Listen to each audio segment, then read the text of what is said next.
In competitive chess, the weight of a win, draw, or loss is all on one's shoulders. It's easy to feel alone. Those lonely days are over. Oh my god! The Pro Chess League is back. Once again, in chess, teammates matter. This might have just been the most insane PCL round I've ever What seen. the heck did we just witness? Welcome back, PCL. A unique collection of teams, each with their own personality of different colors, shapes, and sizes. There are gnomes and knights, chess bras and bishops, and whatever the heck this is. The PCL is the only place where the best players in the world risk their fate alongside content creators and players from different levels, ages, and perspectives. Hikaru spent like 2.5 minutes and he beat a guy that I would probably not beat, so it's unbelievably impressive. Entering its 5th season, 16 teams will reboot the PCL legacy with a new format and new schedule. Only one team can be crowned the next PCL champion. I would go back there. No, he blunders the pawn! Are you kidding me? My friends, it's the 2023 Pro Chess League. Which team can rise above the rest? They won't be able to do it alone. He is. Both players are holding their heads. This is the fairest result I've ever seen.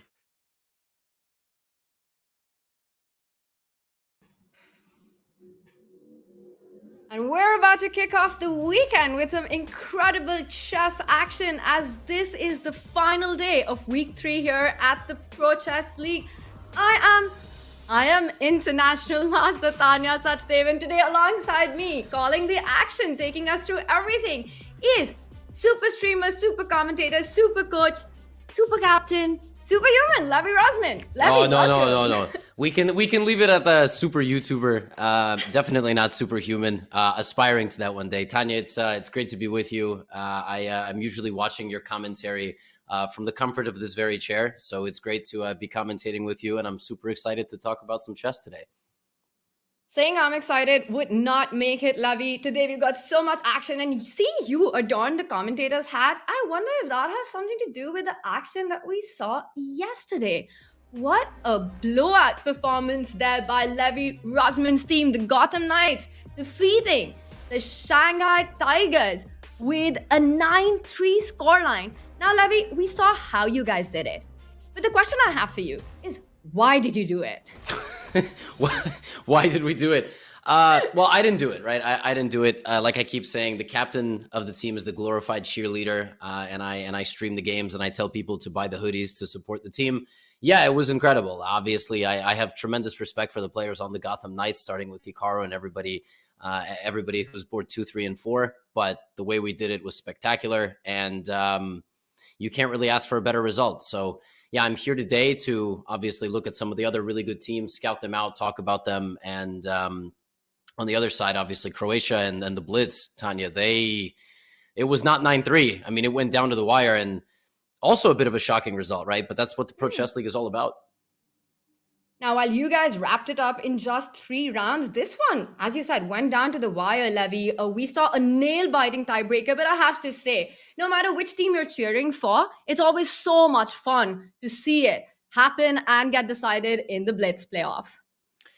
Yeah, unless it's your team and unless you lose, right? Like if it's someone else's team, absolutely. I learned this when I got a dog. It turned out that other people's dogs were much better than taking care of it full time. It was very stressful to do so. So it's kind of like, yeah, I loved watching the Blitz playoff, but oh my God, I mean, if we went to a Blitz playoff, I would be extremely stressed. So yes, that is the long and the short answer. And Croatia, listen, Croatia was down in the dumps after week 1, and now they're 2-1 and 1 win away from a playoff berth. So super, super fun. 1-2, 2-1 doesn't really matter, but it's 1st to 3, and that's how you make it to the postseason. That is the aim, getting to that 3-match victories takes you to the playoffs, and this is where we are with our week 3 standings. We've got 2 teams. We can see that they've clinched their way for those 2 tickets out of the 8 for the Pro Chess League playoff. Indian Yogis Gotham Knights are the first 2 teams to punch their way into the big playoffs. And of course, 6 spots remain. We see Shanghai Tigers, Levitov Chess Wizards with 2 wins and 1 loss. And Levy, as you were mentioning, that indeed The golden score is 3 match wins. What stands out to you in this week 3 standing that we see? What stands out to me? So first of all, obviously going 3-0 in your first 3 is great. And I'm not just saying that because we're up there. India was extremely impressive. They had a crazy match against the Chess Bros, which could have gone either way. But then they beat who, in my opinion, is probably the best team in the league, not named the Gotham Knights, and that's Levitov. Like they're playing a world champion on the 4th board, Alexander Kostanuk. Like they have a ridiculously stacked squad, top to bottom. They have this young guy, Denis Lazovic, on board 3, and even they lost to the India Yogis. So this page right here, Tanya, is ridiculous. Like you got Croatia coming up, you have Magnus repping the Bras, Norway Gnomes, surprising little 2-0 push after losing a match. And yeah, Shanghai and Levitov, like they're just a win away. So, and by the way, Team MGD, who we are going to commentate today, hasn't played their 3rd match. So they very well could be 2-1. And on the next page of the standings, we got another team that could be 2-1. So, yeah, I have no clue. Someone's going to be unhappy when the season is over.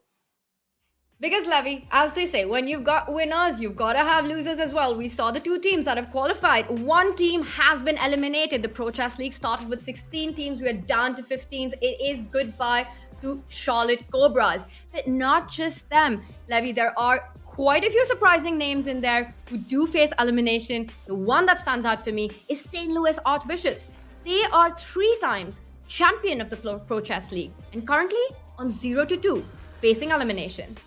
That's exactly right. And okay, in every single competitive event, when there's 16 teams and you got to get down to 8, there's the teams that you look at ahead of the season. You're like, they're not going to make it. And I'm not extremely surprised Charlotte is eliminated from the playoffs. But of course, to be the first and to be the first to lose all 3 matches, it's like, oh, wow. So I'm not extremely surprised. I do think Berlin, who is playing against St. Louis today, is probably also next to go. But yes, when you talk about St. Louis, you associate that with chess excellence. And they have multiple super grandmasters on the team. I think they've just struggled to figure out the best mathematical lineup that they can create with 1, 2, 3 and a very powerful board 4. But Spain is here, and they were the last team to qualify, so that's not crazy surprising. The 2 teams that are the most surprising, Tanya, the Blitz, MVL Grishuk, board 1 and 2, 1 and 2, right? No pun intended. And the Garden State Passers were up 3 points against the Canada Chess Bros. It was a monumental comeback or collapse, whichever way you want to look at it. So that could be we could be seeing the Chess Bros there right now. I mean, this is chess. It comes down to 1 move sometimes, and that's essentially what happened in their match. So, but they're not out. That's the most important thing. 1 and 2 does not mean 1 and 3. It doesn't. They're not out, but 1 team will be today. It is a high-stakes matchup. And like you were mentioning, Levy, Blitz with former World Blitz champion Maxime Vachier-Lagrave and Grishuk, with them struggling with 1 and 2, it just goes on to show the strength of the Pro Chess League. And these are the matches that will decide the fate of these 4 teams. Well, especially that second match that you see with Berlin Bears versus the St. Louis Archbishops. That is an elimination match. These 2 teams down to 0-2. And it just comes down to the one that wins keeps their hopes alive. The one who loses is out of the Pro Chess League. But we do start with the California Unicorns versus the MGD1. Let's take a look at the players, the soldiers for these 2 teams who are going to be fighting it out.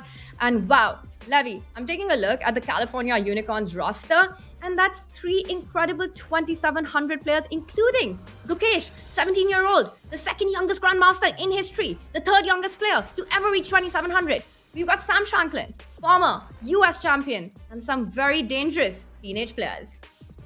That's right. And seeing Gukesh here must be wild because there are 2 teams completely from India, essentially, 90% of their roster, including the one that California is going to play against today. And they have Erigaisi, Nihal Sarin, like you name it, they're on that team. So this is super fun to see. And I think when you think about the Pro Chess League in the past, a lot of people like the local element. You needed to have a player from that specific place.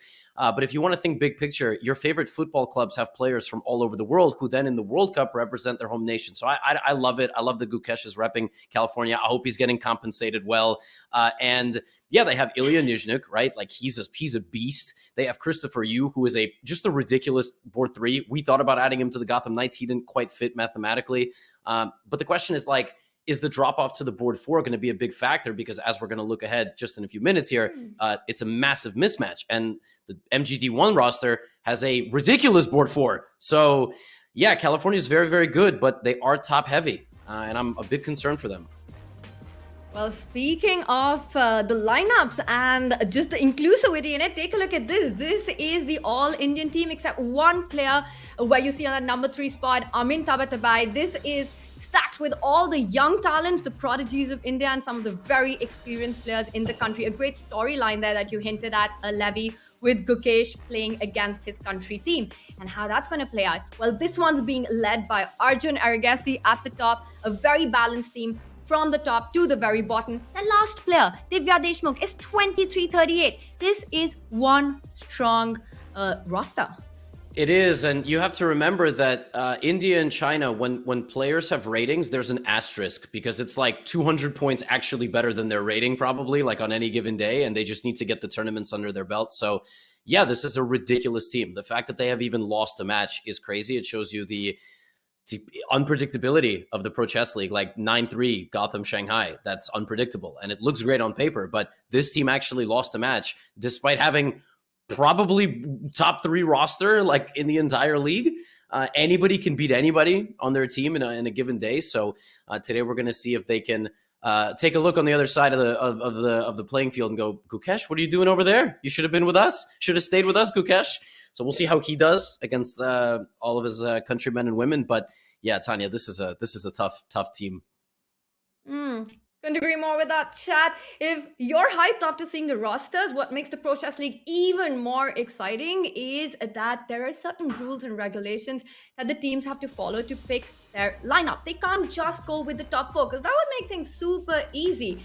You know, you just have 4 players in your teams, you keep playing them again and again. But Levy, I love the fact that there are regulations, and this makes sure that every match remains even. That's exactly right. We've got some rules. Every team has to have a female player. The average rating has to be 2550 based on a November 2022 supplement, so you can be higher rated now. If you're under 2200, you get bumped. That's exactly how it works, right? You get bumped up to 2200 because you can't, drop your average rating by having a 1500 play.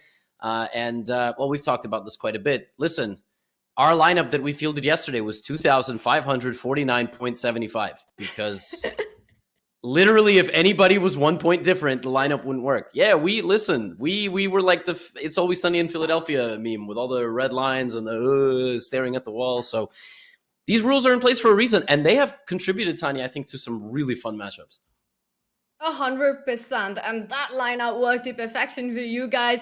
Well, I think for today's board assignments, the one board that will really matter is that one woman player, because that is where the big difference is. Let's take a look at the big reveal of the players playing in today's matches, and we've got from the California Unicorns, it is going to be Gukesh, Ilya Nisnik, Christopher Yu. He is such a tactical whiz kid, super strong in those tactics, and Sabina Forza. Now, Levy, when I look at these board assignments, the counterparts to California Unicorns, it's very clear that it's super evenly matched in the top 3 boards. Well, there is a little discrepancy in the second one with Adiban being a bit lower rated than Ilya, but it is really that 4th board. And I think Sabina Forza has her task cut that she needs to try and save as many points as she can to win this for the California Unicorns. Yeah, you have like a 2500 GM who's on the 4th board. I mean, it's crazy, right? We fielded a couple 2450 IMs, but the thing is, there's a very important distinction here you have to draw between the classical chess rating you see on the screen and their rapid ability. 10-minute is completely different. Adiban might be lower rated than Ilya Nizhnik, but he's got a wild style. Just like Mikola Bortnik on the Knights has a wild style. You can take a point off of anybody at any time. Arjun Aragaisi has gone toe-to-toe with Magnus Carlsen. He's extremely experienced. I don't know much about Diptyon's experience, right? Okay, he's 2544 classical, but what's his rapid? What's his rapid experience? Christopher Yu is a 3000 rated blitz player. Oof. He might very well be the best player suited for this format, and he's playing on the Unicorns because he's so good at speed chess. So I don't know. There's more to this than meets the eye. And we've got a few minutes and we're about to get rolling. Absolutely. And Sabina Forza is also the former US Women Champion, so cannot underestimate her. She Yep. scored half points out of 4 for her team so far, while Harika has been quite a solid contributor in MGD1's win, where she scored 2.5 out of 4. So it's going to be a tough one. Let's take a look at our round 1 matchups. And this is how we start the day.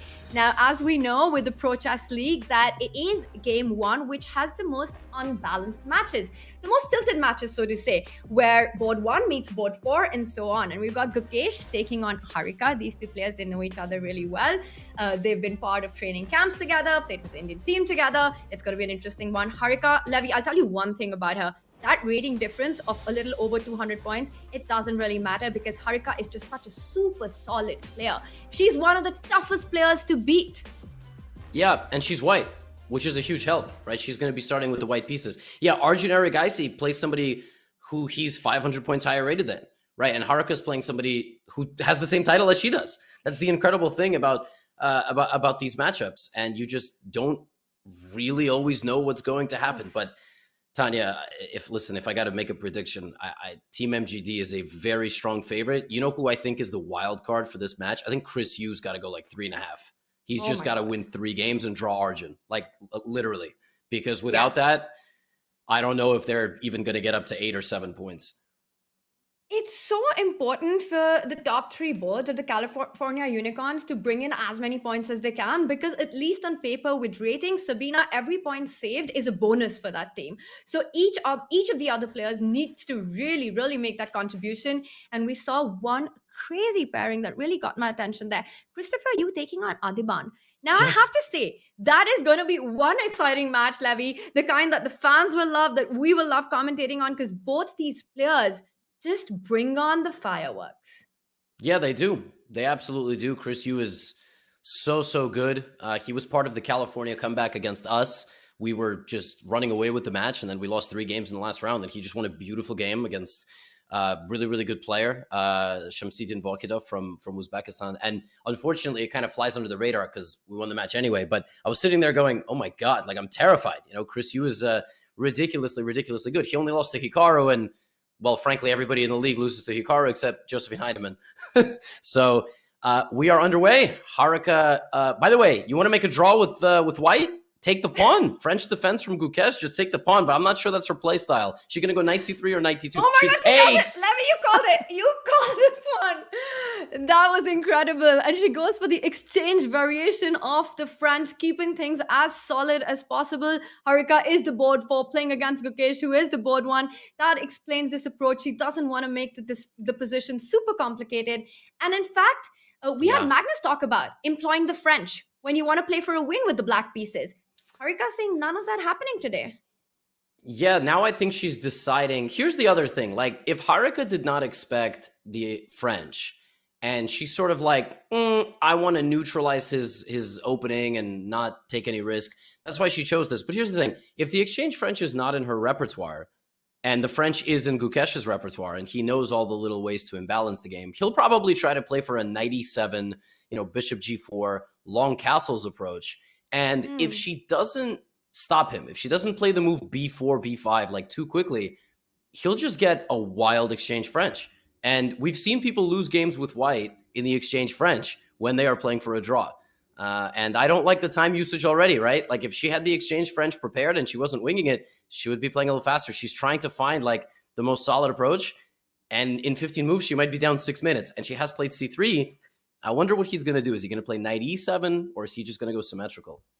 Well, I'll tell you one thing. I've known Harika since we were 10. We played in the same team together. We played against each other. She herself used to play the French. She has a pretty decent idea about the opening from both sides. But the point is that last move by Gukesh, knight to c6, is not the most common move by black in this opening. Usually, black does develop the kingside knight either to e7 or to f6, keeping that c7 pawn free to move up to c5. But with that last move, Gukesh, he kind of took Harika a little off guard, off the normal theory, and that's why she slowed down. She made the move c3, just making sure that the pawn on d4 stays defended.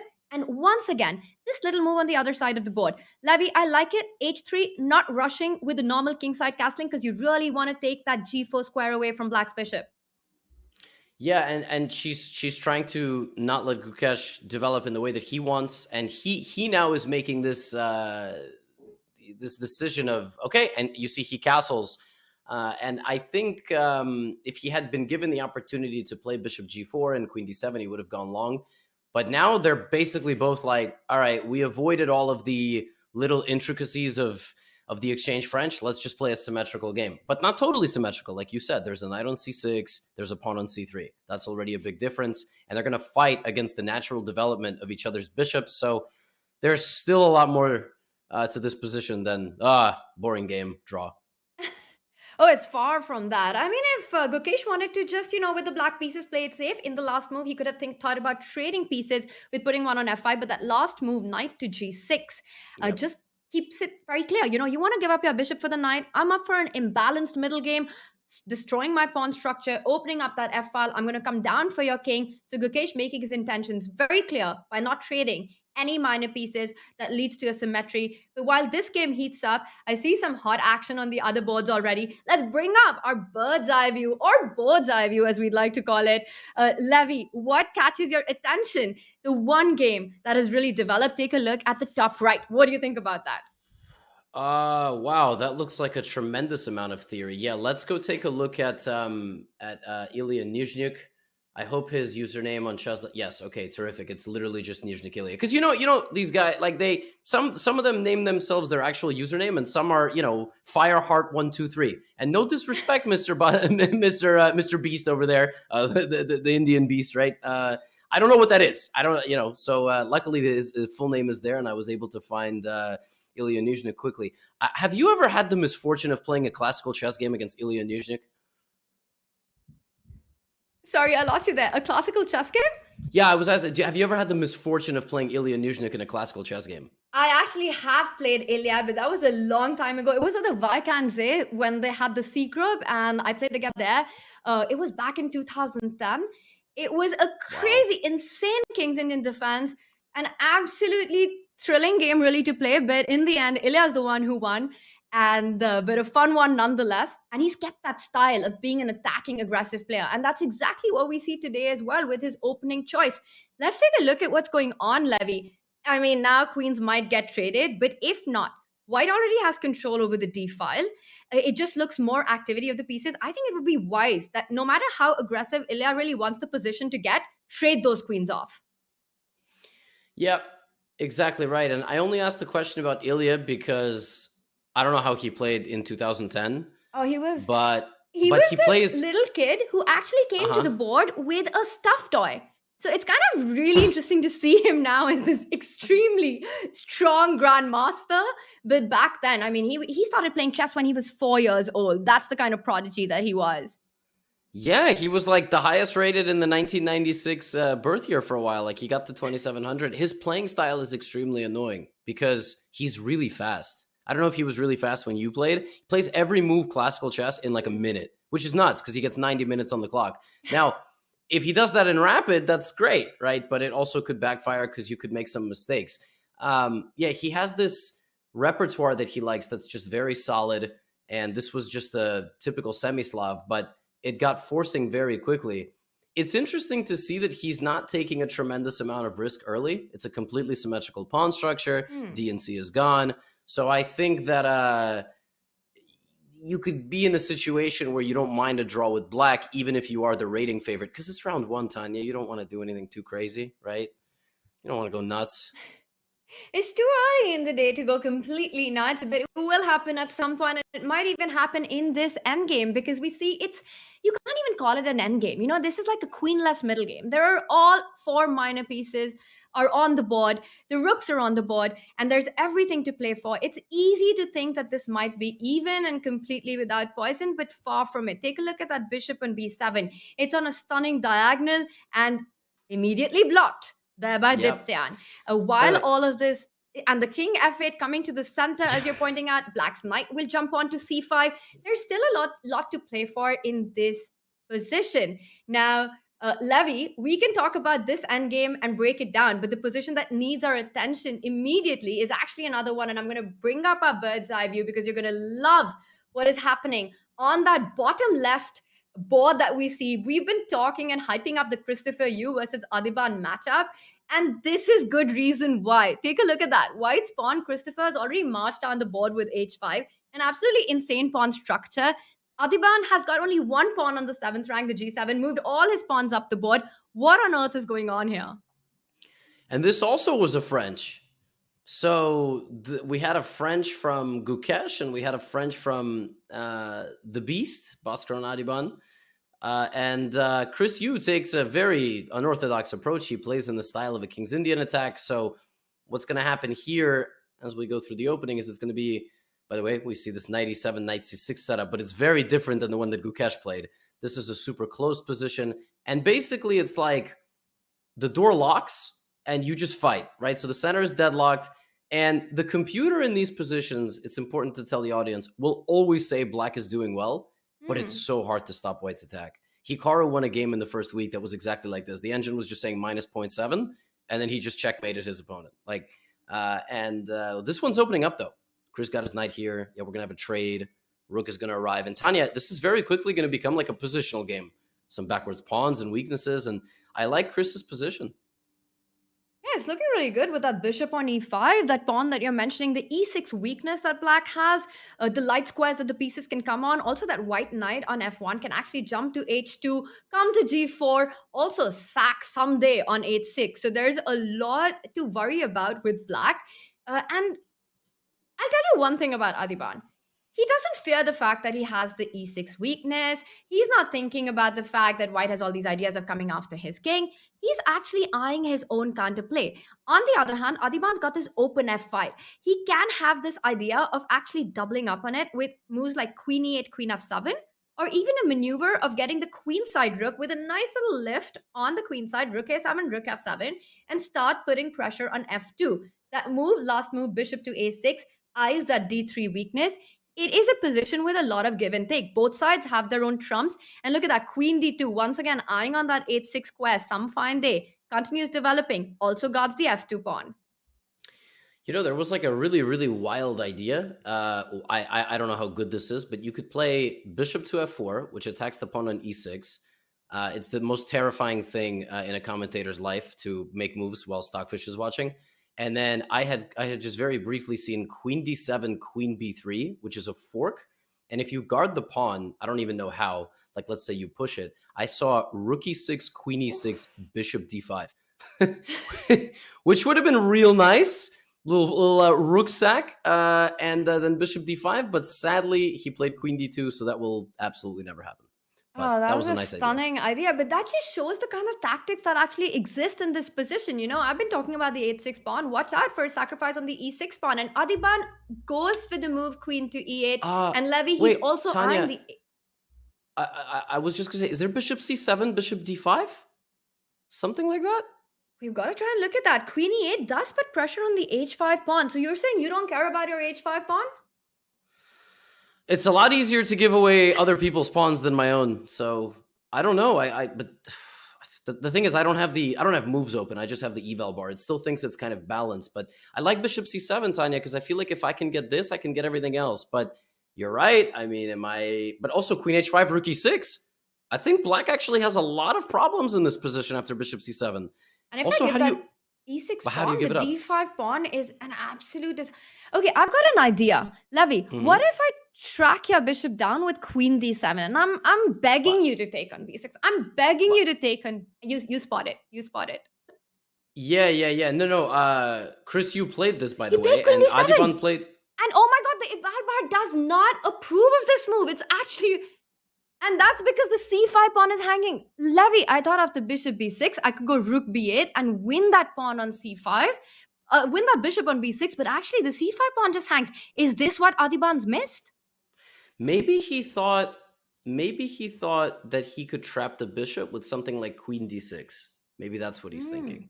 But what has he missed? What has he missed? Is there a d4? Bishop b6, we're going to find out. He just picks up the pawn. Christopher, you going for it. He's not someone who shies away from it. And the eval bar does approve. Queen d6, you called it. And now rook b8 is a massive threat. Queen f4? Queen f4 and like, is the damage to your structure... Oh, but then there's maybe e5. and then that's sort of not nice. So how do you get out? Oh, just d4. Just lend a helping hand to your bishop, and now you'll get out via c5. Pawn takes. Oh Wow. man, this He is does bad. it. He finds it in seconds. This is getting bad Christopher to Yu worse. is a magician. But you know what? It still creates a lot of weaknesses and practical chances for black. Yes, you lost the pawn. Now, after taking on d4, first big question, do you recapture with the pawn? He says yes, because it makes the most sense. You're threatening bishop c5 with a skewer on the queen and the rook. There is no time for a good knight jump. Knight b4 just lands into bishop c5. It looks Yep. like Adiban, after all these complications, just ends up down a pawn. And this is not a free pawn, because No. after that trade, black would play bishop takes f1 and you would be under attack. That does look like a very nice pawn to capture, though. However, if there was no knight on f1, maybe you could get away with it. But here's the problem for Adiban, is that he's still positionally in serious trouble, and he's now down a pawn. So usually it's okay to be positionally in trouble if you can get out of it and create some complications. But like, if he moves anything, he's going to lose something else. This falls, that's falling. Chris Yu's position is rock solid. So yeah, Tanya, we predicted a sequence of moves, but it has not gone in Adiban's favor. It's not gone in Adiban's favor at all. And we see the Evalbar give a huge advantage to the California Unicorn player, Christopher Yu. He's up a pawn. Still hard to find where Adiban's initiative is. But I'll tell you one thing about Adi. He is so resourceful and so good at creating a mess on the board. He's a fighter. I know this one's still going to go on, and it's not over till it's over. Some of the other action is also developing. And at what speed? Let's take a look on all our boards. Now, Christopher Yu, they're leading his board against Adiban. But take a look at that. It's not just him. Gukesh against Harika. Also for the California Unicorns on that top left board. It looks like our Evalbar is screaming that Harika is in big trouble out of that exchange French. Yeah, let's just pop in over there and see what went wrong. It is just completely winning for Gukesh. I mean, she has to play knight h1, and if your options are play knight h1, okay, or go into an endgame, of course, but bishop is better than knight, and he's a pawn up. What happened? I mean, how did we go from dead symmetry? How did Gukesh kind of wave a red flag in front of like a speeding bull, right? Like, what did he do to provoke weaknesses in the white position, right? She went knight g4. Maybe it was that. Maybe, you know, she thought that she was getting the upper hand here with the bishop pair, and she had an okay position, but what happened? Was it a one mover?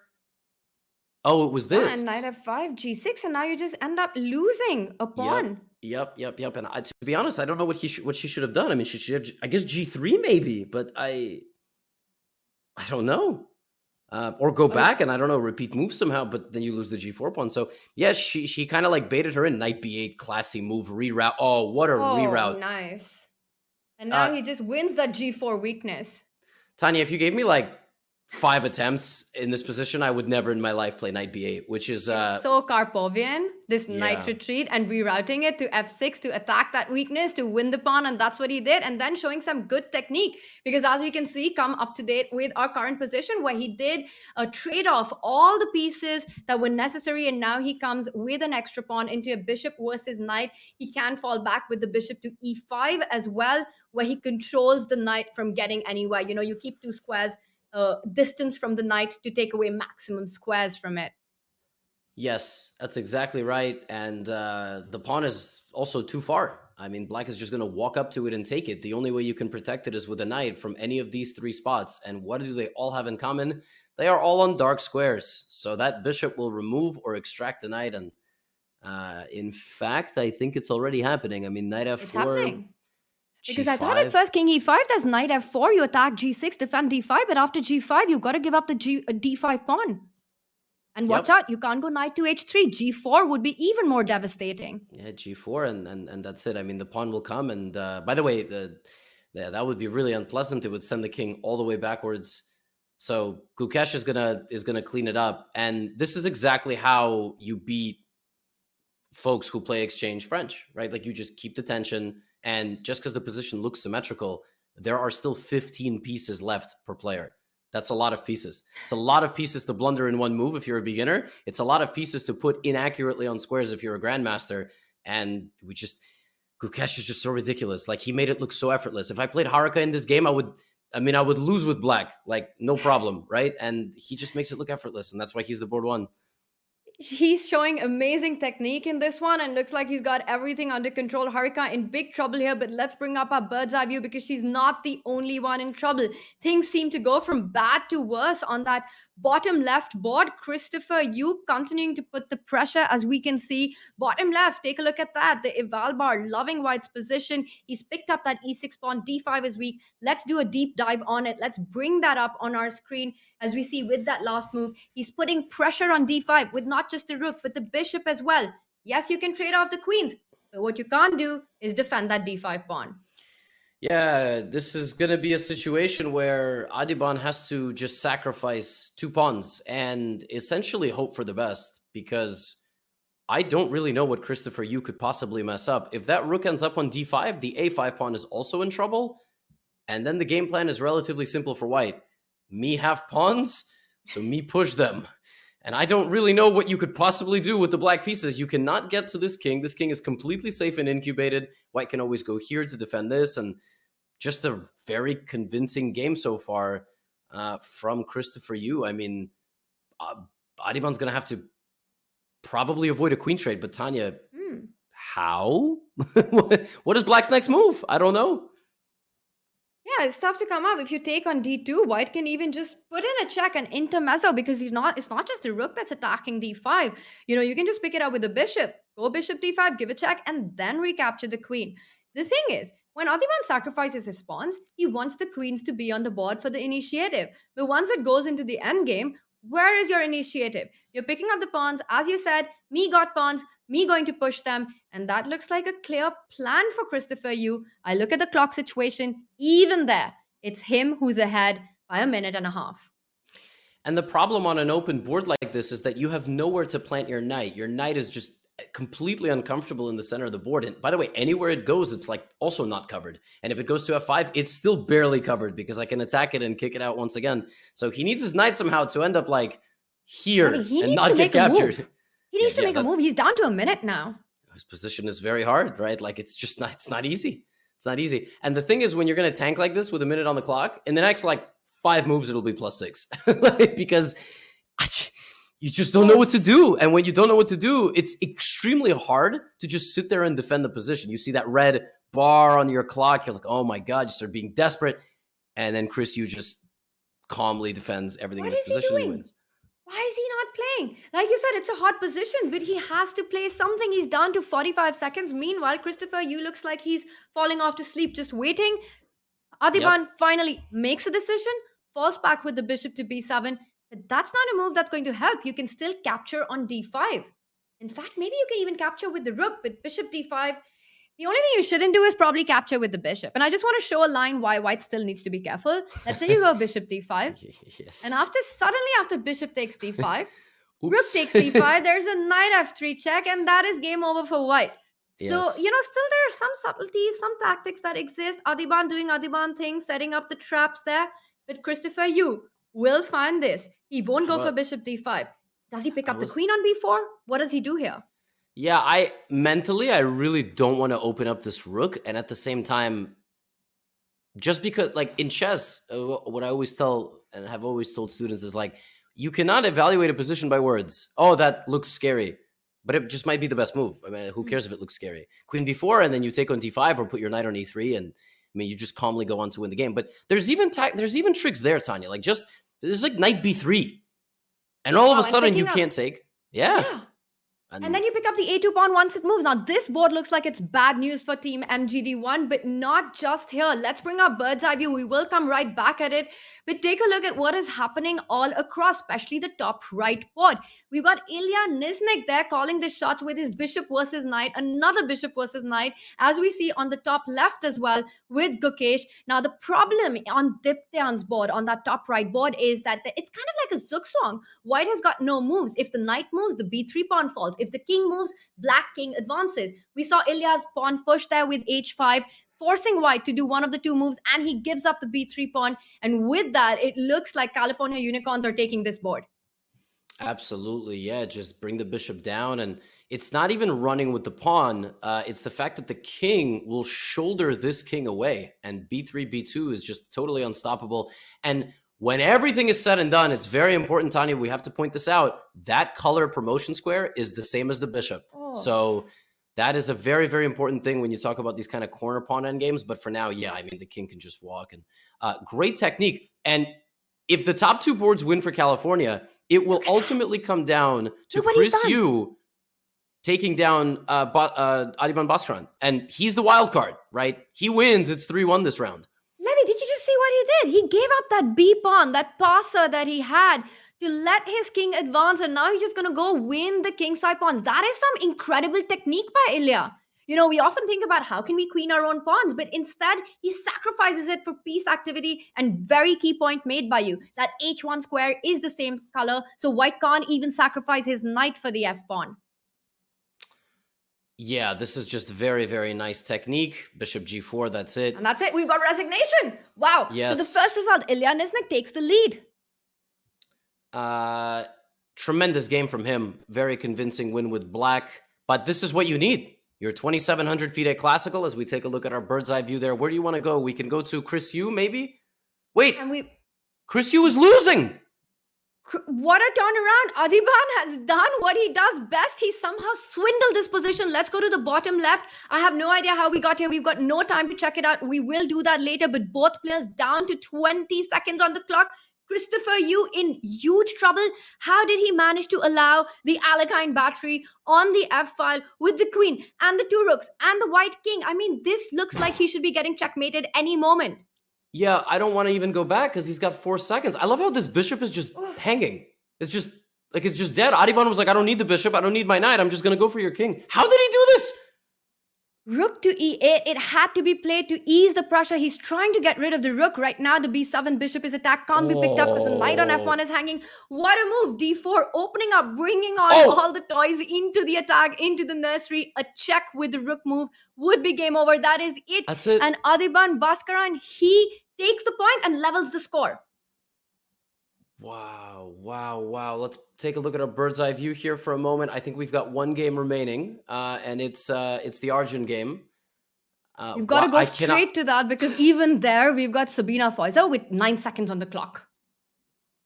What just happened? He was up 2 pawns for nothing. How did Adiban do that? I think the Indian community just knows. It's like, it's Adiban. It's Adiban. Yeah, that is literally the answer to it. No one can do what he can do. That is, he's a master swindler, and that's what he did. And this is such a critical match because if MGD1 does win this, then they level the score. Currently, the Unicorns are leading with that Gukesh win as well as the Niznik win, and Adiban surviving a huge scare and saving his team, keeping the hopes alive. Look at this, Queen D2, trading it off. You're up 3 pawns. You want to go into an endgame. This is busted. Mate coming in on G2, and that is it. Sabina Feuser throws the towel. We have got a level round 1. Wow, Levy. Yeah, what can we? Let me just quickly pull this up before we go to a break and talk about the summary. What just happened in that game? How did it get so bad? What happened? I just want to find the answer. All of life's problems. You gotta take us through. Yeah, take us through. Wait, Chris Yu, Bishop B7. He just went here and he hung his pawn. What did he blunder? Oh, he blundered maybe Rook B1 and like Knight F3 check and Queen E5. And he blundered the F2 pawn is hanging as well. Queen F2 is a threat on the board. He just hung everything. Oh my goodness. He just hung everything. And this is the position we left it, saying that Bishop D5 is the biggest blunder. But no, the biggest blunder is the one that you made with Queen D3.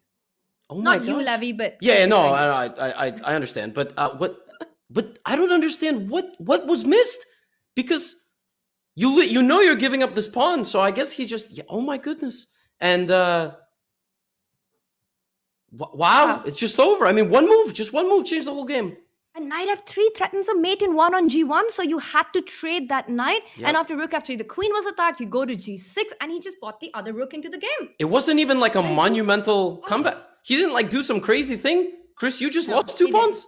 Oh my gosh. No. Yeah. Christopher, you just walked into this. Queen D3. That was such a big moment there. And with that, we've got a round that ends with 4 decisive results. Not just that, Levy, 4 wins by black. You don't get to see that every day. No, you don't, but it also happened yesterday in our first round against Shanghai. So 2-2 in the first 4 games is like the perfect setup for complete chaos. I mean, it will either continue exactly like this or it will be 4-0, 4-0, and we can go home early or stay home early, I suppose. Yeah, I mean, wow, what a first round. My prediction goes right out the window. And I think we'll continue right where we left off, Tanya. We're just going to go to a quick break first. What a chaotic round this was. Indeed, Levy, 2-2 is the score. We've set the tone for the big fight that this matchup between California Unicorns against Team MGD1 will be. And we'll be back for round 2 in just a few minutes.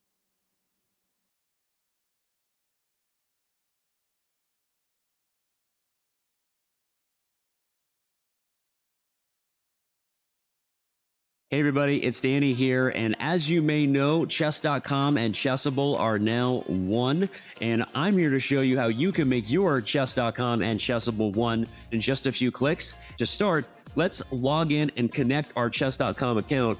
I just scroll right here above the browser and click Login. Scroll down and click Continue with Chess.com. Now, if you're already logged into Chess.com, it's just going to ask you if you want to approve that connection. I'm going to say yes, sir. But after approving, it'll bring you right back to the Chessable homepage. Now, the Puzzle Connect feature can be found under Tools, and you click Puzzle Connect. Now, what that does after you type in your username is it's going to pull positions from the games you played on Chess.com, create your very own personalized Chessable course, and then quiz you with the positions where you may have missed the best move. And the more you play on Chess.com, the more games it will have to quiz you as long as your account stays connected. It's pretty sweet, and it's going to help you get better learning from the mistakes in your games.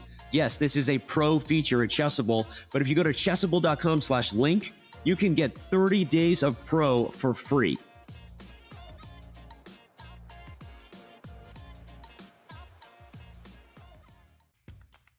Struggling to improve your game? Chessable is the home for chess improvers.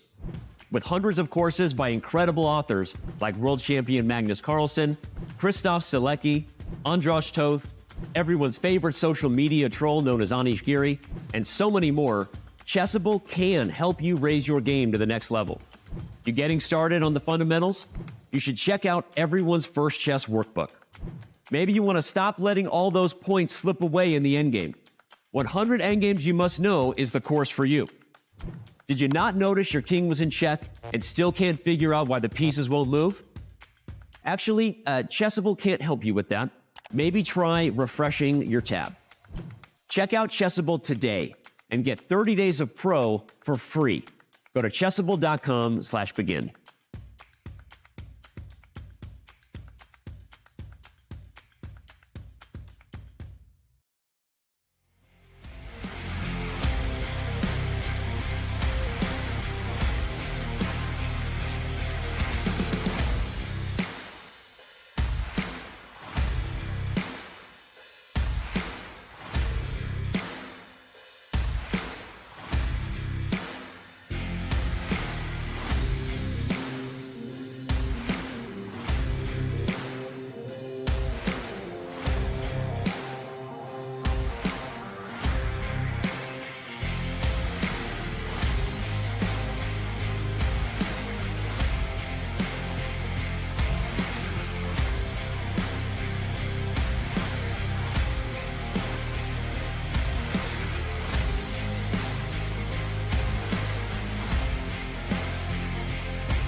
And in the chess world, for a while, we've been talking about the new wave of prodigies and talents and seeing this shift at the very elite level.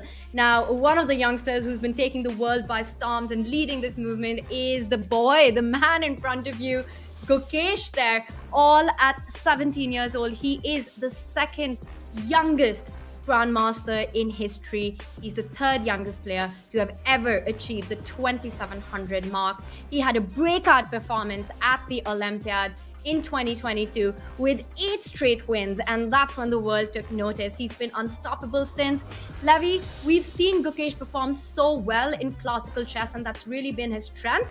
But looking at what he did in round 1 against Harika with that convincing win, he's clearly been working a lot on rapid and blitz and speed chess formats as well.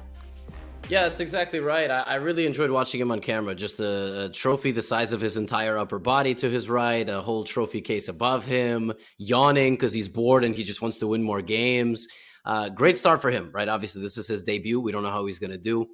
And he's done all right in some of the online rapid events that he's played, but he's the big boss. Like when you're board 1 in such a pivotal matchup, you got to get 3, you got to get 3.5, and what better way to start than a convincing win with black against a GM? Like the generic ice, he had to play a 2200, and my man Gukesh had to play a 2500 level GM to start. So it's his warm-up set, and now he's got to keep it moving throughout today's match. As you said, the warm-up is done, and now that the most unbalanced, the most tilted, lopsided match round is out of the way, it is time to get a little more even. Things only get tougher here at the Pro Chess League as we go into round 2. And these are the upcoming matchups. Gukesh takes on Diptyan Ghosh. Levi, there's definitely a lot going on in his mind about the fact that he plays his country mates over and over again. Cannot be super pleasant. And then we've got Ilya against Harika. Harika, who did suffer a loss in the first game.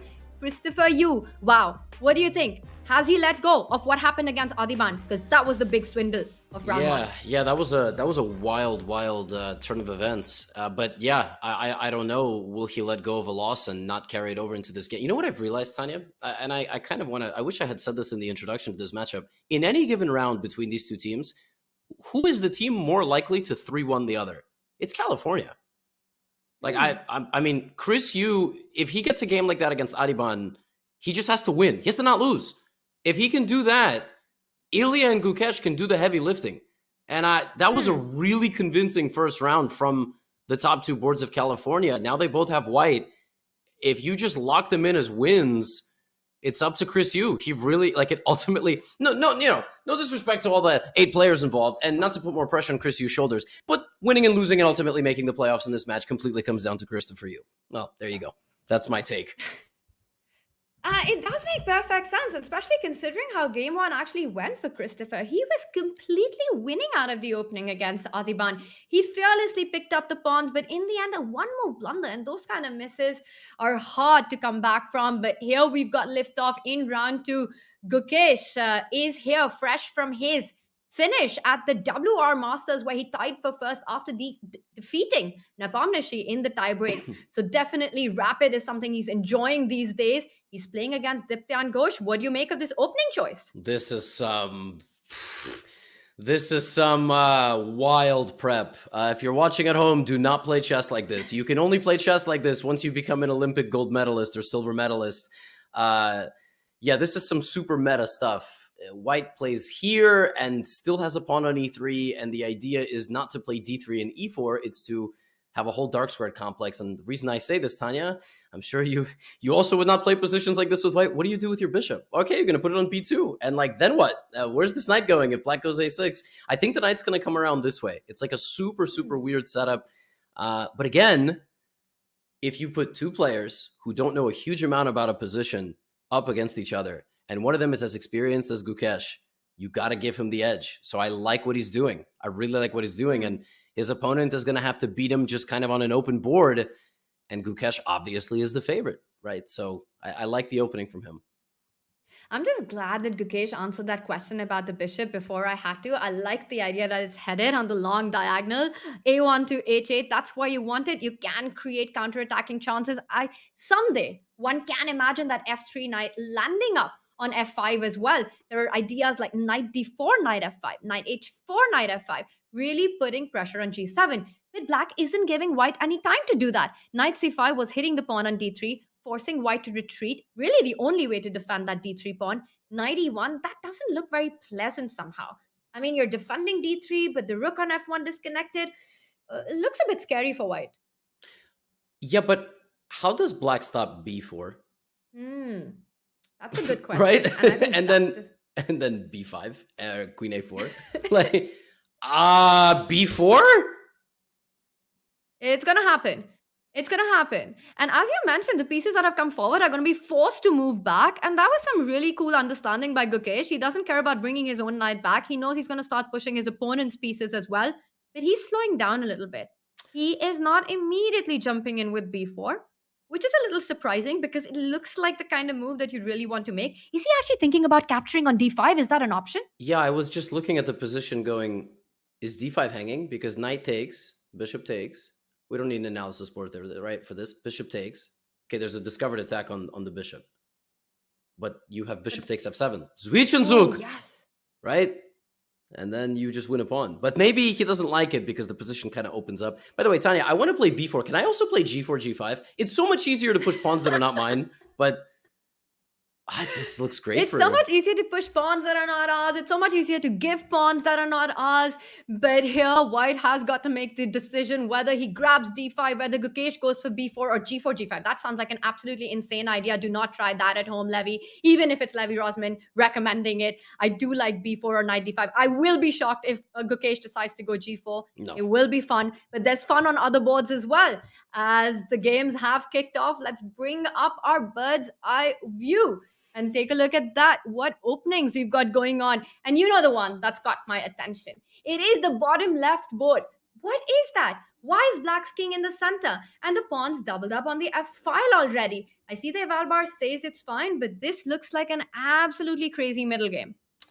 Yes, and before we go there, we just want to draw the viewers' attention to the top left. Gukesh did in fact advance with his b pawn, but yes, let's go there. Let's look at this Christopher Yu game.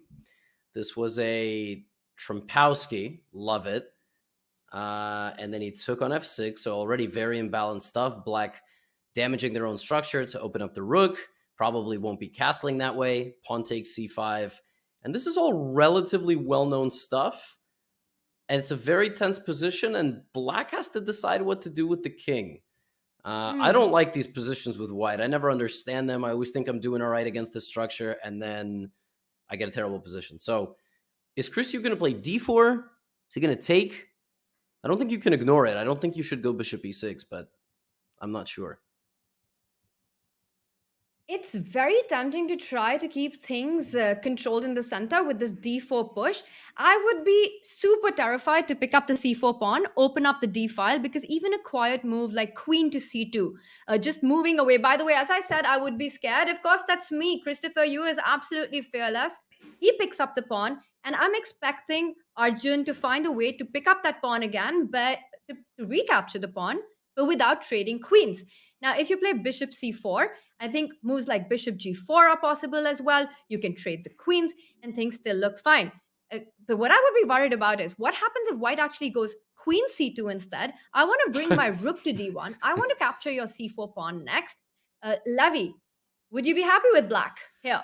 Well, you literally finished your sentence. I would be worried about queen c2, and he played it. So, yeah, Chris Yu's going to have to answer some questions, and the bar is just saying +1. I did not like pawn takes c4. I really just thought that d5 to d4 was going to be the way to go, or stabilizing the center a little bit, but he's not concerned. The thing about these structures with black, and Tanya, I know you're a very well-prepared player and you play positional chess. You would never do this to your pawns, right? So, because it's like, what do you do with them now? Like, none of them can move. You move the f pawn, that's weak. You move the e pawn, what are you even doing, right? Like, I don't know. I completely feel your pain there. I mean, that pawn structure with the king in the center, you haven't finished your development. And where is your attack on the g file? It's going to take a long time coming. Meanwhile, white has all these tempos of going rook d1, hitting that queen. If you're not advancing the f pawn, then what's the point of taking these double pawns? I'm really liking Arjun's position out of the opening. And I just wonder, Levy, because we see that Christopher Yu has also burnt the kit. He's taken his time. Arjun has almost a 2.5 minute lead on the clock. It, it's got to be a little bit of the after effects of that first round. You know, you've got everything under control. You feel you're so close to victory. And then you make this queen d3, this one move blunder, and everything falls apart. Okay. Yep. I'm pretty convinced that Chris, you severely underestimated the idea of just queen c2 or queen a4 and just not trading, because I don't know. I actually don't know what he's going to do. If he castles, he will always be a subject of attack. If he doesn't castle, White's going to try to get a knight to f5 at some point, put rooks on d and c, and this could go from bad to worse very quickly. Yeah, he really might be suffering the effects of the previous game. What's going on the bird's eye view? Everybody looks kind of balanced. I'd like to pop into Nizhnuk's game if we have an opportunity. If you look at the top right of your screen, Black's pawn structure and a king in the center. White is already castled That's visually. anarchy as well. What is happening there? I mean, the top right screen, it says the eval bar says it's equal, but it looks anything but, right? It looks absolutely double-edged with the king still in the center, the long castle, the pawn structure. What is going on there? It's as crazy as the Christopher Yu position we have. That's why bishop g5 f. Okay, that's why the pawn is on f6, because he played this move, and yeah, Harika playing. Okay, you do not play chess like this if you do not have a tactical and aggressive style. And wow, I like her position. I've played like this with Black before, and I get fun positions. I mean, I lose plenty of them, but they're fun. I have fun. That's the most important thing. So, but this could backfire very quickly, right? c5, bishop c4, queen b7, diagonals. This is very scary for Black because you can't really move your king. Yeah, I mean, you've got this horrible pin down the d file. Firstly, that bishop on d7, you can't really move it, and you could lose it really quickly. You need to spend one tempo. I was just going to say, Shock Castle feels like a move is so brave to make. You know, you're just allowing White to go c5 with a check. You're saying you don't care about that. It's not just a check. Your queen might come into d5. Your bishop comes into c4 with ideas of bishop e6. But Harika says that she's calculated it all. Shock Castle is a brave move, but I don't see a direct refutation to it. Yeah, even if she hasn't calculated it all, she calculated just enough not to tank. And maybe in a classical game, you spend more than the minute that she spent there. But she only has 5 minutes left on the clock. It very quickly becomes a blitz game. It's definitely, I would argue, it's way too dangerous to take on b7. But you have to work out that you're completely fine here. Maybe you play c5 check and then take on b7, because that way there is no rook b6. But I would just be so worried I'm going to put that pawn on c5, and then I'm just going to lose it like an idiot. You know, like, why did I move my pawn to c5? But I think it's the best move, probably, c5. And yeah, just like you said, put something on this diagonal. And by the way, can we h4, h5, right? At some point, if the king is going to go to h8, might as well. But when? What do you do, and at what moment is the question. Well, h4 would be the dream to get in, right? Like, imagine if you open up this diagonal with a check, force the king on the h8, and then find a way to open the h file. That's game over. But anytime you go h4, you have to calculate lines with the bishop being captured on g3 and your entire structure being destroyed. Also, let's not forget, once you get h5 in, Black will have ways to even block it with g5 or trade on g3 and somehow put that bishop on g4. Which means that Harika needs to find the time to sidestep with her queen and get out of that pin as quickly as possible. Maybe we can pull up the analysis board and just take a look at some quick lines, because it's such a tactically sharp position with where you can have an attack really quickly. If here you go c5 and the king goes to h8, she's gone queen c8, so she does sidestep it after c5. You go king h8, and let's say you were to play h4. I think what Harika wants to do is perhaps just take on g3, and I'm stalling because anything can happen in these positions. I feel like anything can be a blunder. And now, as you're pointing out, the e3 pawn is weak, but I like the move. I was going to say I like the move h5, but it hangs g6 as well. Bishop h6, pick up that pawn on e3. This position is wild. Bishop h6, h5. What is happening, Levy? Yeah, I don't even know what I would play here with Black. Like, I guess bishop e6, just try to fight back on the diagonal. Makes a lot of sense. maybe knight a5, like just kick the queen off the diagonal. Yeah, I also was thinking, I don't know what the top engine move is, but I hardly think this is -1. Nizhnyuk, this bishop d3 idea from him is such a Nizhnyuk style move, just keeping the tension, trying to play quickly. And Harika's responding. I mean, queen c8 rook b, that's grandmaster stuff. That's why I don't have the title that she has, because never in my wildest dreams would I play queen c8 rook b8. And she's just playing it, and she's like, come and get me. I don't, bishop d5, no problem. I'm not scared. And this is the kind of position that you play with white where you have to call the bluff. You got to do something. See, another Nizhnyuk move. But look, he's worse. But he likes to make simple moves quickly and sometimes just like slowly build up the pressure before. He doesn't want to do anything too aggressive, right? c5, h4. But if Harika plays her cards right here, she could just win a really nice game. Like Tanya, I don't know, some knight g3, f5, e4, etc. Like bishop b6. Okay, it wasn't the best move, You're but threatening knight a5 and just winning that pawn on c4. That was a devious threat in the position. But he says, not happening. Brings the bishop to d5. You want to try and get rid of that bishop. And I think that's what Ilya wanted all along. He wants to try and trade the light squared bishop because white has managed to create these weaknesses for black on light squares. But I like that Harika is also not taking too much time. She falls back with the knight. So she's saying, I'm okay to trade, but on my terms. If you take bishop e6, the queen jumps onto e6. And we see a lot of pressure being eased off here already. And the c4 pawn might just be a weakness here. it could, yeah. He never moved it to c5 to attack, and now the queen on e6 basically prevents it from moving. So it's a very tense moment in the game. So to kind of defuse the tension a little bit, why don't we bring in... I don't know if he's one of the team captains, because they're California Unicorns are all kind of captained by a team of folks. But what's up, Costa? You're the manager. There we go. That's your official title. I wish I knew that prior. But how's it going, man? Welcome to the show. Hey, Levy. Hey, Tanya. Thanks for having me. It's going great. Yeah. So like you said, I'm the cheerleader for the Unicorns. I'm just like rooting for the team, hyping them up. International Master David Pruitt, he's like the official manager. He does most of the lineup decisions and stuff like that behind the scenes. So he's been doing a ton of work, as you guys know. Wow, So Kostya, they misnomered you. matchup from the very start has been absolutely thrilling to watch. And what were your feelings in round one, especially that big turnaround in the Ilya Adiban match? How stressed were you at that moment? Yeah, that was a tough one. I think you mean Christopher against Adiban, right? Like Christopher was doing really, really well, and then ended up losing. And then Ilya, we thought, was not going to win his game as black, but then ended up squeezing it out in the end game, which I feel like I've seen Nizhnyuk do many times. So I was kind of like waiting for it, to be honest. But no, that was definitely very, very fortunate that it ended up going 2-2. Wow. Kostya, and 2-2 and... Sorry, go on, Levy.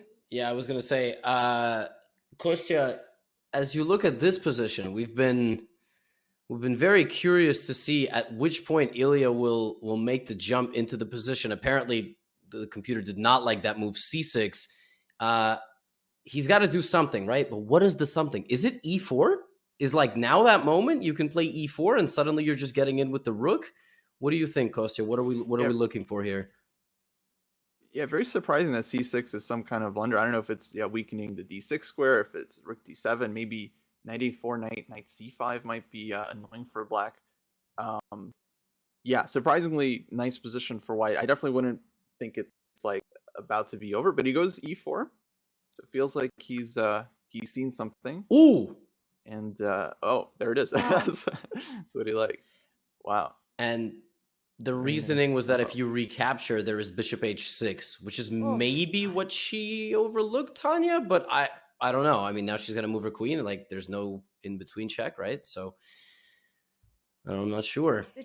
She's taking her time. I like your idea of an in-between check as well, because if you were to move the queen, Kostya, then white can actually snap up that knight with the h-pawn, also opening a potential attack on the h-file at some point, and the g-pawn marching down with g4, g5. So why give these additional chances? And I think the fact that Harika is taking her time, she might actually trade the knights with knight e2, saying that I will not give you counterplay on the h-file. Oh, yeah, that's very, very delicate moment in between just to affect the structure. Wow. I feel like so that could be included in a complicated. future chess dojo lesson if it's the best If move. it's- In yeah. fact, you. Oh no! Oh, Tanya, you might have been 100% Absolutely. right, by the way, because now it's Yeah, the eval bar at least seems to say that falling back with the queen was a big mistake, and h3 immediately captured. Kostya opening up the h file, and it looks like Ilya will be setting up the attack. But I want to take Kostya to the bird's eye view and really ask his opinion on all the 4 positions and what he's thinking about his team chances here. The one board that Kostya you're probably not happy about is the bottom right board. Yeah, this one is of course going to be tough, but Sabina, I mean, she's a huge fighter. I don't think she's going to get like shut out this ton of experience and like really solid defender. So honestly, like, okay, he always says white's like +5 in these positions, but it's like no material ahead and it's like hard to break. Your 2 bishops are closed, but okay, obviously Adiban is super strong. And yeah, we were thinking in this round actually another 2-2 result was very likely because both of the higher seeds are playing white on all 4 games. So that's it's going to be a lot of blood, I think, in this round.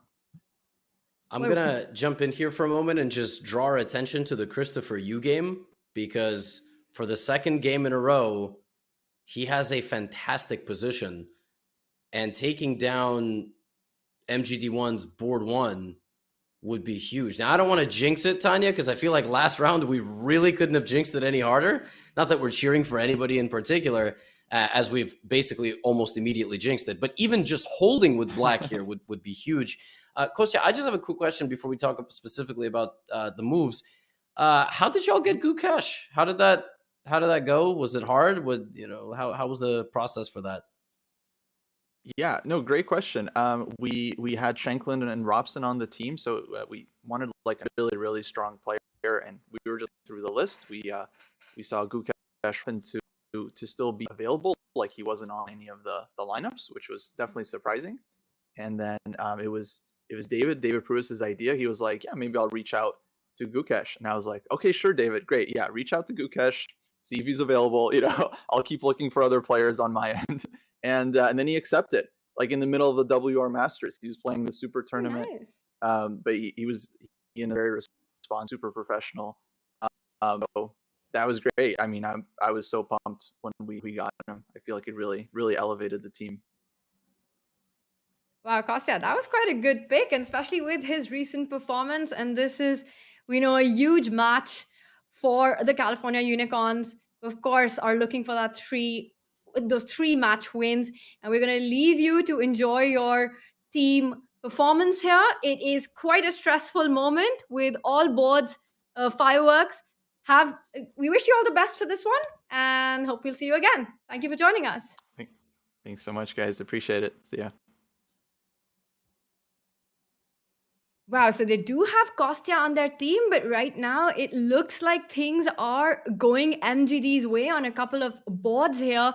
We've got this one really important for Arjun Aragasi with the white pieces, offering a queen trade. Now, even in endgames, with that H pawn being a passer, I feel like it's the kind of position where the middle game Arjun's better, but even the end game. Absolutely the end game. And let's not forget, Chris, you made that decision on the 4th move. No, when you do this, you really hope the game does not go to an end game, because when that H pawn does get cleared out, you will have a passed pawn, as you just mentioned. So very tense game. Very tense game. And the thing about guys like Arjun with all this experience is, not to say that Christopher doesn't have this experience, but they are so accurate forever. And they will make things so practically challenging for you. Because, I feel like Eric Geisty has played Magnus in 15, 20 rapid games. That is a massive experience boost. You know how to stay focused for 70 moves straight, right? So if you apply that to your other games, you're going to be super accurate. Chris Yu's getting down to that 40-second mark. And when I say that he was the wild card, the kind of joker card of the match, he's had 2 very, very tense fighting games, Tanya, right? But so far, it's looking like he might not even get half a point out of these first 2 rounds, which is okay because he's the board 3 and he's playing boards 1 and 2. But I really would have liked to see him score.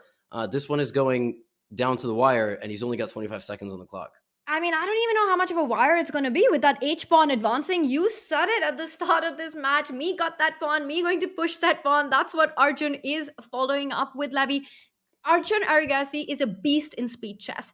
He not only has the Champions Chess Tour experience of playing against the very world's best and holding his own, but he was also the winner of the Tata Steel Chess India Rapid and Blitz, where he took down Levon Aronian and several of the other top Indian grandmasters as well. He is such a strong player, and look at him march down that board. He doesn't even blink an eye. The H pawn has reached 8-6. Meanwhile, Christopher Yu's bishop on g6 is a sad, sad piece. Arjun has to find the winning blow, and it's got to be around this h-pawn. How do you build this attack? Is knight h4 an idea? Luckily for Christopher Yu, that bishop still has a square on h7.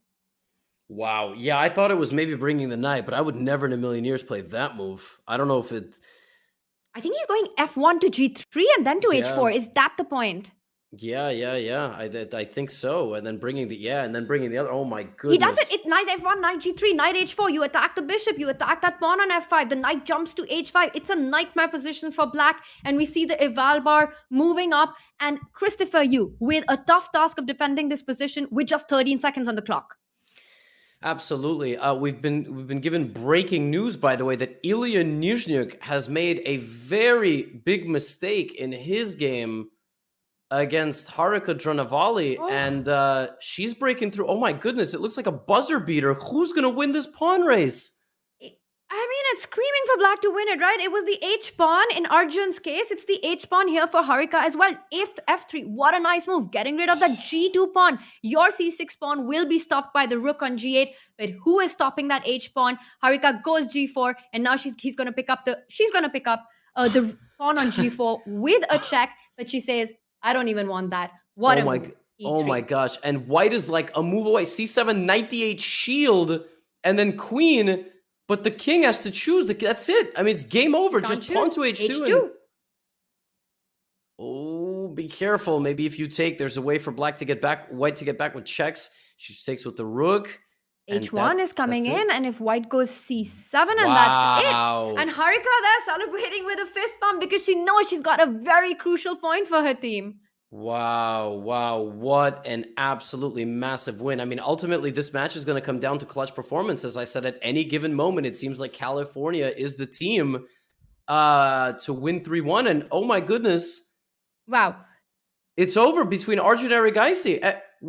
Wait. It's just ending one after the other, as we can see. And Arjun Arigasi wins with the white pieces. If we see on the top left, I think... Christopher, you there? Did he just get flagged? No, the game is still on. I'm sorry about that. Knight g7, rook h5. What is happening here? No, he just lost the rook. He just hung a rook. I mean, it was in a bad position already, but he played rook h5. And knight takes. That was the end of the game. Wow. It was still a very difficult position to defend regardless of that, but this is what happened. And you've got no time on the clock, and indeed Christopher Yu, with just seconds, made a huge blunder and lost that. And here, this one's going to end in a draw. As we see, this is a big save by Diptyan Ghosh for the MGD1 against the board one of California Unicorns. A stalemate at the end. Diptyan Ghosh saves half a point. Half a point, but it's 3.5 to half. Tanya, I said when last round was over, 2-2 is a perfect setup for a 4-0. I don't know how it happens that the teams have this little feeling out process like a round one of a 5-round fight, and in round two, absolute pandemonium and chaos. Chris Yu better for a little bit, loses. Ilya Nizhnyuk winning out of the opening in a couple of moments, loses. Gukesh unable to break through, 3.5 to half. Oh my. You know how it is. Expect the unexpected in these formats. You've got no time on the clock. That's when blunders happens. Nerves come in, and that's what we saw. A 3.5 to half margin. That is a huge scoreline. And with that, going into round 3, Levy, it means Team MGD1 leads with a 3-point margin. And they can potentially wrap up this match in the very next round. We know that the golden score is 8.5 for a match win. If they win 3-1, they already won this 3.5 to half. If they win 3-1, the match is over. Absolutely. We very well could be done in 3 rounds. This is shocking. This is completely shocking. And I am thrilled to eat my words because I enjoy these completely insane turnarounds, but you couldn't have predicted 3.5 to half. You just You can't absolutely write could not this. have predicted it. And welcome to the Pro Chess League. I love that. Welcome to the Pro Chess League. Well, what a match we've got going on. We're going to be back with round 3 as California Unicorns trail with 3 points. They need to start scoring big. We'll be back with all the chess action in just a few minutes.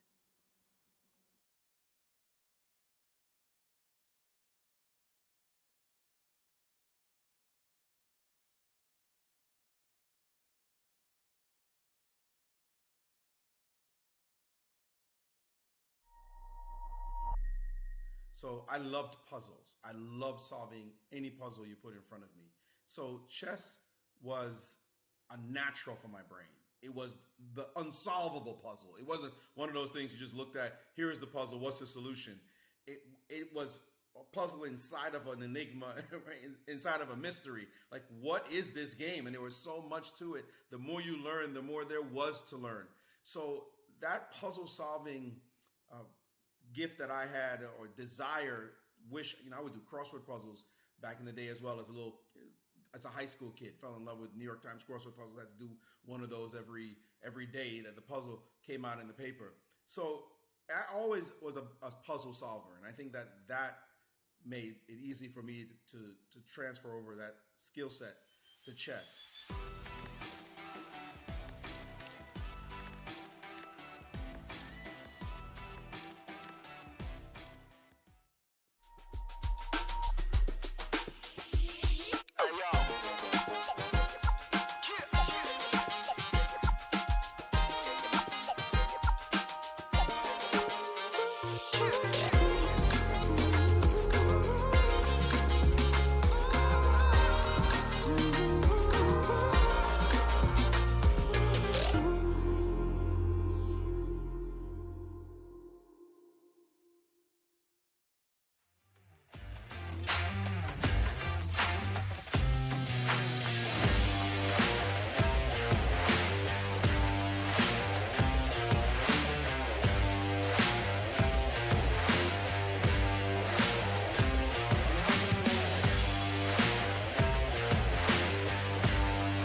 In competitive chess, the weight of a win, draw, or loss is all on one's shoulders.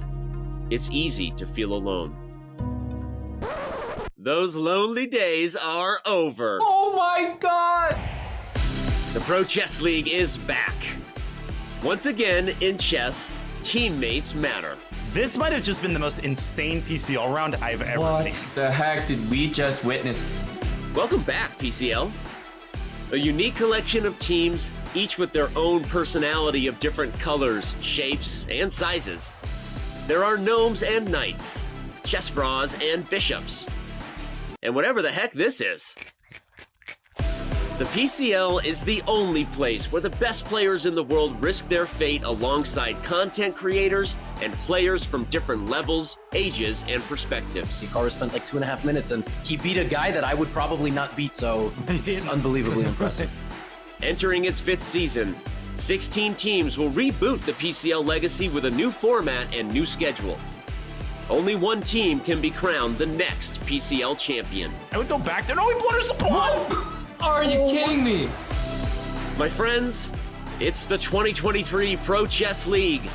Which team can rise above the rest? They won't be able to do it alone. He is. Both players are holding their heads. This is the Look fairest at. result I've ever seen.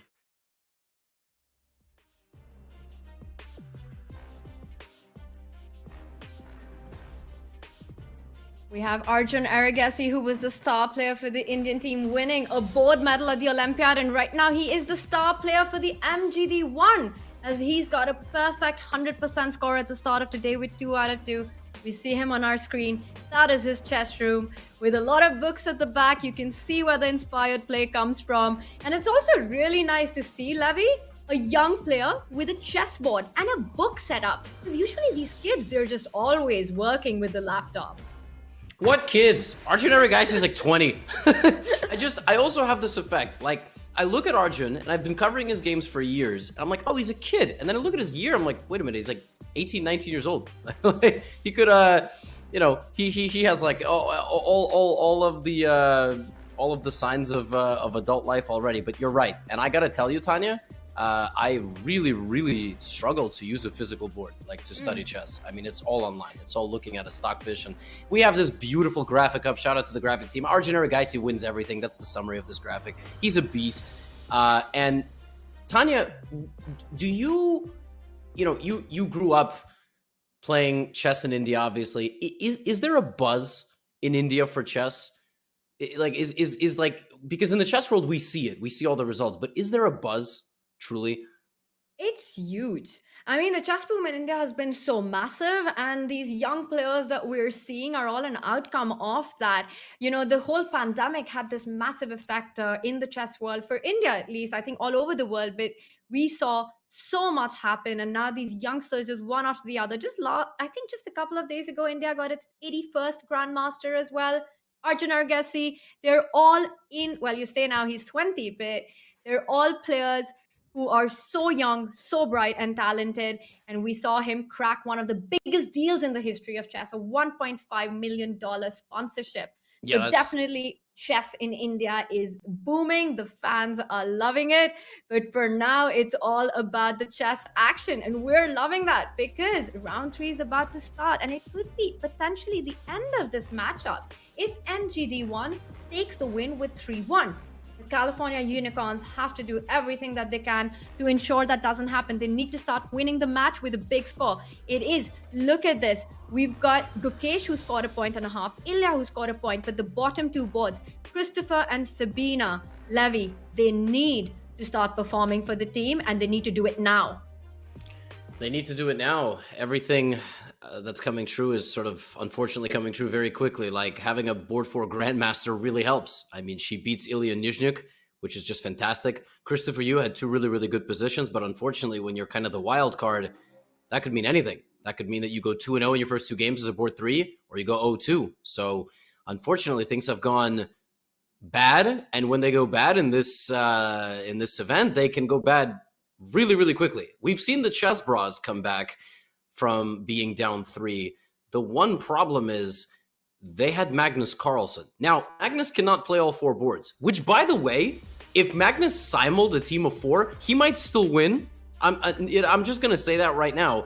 But as we look at the head-to-head matchups, I don't see a Magnus Carlsen. So there is no board on which a guaranteed point, 1 point, is possible, except obviously maybe like the California Unicorns have a weaker board 4 than MGD1. But I don't know, Tanya. I mean, 5.5, 2.5 is terrifying. Seems like MGD1 is in really good form today. 100%. I mean, with that scoreline, it's clear that all the players from MGD1 are performing so far. I think it comes down to that board 3 that we just saw with Christopher Yu against Harika. That's going to be the X Factor board. Harika has been in form today. She's shown some really great chess, but Christopher Yu currently 0-2, but he had great positions. He needs to start converting them. And Levy, it's so important for those bottom 2 boards really to try scoring for the California Unicorns to try to get this into round 4. And our players are about to get ready. A big round coming up. Yeah, I'm glad that we don't have the players up on the screen yet because it's a very funny image. I mean, we could bring it up for comedic effect, but never mind. They just got fixed. Yeah, we had Adiban Bhaskaran stacked like the wrong way. So his camera was, and then we had no Gukesh, which is black screen. That just looked like... Levy, Adiban, the wrong way sounds a lot like his chess. It's just all the way around. So hard to understand what's going on there. I know. No, listen, these matches come down to one game. Like, imagine Chris Yu just wins that game. It changes everything. It just completely changes everything. And we saw yesterday in the second round, we nearly 4-0'd Shanghai.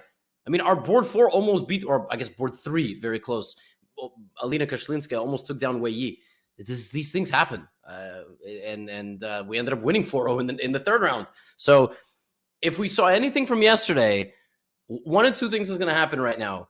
Either MGD1 is going to literally win 4-0 and this day will be over, or a massive comeback will happen and then we will have a blitz playoff. There's no in between.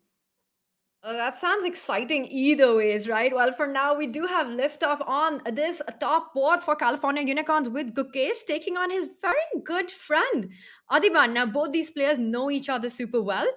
They know their styles. They've, again, trained together. They've spent a lot of time together, played against each other a number of times. So it's very interesting to see that so early on, Gukesh has managed to surprise Adiban with just his third move. It started as a Queen's Gambit decline and Knight f6. Now, Levy, even if Adiban was not expecting Knight f6 in this position, it is one of the big common moves here. It can't be that big a surprise that you take over a minute on this position. Yeah, I don't know what's happening there. Adiban, it's Knight f3. That's the move here. There we go. All right. Took him a little while. I mean, I don't know. Maybe he was thinking pawn takes pawn. He wanted to play exchange variation. I don't know. Well, he took a while and then eventually made the move Knight f3. As you said, this is the most common move. And now are we going to see a Ragozin with bishop to b4? Are we going to see a Queen's Gambit decline with bishop to e7? Or maybe a third option of aggressively picking up the pawn on c4 while Gukesh decides what to do. We do have liftoff on our other boards. So let's bring up our bird's eye view and do a little quick opening tour to take a look at what's happening. Because I see a certain London system, Levy, on one of our boards. Arjun, he goes for it. And it's not something he's doing for the first time. What side are you on? Because I feel like in the world, there are two kinds of people. One who love the London system, the others who hate it. What team are you on? I'm on the side of you should play openings that you understand. If you can teach your opening in an hour time, the moves and the ideas in various positions to a 5-year-old, then you understand your opening. I am a firm believer. You could play as many Londons as you want. I think all of these grandmasters who say that it sabotages your long-term chess development got no clue what they're talking about. They need to stay in their lane. By the way, we can pop that game open. We can take a look at Eric Geisy, his game. And I'm going to take this a step further. I think openings like the Grunfeld, the Najdorf, and so on, they should be off limits to people who you got to like pass a graduation test. You know, like you get your belts, purple belt, and blah, blah, blah. All these like 1400s playing Najdorf, they crazy. I don't know what they're doing. Yeah, play your London. Play your London. I feel like I'm going to take the pro London stance. What do you think? You're the pro London. I'll tell you one thing. I would never play the London, but I also hate facing the London. So it's kind of, I'm a little torn on that. But this is quite an interesting outcome because we see that Arjun's managed to get his queen on h5. And that would be really scary if he had a supporting cast. And I mention it. And Arjun says, 1 second, you guys wanted a supporting cast. I'm going to try and open that bishop on d3, g4. That is a spectacular spectacular move. Not only opening up the G file, but trying to open up that bishop. Let's see how we got there. It's interesting that Arjun didn't play bishop d3. He played knight e5. Yeah, Nizhnyuk really likes to play, if I remember correctly, he really likes to play bishop e7, and he really likes to play knight h5. He likes this line a lot going for the bishop, if I remember anything about his repertoire. And in fact, I've looked at his games before because I was trying to get inspired. So knight e5 is a very aggressive way to play it. And now, you know what's weird though? Eric Geisy is playing like he's the one down 3 points. Like, he doesn't need to play like this. He's just playing chess. So win, lose, draw. He's going to play aggressive chess. He's going to take on f5. He's going to play rook g1. You know, this is going to blow up, and we will come back to this, but take a look at what's happening on the bird's eye view on the bottom right board there. The bar is saying that white is absolutely lost. We've got to go quickly to the Sabina Faiza dip there on board. She just the lost. MGD1 board. What is happening? What is happening is she just lost the piece. She just lost the piece. It's a threat on the bishop. If you take, I take, God. My bishop hits your queen, and then I'm gonna play c3. Like, it's a very uncommon exact position, but this is a very common kind of theme where you attack a piece, it's gotta go, and then you have a fork. What makes this possible is this. Did she walk into it? What was her last move? She played knight e5. She played. Oh my God, she played queen f3 to go here, losing the game on the spot to c4. Wow. Tanya, we talked about this. That is a big blunder. Queen f3 is that is game over. It's game over. c4. That's it. You just lose. You just lose. I mean, I don't even see hope. You can take on c4, and if black takes on c4, you might go bishop e4, but it looks like you won't survive it, because let's just show that if you go bishop e4, you can perhaps just pick up the bishop and then go f5 because the knight is pinned on e4. Yep. That's probably like the absolute final kind of dagger is probably that. It's probably just f5 and yeah, you're just completely lost. She takes on d7 first, but it's not really going to help because after knight d7, you recapture with the knight and same threats. If you move back with the bishop, c3 is a fork on the bishop on b2 and the knight on d2. If you take on c4, we've seen these lines. Wait. If knight takes d7, I think you can play bc, dc, now bishop e4. Because the knight is no longer able to take on e4, right? So you have to... Oh, this is a big moment then. He has to recapture with the queen to win the piece. Yeah, take with the queen, bc, dc, and that's it. That's how you do it. And then... you still preserve this f5. F5 is the key. With no f5, this is not possible. So you need your knight on f6 to be able to trade that bishop on e4 to be able to eventually win the piece. Diptyan taking his time. He's going to calculate this. Sabina there shaking her head. Yep. She can't believe what she's done with the white pieces out of the opening. And this could prove to be super costly for her team. Well, literally right before this game, I had mentioned that when you're down 3, right, and you have a Magnus on your team, you look at a Magnus, you look at a Hikaru in this format. Those are the only 2 players you look at and go, I'm going to get a win, right? Like, I'm going to get a win. And if I don't, it's crazy. It's a wild, like, they're the favorite against anybody. And then when they play each other, it's 55-45 on any given day in Rapid and Blitz. So, this is the only, you can put it in quotes, massive favorite, and he has played queen takes d7 in this matchup, right? The 3-3. But the rest is not, and the unicorns can't afford to keep bleeding points like Sabina. This was a round she had to buckle down, really, really fight for the half point, because Harika's capable of beating anybody on the other team. We just saw that. So, yeah, MGD is a terrifying squad. Absolutely terrifying squad. And terrifying, but Levi, I was just going to say, now that the queen has moved, how do you win a piece? And there is more to this tactics. The point is that he goes c3 anyway, gives up that pawn. White takes that bishop, the pawn with the bishop e2, c3 happened. Oh my God. And rook c8, a quiet move because you don't have a good square for the bishop. Bishop b4 falls to the bishop on e7. You've got to go back to b2. Then he picks up the pawn on c2.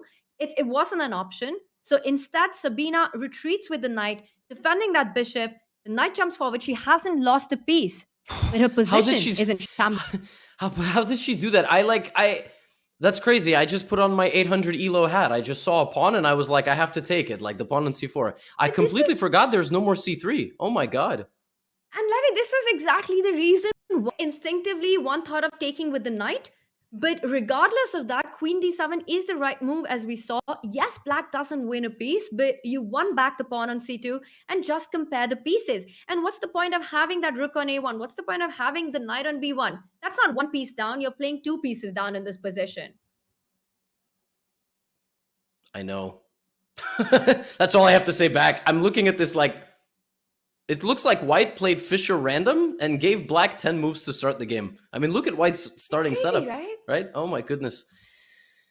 Oy, oy, oy. That's tough. Yeah, that's tough. So rook c1 is actually a really nice move there. Really pinning the knight on b1, forcing white to move the bishop to try to get rid of it, to try and trade. But don't forget that Diptyan can get the other rook into the game as well. Rook fc8 coming in. This is full piece domination on the board by black. And it looks like Sabina Foiza is going to be in big trouble. I don't think the Evalbar is even doing justice to black's advantage here. I feel bad keeping this on the screen any longer. Like, it's almost a little bit bullying. Let's go to the bird's eye view real quick, and we're gonna head over to Christopher Yu's game, because I don't know what on earth is going on in his game. I never know what on earth is going on in his game, and I especially don't know what's going on in his game when I'm playing against him. So bishop takes f5. Is this heading for a win, or is this heading for a perpetual check? Because one of those moments where white does not have more attacking pieces than black has guards, but it might be geometrically in a spot where white can get some big kind of a thing going. And bishop takes f5 is my style of move. Tanya, I know you might go rook f3, rook h3. We have very, very clashing styles, which is why when we played against each other, it was a lot of fun. It was definitely a lot of fun for you, Levi. No. I'm glad that you brought that up.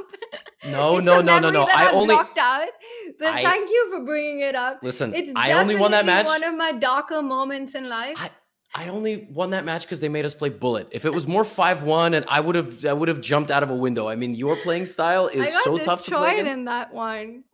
But it was because the bullet, right? It was because, silly 1 minute chess. It was because of bullet, and because of your ability to take decisions like bishop f5 in these faster formats, which really ask the biggest questions. But while they ask these big questions, my big question back would be that if Harika just grabs that bishop, and let's say you take it back with the knight, if we can just have that on the analysis board, bishop f5, I get greedy because I really don't want to let that bishop live. And I fall back with my king to h8. I'm a little afraid of falling to g8 because I just feel queen h6, queen g7 ideas. I want that g file for my rook. So king h8. Lavi, come at me with your attack here. How are you doing it? Yeah, I guess you have to play rook f3, because if you play queen h8, I'm just going to go rook g8, and then I have bishop f8, and you're dead. So that doesn't work, which means... By the way, we have moves. It's happened, by the way. Yeah. All Lavi, this is on the board. They went for it. Yeah, rook f3, rook h3, but... I mean, this is like a massive investment. Is he sure he has a mate? I mean, it's very scary, and Harika's got 4 minutes. How difficult it's a lot more difficult for Harika, right, to find the resource here, because rook h3 is a direct threat. Rook g8, rook g7 doesn't work. There's a knight on f5. Rook g8, knight f8. I think he missed. Oh, wow. Oh, is there queen h7 actually? Is there like a queen sack? Is there something completely nuts? No, I don't think it quite works. Wait, does it work? Hey, no that's way. Insane. Queen h7, king h7, rook h3 check. It doesn't work. Knight h4 might be the move. Yeah, but the king runs. It would have been so cool. The king goes all the way out here, and I have no pieces left. But it is completely lost. But why? Because you can just go rook h3, and then rook g7 doesn't happen. After knight f8, maybe you just pick up the f7 pawn. Oh, yeah. It's on the board, by the way. You're calling this out. Knight f8 played, and now, well, he can take queen f7, which looks super tempting, attacking that bishop on b7.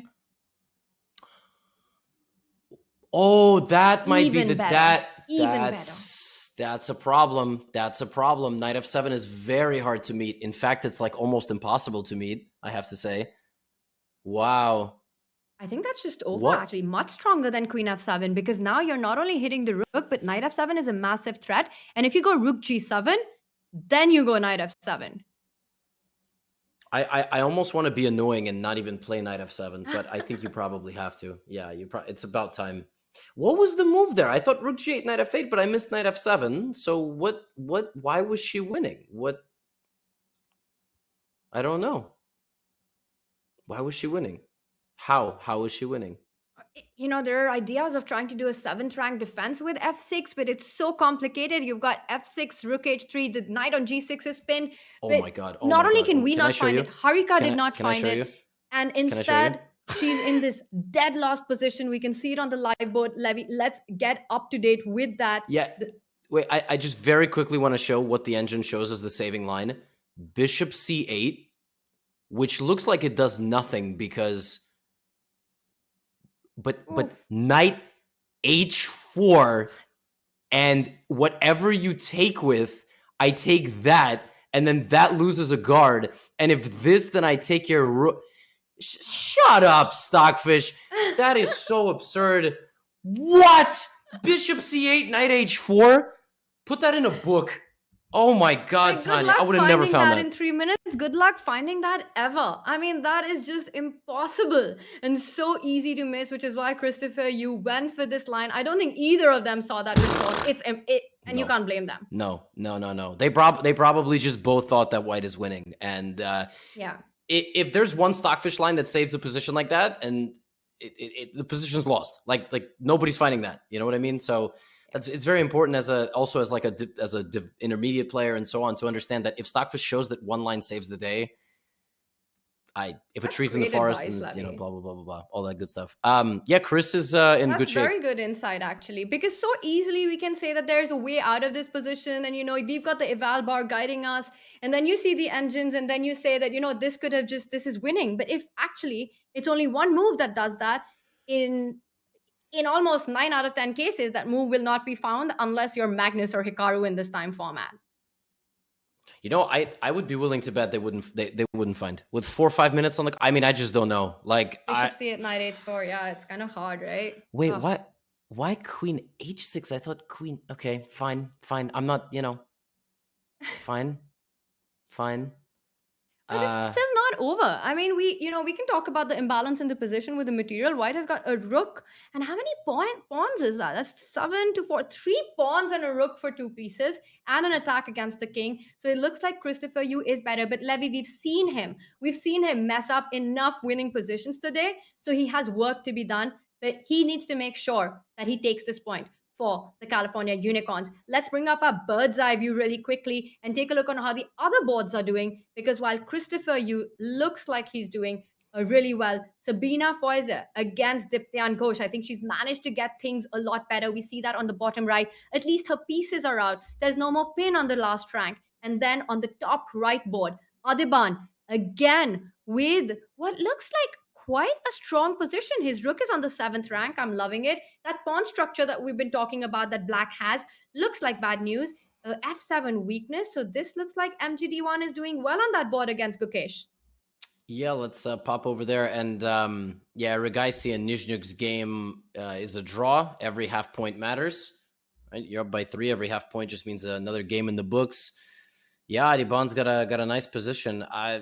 Interesting decision by Gukesh to play Queen's Gambit to what did he? That's a blunder. He makes a blunder. Why is it a blunder? Knight d6. Just knight d6? Yeah, I don't know. Wow. Or knight a5, and the computer approves. He finds it. He hits that bishop moves. I'm still struggling to see where is the blunder here. Oh, f3 and rook e7. With bishop a8? Yeah, but maybe that's the whole point. Like, you have to put your bishop on a8. I don't know. Maybe that's the point. And Levy, let's show your point, because this is so important that actually you want to get rid of this bishop from this diagonal, because there's a nasty little tactic. And let's say you go bishop b1, you take on e7, black recaptures, and then there is a fork on the board. You fork and you win the rook, you win the game. That will be the end of it, which means that black has to maintain that bishop on this diagonal, which is why after f3, you can go bishop d5 for one move, but that's all that you're hanging in there with e4. And what Levy is saying is that the bishop is dead on a8. Completely. I mean, just look at this position. Like, black has no moves. Okay, maybe a4 is not the most accurate move, but it doesn't even, black just has no moves. Black can't move any pieces. Oh my God. And he's played it, yeah. And what I was going to say is, odd decision to play for a win with black and play QGD, right? Like, it almost feels like, Adiban does not need a second invitation to go party. So play something a little bit, just a little more provocative, right? But now it's all gone wrong. And can the match end? 7 points it's going to be for MGD? I don't know. I mean, they need 3-1 to end this. They're already on 6 points. So really, this is a huge match. Gukesh needs to find a way to survive it. E4 on the board. Bishop A2 runs into the sacrifice that we've been talking about on E7 and the fork on C6. Bishop A8, you can make a move like rook to A7, not allowing the black rook, really paralyzing it down the board as well, hitting the pawn on A6. Gukesh with 20 seconds, huge trouble. He falls back with the bishop, doesn't give material, is busted. Yeah, just B3. B3 is such a disrespectful move. Just B3. And that's it. I mean, whether or not we even play a fourth game will completely depend on how Chris Yu and Harika finish their game. And he is still applying a lot of pressure in that game as we take a look at the bird's eye view. If we can pop over there, I think Sabina's game, she is indeed completely lost. So let's go look at Chris Yu. This completely determines if we talk about this match for another hour or not. Wow. And it looks like Christopher Yu has continued to build on that advantage. Now, Levy, these kind of positions, it's still hard to call a result because if Harika is able to find activity for the minor pieces, it could be anyone's game. But the problem is with the attack on the king, that's really hard to do. And rook e8 takes control of the e file. Rook g6, you're pointing out, hitting that knight. The knight will have to jump to e4. Yeah, I was also looking at like knight g8, if that's anything. Okay, it's played, and it's on got to the be the board. best move because I mean, she's gonna eat all the pawns. Like, what can you do, right? I thought you were gonna say it's got to be the best move because you called out, and you did. Oh no! I'm always terrified. Okay, yeah, and there it is. But I don't. Why is this like Knight completely g8, lost? how are you doing this? I thought knight e4, but knight g8, I like it. You hit the queen. Where do you go with your queen? Yeah. Okay, queen h5 is apparently self-pinning is the wrong way to go. I would have probably gone to f4. Apparently, it's losing again now. Why is it losing? I don't know. Rook G4, just just push all your pawns. I don't like his time trouble. He has blundered a bit today in the time trouble, and it's different being 3,000 when you start the game with 1 minute each, okay, versus getting to 1 minute out of a 10-minute game. That's the difference. When you play queen h5 and on the next move you go queen h4, that's when you realize that the player knows that they've done something inaccurate. You could have gone queen h4 in just one move, but Christopher, you saying, I've got enough time to fix the error. Now the rook is free to pick up the b6 pawn as well. Bishop f5, is that something that black can even consider? Putting your own pieces into the pin would have been super dangerous. The rook could have fallen back and hit that bishop. Instead, Harika coming out with the knight. She's got to take this f5 pawn. It's her only chance in the position. Yeah, it's her only chance, but I do not see Christopher messing this one up. It's very hard. I think what makes it much easier here is that this bishop is completely useless. Like, it does not partake in black's attack. It's only sitting there defending. If Chris Yu gets down to 5 seconds and panics and blunders a fork somehow, he might lose. But other than that, I mean, black can't move. Like, he's just going to go rook c8, queen f5, and he can always win an endgame up. I'm not even going to count them. He's up 87 pawns. I think he'll win. Close enough. Yeah, and it will be 8-4. That's a lot of pawns. And rook c8 would be a very practical decision as well, just getting rid of any counterplay. But he had to watch out for that mate in 1 on g2, so he first defends that. Yeah. G3, knight falls back to e7. Now white can even think about just trading queens, going into another winning endgame. Yeah. Pleasant choices, but very often that is the problem in every position. Yeah. Levy, when you have too many good moves and you've got seconds on your clock, that can be a recipe for disaster. Yeah, this is how I lose basically all my games in Title Tuesday. The positions are usually not this good, but it's very demoralizing for sure. But like I said, I mean, white can move back and forth, and black just does not have anything except mate in 1, which some people would have blundered, right? Like, it's never too late to blunder mate in 1. So he didn't, and now it should be easy. He does trade off the queens, and now it's just all about attacking. He does attack the d5 pawn to try to create a parcel in the center. Harika can't afford to give up that pawn. Bishop b7, unfortunately, is not possible. It invites rook d7 and the other rook jumping onto f7, which would double up 10 on the 7th rank. That would be disaster. And with no bishop b7 on the board, I think Harika is going to lose the d5 pawn next and the game. Yep. You got nothing. You're quickly running. Oh, rook d5, bishop b7. Rook d5, bishop b7. Be careful. Yes. But rook d5, bishop b6. Oh my god, it's rook never d5, over. bishop e6, but maybe you go rook h6 and he does it. And now you trade and go rook to c6, attack that bishop. Yeah, unfortunately, she is down 4 pawns. 3 pawns. Never mind, she took on e3. But knight and bishop are better than a rook, like 9 times out of 10, but not when you are down 3 pawns in an endgame and you have to stop passers.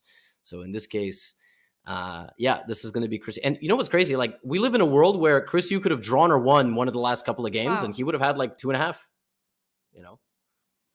And look at the match score. It's 3-8. If Christopher wins this one, he keeps the California Unicorns alive. But going in the next round, MGD1 with their lineup of Arjun Aragasi, Adiban, Harika, Diptyan Ghosh need half a point to win the match. That's a little demoralizing there for the Unicorns. Yep. Yes, it is. A7 and slide the rook over, make a queen. And that's even more brutal. Ouch. And Chris Yu picks up a very necessary win as the Unicorns are now no longer down 3. They are down 4 points. And even if they win every single game in the next round, we get a playoff. Crazy. 8-4 is tough. It's like if a boxer can throw in the towel, but they won't.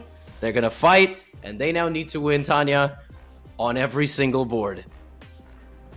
To take us to playoff, and that itself is a monumental task. But with that win that Christopher you had, he makes sure, well, the Unicorns, they say, don't exist, but they do exist in this match still because of that win, which means we get a round 4 with Levy. 4 out of 4. It's something that we've seen happen before in the Pro Chess League. You can't write it off, but it's definitely a tough one. And I mean, I have to be honest, with that roster not getting half a point, that's unbelievable right now. But the match goes on, and we will be back with the final round of the California Unicorns taking on MGD1.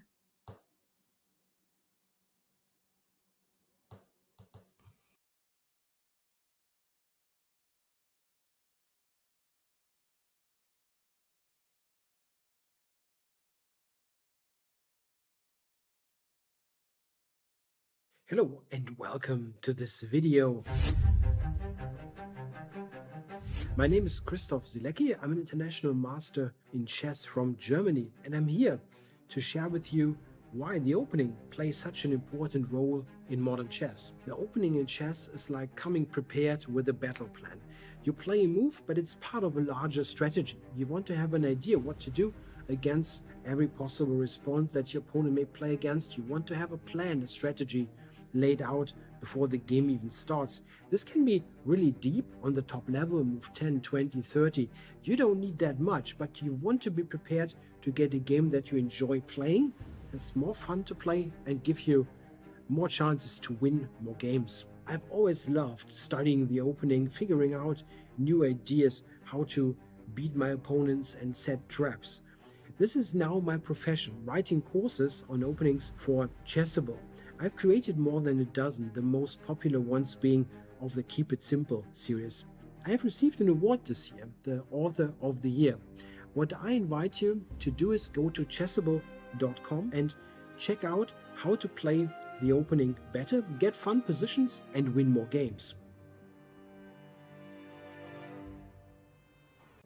Your subscription makes shows like this possible, which is why our Twitch subscribers will never see ads on Chess.com.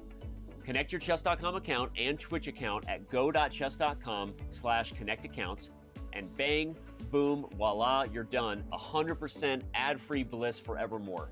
Whether you're following our events on site or on stream, type the command connect in the chat, and thank you for helping bring these shows to life.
The California Unicorns need a clutch win at this point, and there is big responsibility on Gukesh's shoulder with a big trophy behind him.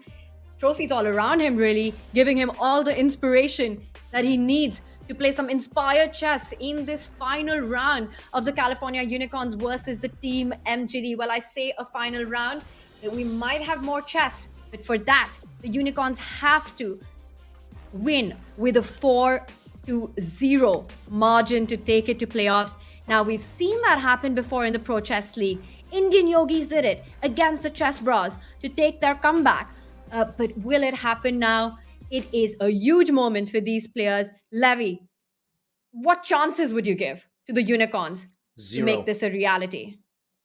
Zero chances. Wow, thanks for the hype, Levy. I mean, listen, I know my job is to convince the audience they got to continue watching. Go for a walk. Like, put in your headphones.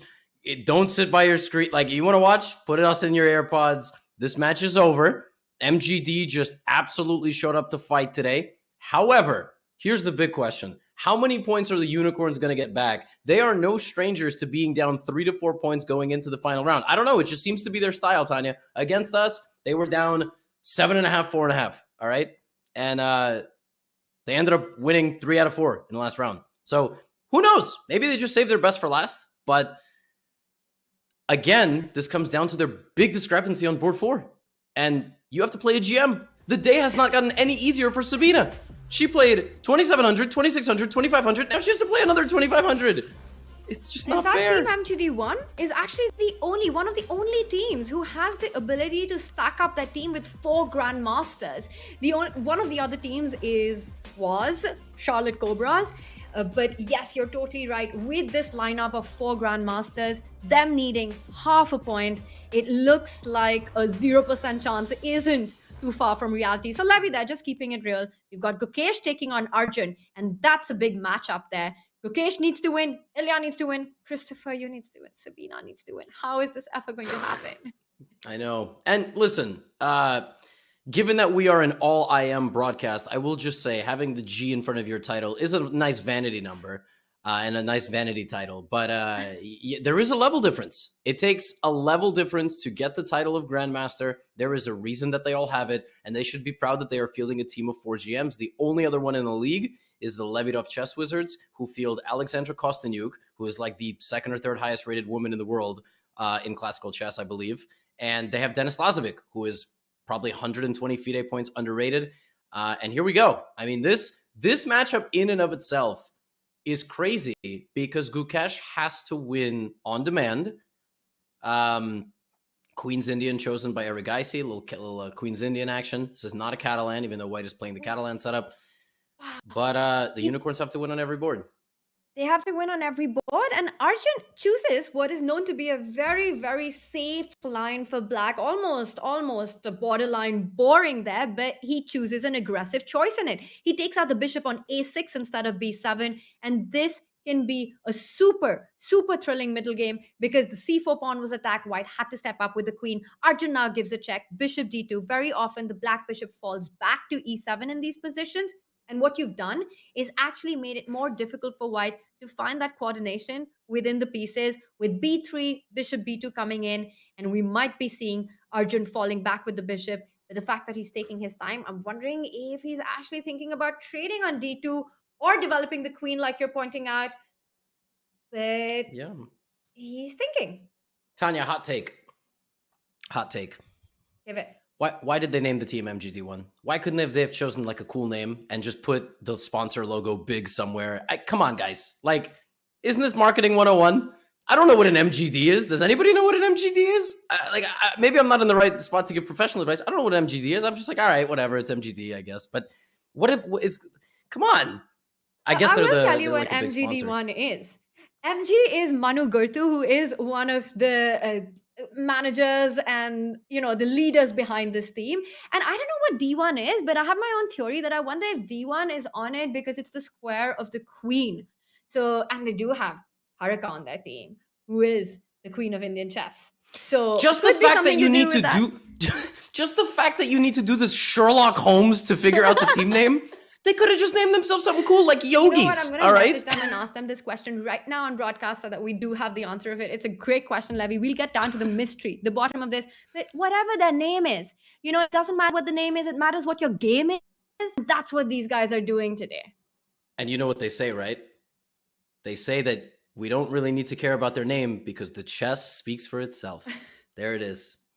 There it is. Bishop G2 on the board in this game. And the Unicorns have to pull off a fairy tale that does not exist, just like their name, and win all 4 boards here. That was brutal. That's brutal. I know. Listen, I'm sorry, but they're in trouble, Tanya. I don't know what to say. All right, well, this one is going to be a long grind. We do know one thing for sure, that Gukesh is going to play till the very end on this. Openings and actions have started on the other boards.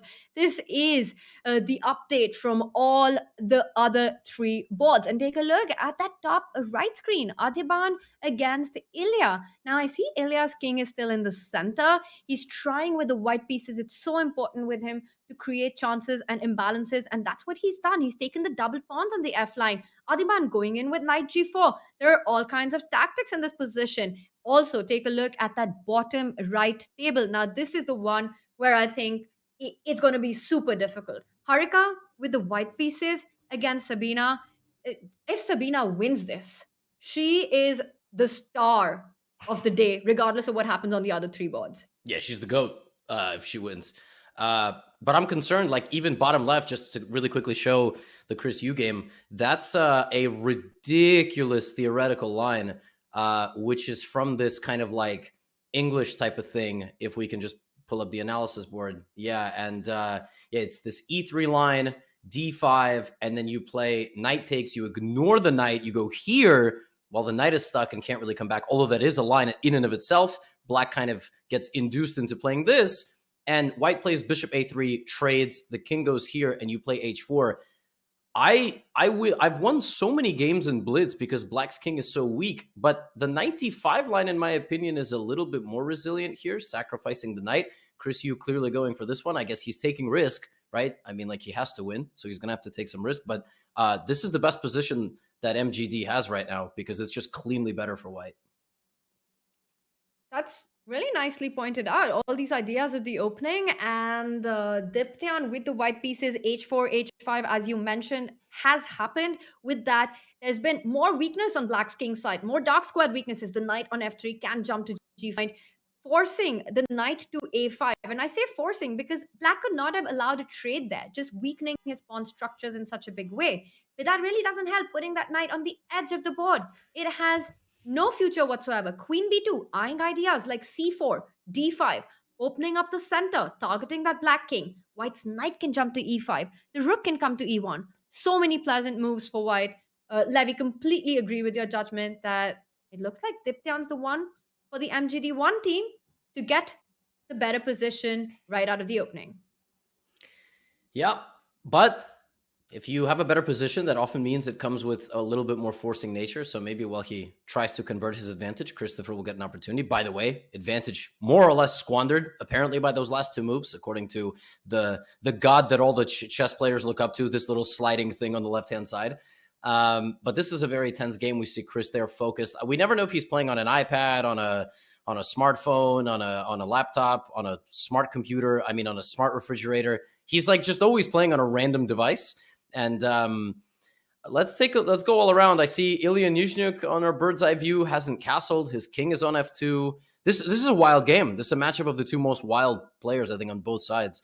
At the top right there, we'll pop over to Nizhnyuk versus Mr. Fireheart, aka Bhaskaran Adiban. How does Bhaskaran Adiban play when he needs a draw? That's a really tough one to answer. I think if a team needs a draw on any board, Adiban would be your last pick to get that result. But when you need to win those matches, he's exactly the player you want on your squad because of the kind of chaos that he creates on the board. He is known as the beast for his aggressive style of play. Monica on Chess.com, Fireheart. It is a reflection of the kind of chess and his personality. He's fearless. And in this position, we see it's Nizhnyuk being fearless with that king, but it's heading to h2, where it will be a lot safer. And I see our eval bar say that Black is in a little bit of trouble. But Levy, that's not so clear to understand because actually it is. White has an extra pawn. But the point I was trying to make was that it looks like Black has compensation. Take a look at those open files. Why are you laughing? I just didn't even realize. I was like, oh, it's an equal position and one guy has a king on g3. Okay, thank God the guy who has his king on g3 at least has something to show for it in the form of a c-pawn. Oh my God, I was like, I don't know why this is here, but whatever, it's there. He has to win. Yeah, okay, king on g3, but up a pawn. Not bad. So it's like having first-class seat on the plane, but you're sitting next to a baby. There you go. So the king on g3, but at least he has a c-pawn to show for it. That's a great analogy. Yes, there is some pain and some gain here. We see, and it took me, I completely understand because it took me a while as well to figure out that White has an extra pawn, and that's why the bar seems to like the position. But Levy, regardless of that pawn, it's clear that Adiban has got compensation and initiative. Not only is the king on g3, there's so much piece activity. That f4 pawn is a bit of, it just sticks out as a sore thumb in this queen c7, targeting that f4 pawn in certain positions. I think regardless of what the bar tells us, it's everything to play for here. All three results are possible. White's extra pawn doesn't matter right now. No, for sure. And if you make a move like b3 to just kind of make sure your queen, black queen can't ever take your pawn, just even bishop f3 is super annoying. Because what do? Do you damage your structure or do you bring your king closer to the center? Nothing looks good. That doesn't look very safe. I don't know. I do not like that at all. I also don't want to move because if I move my knight somewhere, rook e3 check comes in, which just looks absolutely horrifying. In fact, that might just win for black, rook e3 check. I mean, that just looks miserable. The fact that it's not winning on the spot, black is better. It's not winning though. I don't know. Super unpleasant decision now to make for Ilya. This is like, it's like Adiban's backyard, this kind of position. I would be super happy with white to try and trade pieces. And the idea that comes to my mind is a move like queen f2, just offering a trade. And at first I thought, wait, is that a blunder? Because after queen f2, let's not forget that if black takes, I don't know if you can have the arrows, that would be just to express this idea, Levy, that queen f2 and black actually trades on f2, king f2. And it looks like you're hanging the d3 bishop after bishop f3, but white actually has a nice little intermezzo. He can pick up the rook on e8 with a check, distract that black rook, and then recapture the bishop. And then we can be talking about that extra pawn. Yes, this is very much an extra pawn. You now have the first class ticket, and there is no baby, and it is a completely winning position at endgame. But we are far from that, and I don't think the beast is going to go down into a root canal of equivalent of an endgame down one pawn. I think he's going to keep the position dynamic, and it's up to Ilya to figure out how to. Maybe he's going to have to brave it and put his... I just want to see, what's the eval after bishop f3? Is it losing? Oh my god. It's not losing after king f3? Wow. This is so scary. But maybe there's nothing immediately happening and the king is safe on f3. That's just unbelievable. But I can't imagine anyone going for this position voluntarily. You know, just putting your king on f3 in this time control when you're down to 5 minutes. But I don't know, Ilya might decide. We know he's a fearless player. He's taking his time. It's an important position while he navigates through all these troubles, trying to prove his extra material. Let's bring up our bird's eye view. You've got a couple of moments before we jump back to this game, but it is hot action on the other boards in a match where California Unicorns have to win on all 4 boards. Gukesh against Arjun on that top left. It looks like Arjun has everything in control. He's the one in control of the d file. Well, now the rooks have been traded. He falls back with the bishop. I don't really see a big advantage there for white. It is on the bottom right board where Harika with the white pieces is the one who's with a dominating position. Look at black's queen and the 2 rooks. It just looks like no space at all. She's taken control of the b4 square. It looks like MGD1 is the one who's doing well on all the boards. Ilya did play queen f2, by the way, in this game, just to kind of point that out. In the meantime, Christopher Yu is just much better on his board. Maybe we pop over to check on the board 4 matchup, because that's the biggest lopsided matchup, frankly. So that's like the one where the Unicorns are hoping and praying that Sabina survives against Harika, who's a top 10 woman in the world. So... oh God, white's position. Oh my goodness, the bishops are so strong. I don't know. Well, I'll tell you what, Levy, that is definitely a strong bishop pair, like you're pointing out, with that g2 bishop, which cannot be challenged. Not just that, now Harika also potentially threatening at a kingside pawn advance with g4. And this f5 pawn, sure, it's double, but it takes away so many squares from black. Black's pieces, meanwhile, really struggling. The knight from a6 can't come to e6 because of the f5 pawn. That's why Sabina's trying to trade off pieces. When you've got less space, you try to liquidate the position. But Harika says, no, thank you. I'm keeping my bishop pair. So maybe knight c7, your bishop is loose on c5. Sometimes the computer does these things where it like gives back advantage to a person, and I just don't understand. I guess it's knight h5, yeah. Very sharp move from Sabina. Oh, and you're in a trouble situation because if you try to save your bishop, you're pinned and you're going to lose the g3 pawn and another pawn. So that's a great move. Sabina might be very close to equalizing the position, but bishop d6, nice move trying to get the bishops off. And yeah, Harika's just too sharp. I mean, I think it's far from equalizing. Harika wanting to trade now, but again, as we say, you trade on your own terms in chess. That's the way you get the advantage. And if black does accept the bishop on d6, she'll go in with the rook, and the next move she'll double up on the d file, taking full control of the only open file. And Levy, it's hard to point out any nice juicy outposts for black's knights. Meanwhile, the bishop on g2 is still a very strong piece. We can imagine a future b4, b5 breaking open the c6, b7 pawn structure that black has. I think Harika, knowing her style of play, knowing the kind of position she likes to be in, her style actually reminds me a lot of Wesley. Extremely positional, but seizes the opportunities that she gets. And I think this one is up her alley. she's going to convert this into a full point. Yeah, this is a really, really pleasant position for white. I mean, this bishop is just so strong, and this knight is not getting into the game. It's tough. I mean, if Sabina can somehow buckle down and defend and get this to like a messy scramble, that is their best chance. Because Chris, I'm looking at my screen here on the bird's eye view. Wait a minute. Wait. In the words of your usual, very famous and esteemed co-host, Peter Lecco, hang on. Hang on, because Gukesh and Ilya Nizhnyk both have good positions. You choose where we go. Levy, before we jump in, let's just take this in. Actually, on all those three boards, with Gukesh, with Christopher Yu, and with Ilya Nizhnyk, California dreams, I would call them right now, seem to be coming true. The unicorn's doing really well there, so it might very well come to the Sabina board. I think we have to jump to the Yu board against Diptyan with the white pieces. It looks like Diptyan is in trouble here. Let the record reflect, if Chris Yu wins this game, he had a winning position at every single stage today. I mean, talk about a wild card. He goes 2 out of 4, four games up and down. Sometimes the wild card doesn't get you 3 or 4 points, but we'll take 2, beating 2 very, very strong opponents. He's got a total positional bind here. God of a bishop. Turns out that it was white's king that was weak. And even though white was slightly better from the opening, it was just Chris understanding the position. Talk about, Tanya, a light squared bishop and a bunch of light squared pawns, and yet the bishop is still a beast. Super strange position. And almost every white piece, in fact, a move ago, every white piece was on a dark square.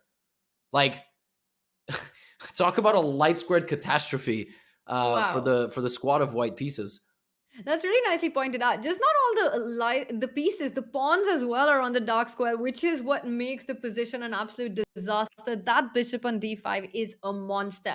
Imagine at some point if the queen and the bishop can line up on that diagonal, that would be game over, which is why the knight on g5 and the rook on e3 are so important, trying to control that e4, f3 square. And the h3 square, because ideas like queen f5, queen h3 would be game over. Right now, it still looks like it's going to be game over as a Christopher Yu goes for that a5 pawn, rook a4 played. There's no good square for the queen, defending it, queen d6, trying to get some activity, but that's a lone queen. I don't really see white creating any chances here. Yeah, rook a5, and I mean, he's just going to come down the board. I don't know. This sometimes the Valbar feels like a reviving heartbeat, like a defibrillator. You know, like, oh, white is alive, and I have no idea why. Queen d7 and queen d7, and he's hitting the rook. I think you can make any move with the rook. You could be very active with rook c4, but you know it's fine to even just keep the rook on the 8th rank to keep things defending. Moves like rook f8 come to mind. You just overguard the f7 square. But knowing Christopher Yu, what? Mate in one. Wow. Mate in one. Knowing Christopher Yu, he will not care about the rook, but go for the king. Rook f1 played because queen f2 was game over. And now he's going to defend the rook. I think rook c4 is what I'm expecting because he just always goes for activity. You know what's funny? If he does go rook a8, the bishop, look at this, supporting both rooks. What a beacon of hope. What a position. What a position. White just has absolutely no play. And yet, give Hikaru this position. I would not put it past Hikaru to beat somebody with this position when he had white. I mean, there's just levels to this level, to the defense of these kinds of games. And, okay, Chris goes rook d8. Can we go back to the bird's eye view just for a quick second? The Nizhnyk game is nuts. I want to go look at Gukesh because we kind of left them because they're the board ones and it was a very balanced position. But isn't this very, very much a Gukesh type of game? Like, if he had this with white in the Olympiad when he went 8 out of 8, he would just win, right? Like, he's going to beat everybody. But what's his winning plan here? But you're totally right. These are the kind of positions that Gukesh really enjoys. And the reason for that is you compare each and every white's piece with black's piece. White has got full control of the D line. The knight on e5 is better than black's knight on h7. He's got the space. So what he's doing is he's just defending that h4 pawn there with the king. He's saying, I'm not only going to play with the knight, queen, and rook, but I want my king to be an active piece as well. A potential exchange on d7 is in the air. If we have an end game with rook d7, queen d7, queen d7, knight d7, take, and then the c5 pawn will fall as well. So Arjun not giving Gukesh the chance just yet, trying to create play on the king side. But I'm expecting Gukesh to shut this with h5. Shut this down. H5 looks very nice. But sometimes in these endgames, taking the pawn is better because, black has a very odd decision. Okay, he plays h5, which apparently was not the best move. I was just wondering if opening the h file was beneficial for white, but I would play h5. Like my first instinct was like, g5, h5. So natural. Yeah. It's just so natural because your king is there. You just want to keep everything defended. You keep all your pluses, and it doesn't matter if the computer thinks it's the best move or not. It is the most human approach. And now after queen f6, white needs to think about what to do. You're pointing out queen e3. I like it. You centralize the queen. He does it as you're calling it out. Defends that knight, puts pressure on c5. Watch out, knight d7 is a threat in the air, picking up the c5 pawn. We have some breaking news. Seems like things are going from bad to worse for the unicorns on the 4th board. Even though Gukesh is doing well, Harika in control. I mean, black's king is wide open. That bar is now up to +4, even though material is equal. That's how you know things are bad. So probably queen c1, rook e4, and I mean, her knight literally did not move, and neither did this bishop. But when you talk about the quality, right? Just because a car doesn't move, that doesn't mean it's got a low value. This is a Ferrari, and I don't even know what that is. It's a Ford. It's just a Ford on a6 is what it is. Yeah, it hasn't, and queen e4 on the board. You want to get the queen to h4 next, and like you said, or to e7, queen e7, hitting that pawn on b7, hitting that pawn on f6, that knight, as you're calling it, a Ford. I think even that's overstating it right now. It has been the dead piece in the position. Yeah. It's just this metal scrap, no wheels, nothing. It's just hang. I don't know why she didn't like queen c1. I was thinking maybe queen d2, but then there was like rook e8 check. But it's a very natural nice move. trick. Computer. Maybe the rook had to go first. Like now the rook can't go. Maybe the rook had to lead the attack. But what can Sabina do? Queen Not e7, much. right? Queen e7. Goes king h7, but now queen e7. Queen e7, you hit the rook on d8, you hit the pawn on b7, you hit the pawn on f7. The queen can't move from a5. Is queen e7 just game over? Yeah, because I think she thought king g7, queen b7, queen e1. But first of all, I have b4, and Easy second to of all, miss. I have rook e4, rook g4, and I like rook e4, rook g4. I mean, anyone would, right? Rook e4, rook g4 would be game over once the king comes to g7. Expecting queen e7. Maybe rook d7 might give her some hopes because you want to try to get the queen to d7 and then pick up the rook on e1. Rook d7, yeah, actually, it's funny. Like that's a move that would be very, very annoying to face because like, oh man, but you take and this hangs, that hangs. If b7, if a queen gets to b7, it's everything is gonna die.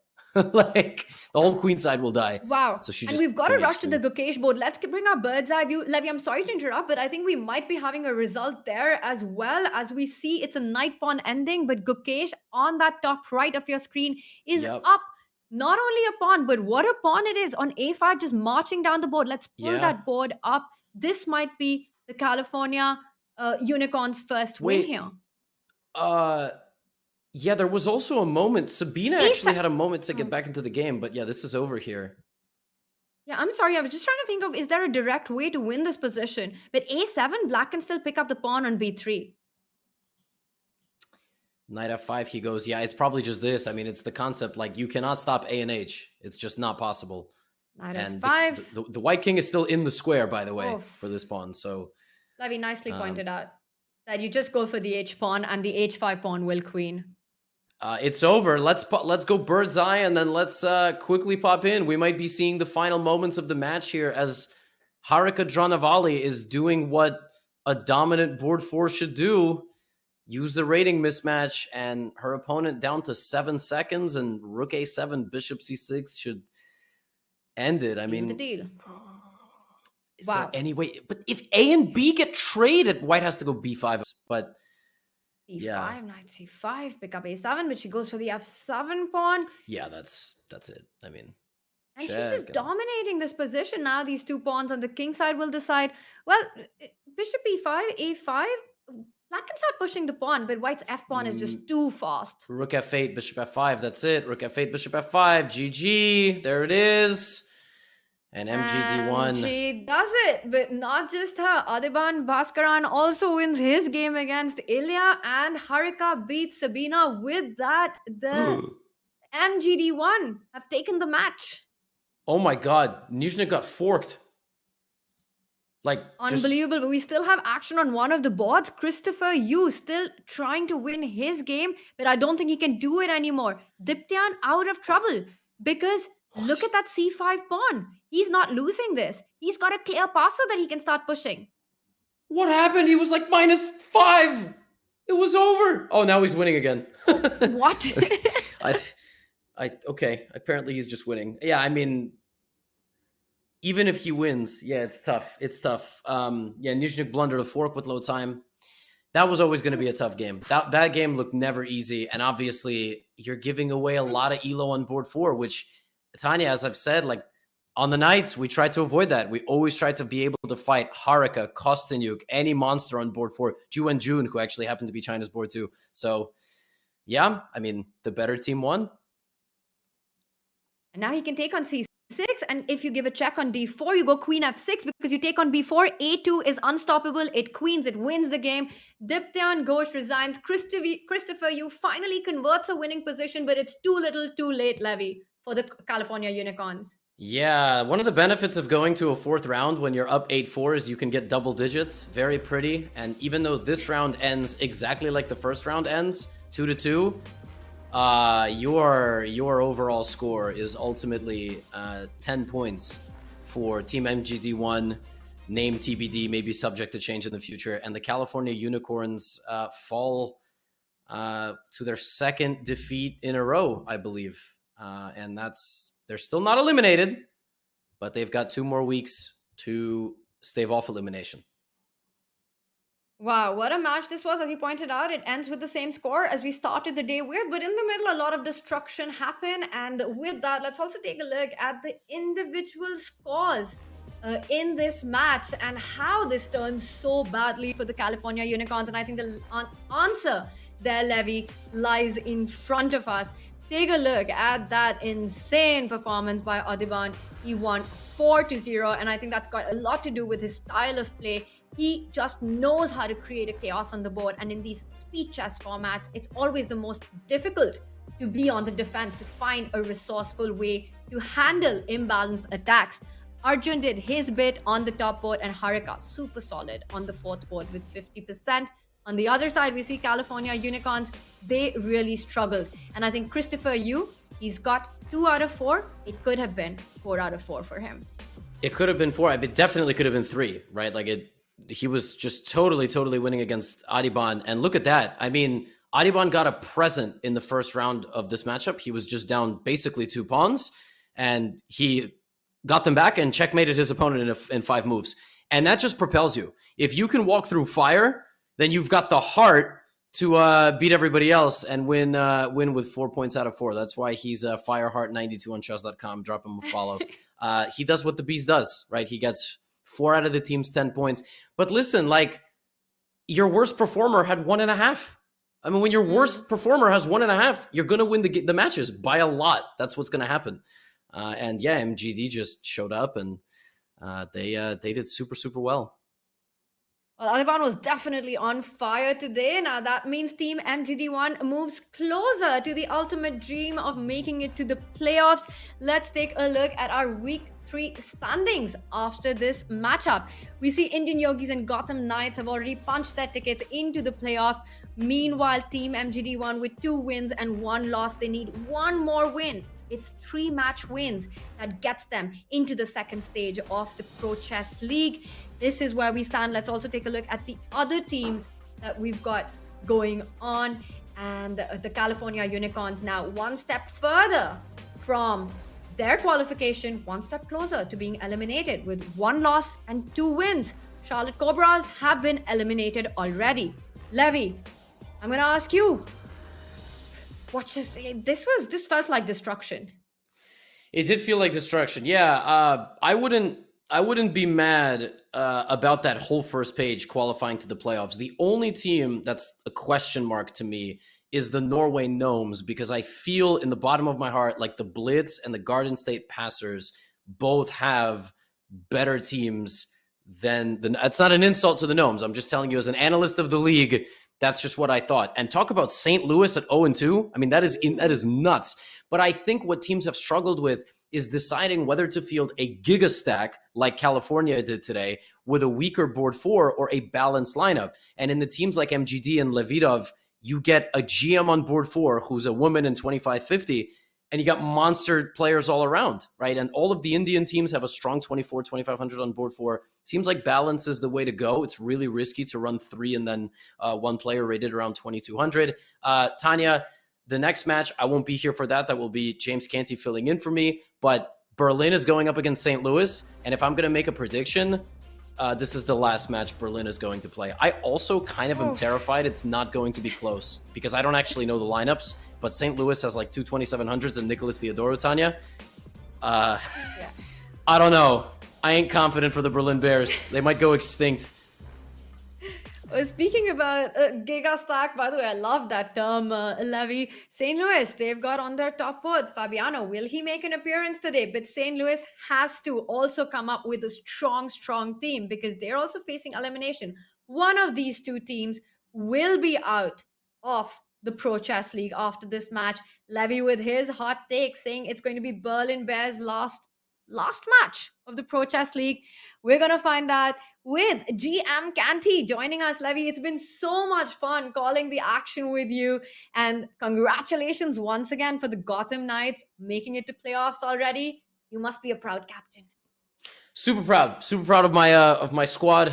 But jokes and all that aside, yeah, yesterday was crazy. I did not expect that we would do so well. Like one of the biggest blowouts in PCL in 3 rounds against Shanghai. We have a great team, and we look forward to seeing who else is going to join us. I think we're going to be 2nd or 3rd seed in the playoffs. So, yeah, let's go. It's like the Hunger Games. Everybody can come join us in the playoff bracket. We welcome all challenges. We got Magnus. We have so many good players in the Pro Chess League. Tanya, it's been great. I hope you have a good second half of the show as we will see one team stay alive and one team go home. Thank you so much, Levy, and brilliant time doing this with you. We will be back, chat. Don't go anywhere. Don't leave your seats because we've got an elimination match coming right up.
In competitive chess, the weight of a win, draw, or loss is all on one's shoulders.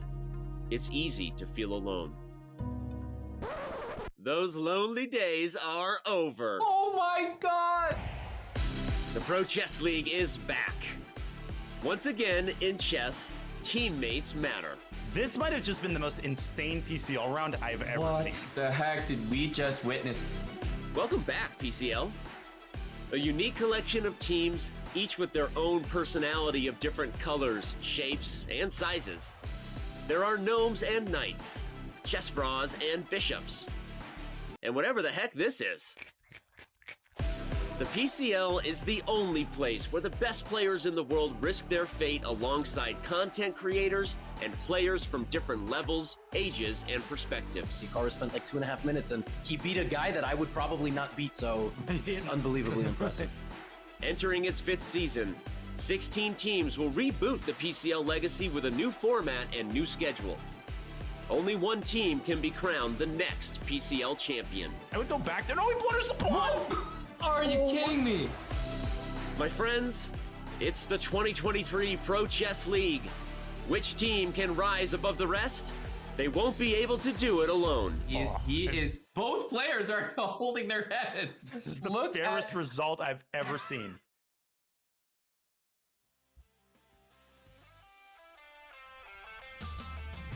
Welcome back, everyone. This is the Pro Chess League, and the action continues as we're about to start the second match of the day. We saw a dominating performance in the first one by the MGD1, and alongside me for the big elimination match coming up is the inimitable, the one and only GM Canty. Hey, what's James, up, girl? welcome. Hello. Hey, chat. What's up? How y'all doing? I am here. I'm stepping in for the big boy Levy. He got some big boy work to do. So we're gonna be here today, and we got some big matches. It's elimination today. Oh my goodness! I'm glad they brought me for the elimination match because these are my favorite ones. Tanya. They are so exciting, James. I mean, anything can happen here. It is literally a question of life and death for these two teams because one will be eliminated. Now, you caught on the action of the MGD1 versus the California Unicorns. That was a dominating performance by MGD1. It's pretty scary. I mean, they are the Indian. I always say it's something in the water over there because India is definitely powerhouses with the chess. You sip the water and literally you just become a GM over there. It feels like you breathe the right air and you become a GM. And that team is definitely a monstrous team as they took out the Unicorns. Unicorns got three 2700s, maybe 4, something like that. But it's a very strong team, and they just got blew out of the water there from the MGD, right? So, I heard you guys talking about the name earlier. I was cracking up. Oh my goodness, the chat was going crazy. They was like, yeah, it's a beer. I was like, wow, like. But they're showing you the name. It doesn't matter because that chess is all that matters on the board there.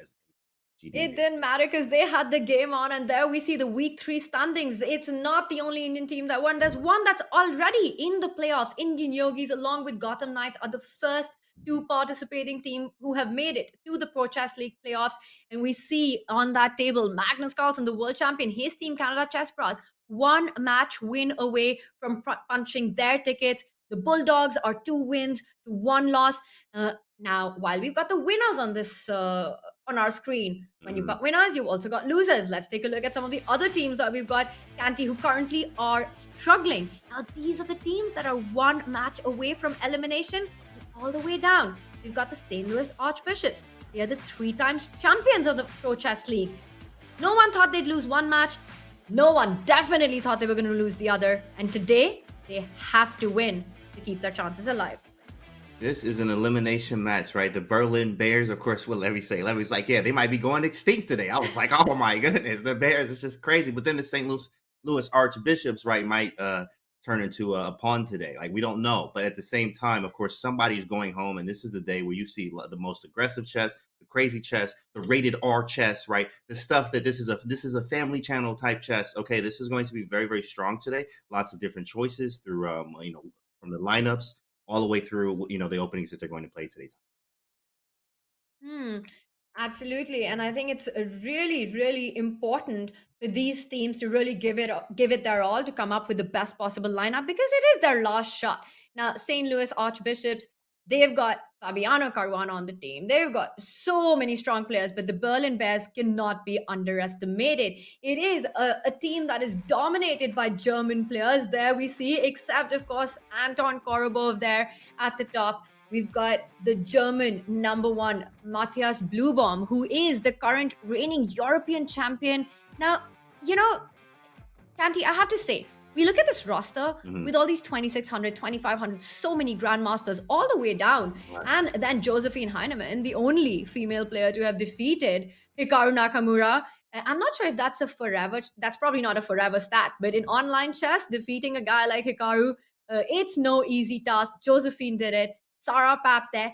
We're calling them the underdogs in this match. That's a bit strange. Yeah, it is. It's definitely a bit strange. Of course, if I'm Josephine, number one, first off, I do have the Hikaru framed. Like, I'm going to just have it on me or have a card to say I beat Hikaru at all times, right? So you can just flash that. That's a good thing. You can do that. But at the same time, of course, you got to get over that quickly, and we got a match today. This is the elimination match. Obviously, as you see how strong these guys are, you got Korobov, Bluebaum, who's an absolute monster, but he wasn't doing so well in some of the Pro Chess League weeks. So he's looking to redeem himself. You got the Svein brothers there. Nicholas Huschenbeth's really strong as well. I mean, the team is really underrated, but of course, today, I mean, they're 0-2, and they're going to have to prove themselves today against the Archbishop. Well, Levy said it is potentially their last day. Well, potentially it is. Levy was pretty sure it is their last day here at the Pro Chess League. And let's take a look why he feels that way. Because the roster of the St. Louis Archbishop, oh my God, what is going on there? We've got Fabiano Caruana leading from the front. Yeah, they cheating. Yeah, this is a cheat code right here. Yeah. This is crazy stuff. We've got Dominguez, we've got Jeffrey Zhang, Alice Lee. She's a super young, super talented player from the United States. We've got, I mean, what is this? This is going to be a tough one. And now I see why you and Levy believed that the Berlin Bears are indeed the underdogs in this one. Yeah, this is a cheat code here. I mean, you have two 2700s. Now, of course, Unicorns did have as well a few 2700s there too as well. But we have 2700s here. We got some 2600s, 25. But everybody knows these names. Of course, it's Fabiano. Come on, man. Mr. Calculation himself. Then you have Linier, Dominguez. They're very strong. Jeffrey Zhang, Chef Jeff, we like to call him. Benjamin Bach with the microwave, bringing the heat all the time, right? Nicholas Theodorou is an underrated player from Greece, and nobody wants to play him. It's not a good day when you play him as well either, right? Then at the bottom half down there with the ladies, Rochelle Wu, very strong. Alice Lee, young phenom. She just scored a norm, I think, very recently, and she's like 12. I think maybe 12 years old. But Alice Lee, she could be the youngest player on our league. I mean, we'll get checked on that stat, but I think that's possible. She could be the youngest player on the Pro Chess League this season. Wow. And she's definitely not fearless. She's very fearless. She doesn't fear these guys, to say the least, right? Norm, she's playing OTB chess as well. We see her doing a lot with Chess Kid as well. She's a very strong player. And the rest of the team looks good as well. So we got matchups coming up and stuff like that. But this is going to be scary, right, Tanya? It's an elimination match today. I'm excited to see what happens. And speaking of an elimination match, it means that both these teams have to really put out their best lineup, following the rules for the lineup as well. And these are, drum rolls, the board assignments that we've got Kanti up for today. The Berlin Bears coming out full guns with the European champion Matthias Bluebaum. They've got Eric Braun on their team. 3 grandmasters we see, Michael Bizold, and the woman board is being led by Sarah Pap. Now, meanwhile, the St. Louis Archbishops are not holding back. Oof. They have come with the front runner one more time. Returns for this week, Fabiano Caruana, along with the Dutch grandmaster Benjamin Bach. And we were talking about Alice. She makes an appearance with Nicolas Theodorou on board 3. That's a scary squad. I'm not even going to lie. Definitely the Bears have a great chance, but the Archbishops definitely brought all of the bishops they could find in this one. I mean, this is a very strong team. Fabiano, you got Bach, Nicholas Theodorou, and Alice, who's underrated. And then, we're in an elimination match where, hey, this is it. If we lose, we go home, right? So everybody has these emotions and the psychological part too as well. I need to fight for my team here. Bluebaum is going to try to redeem himself from some of the bad PCL that he had. And also Eric Braun, I think this is his first time playing. I don't remember seeing his name there. Michael Bizold actually played pretty good. He actually has some very interesting and strange positions that I like from him. And Sarah Pap, of course, is extremely strong there. So we'll see what she does for the Bears. But, it's going to be a shakeup. We'll see what happens. Any predictions, Tanya?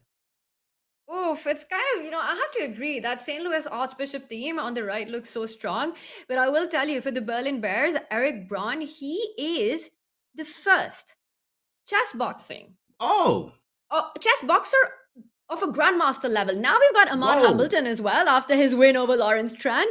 But Eric Braun needs to box out his way in this match. I mean, he's got to get those skills on. Oh yeah, he's gonna have to stick and move, bob and weave, throw some hooks, and then he'll be ready. Let's see what happens there. Okay, well that gives him probably an extra 50 elo, so that's gonna put him at like 26 something. Okay, right around block, yeah, right around that. Perfect. They about even then, so we'll see what happens.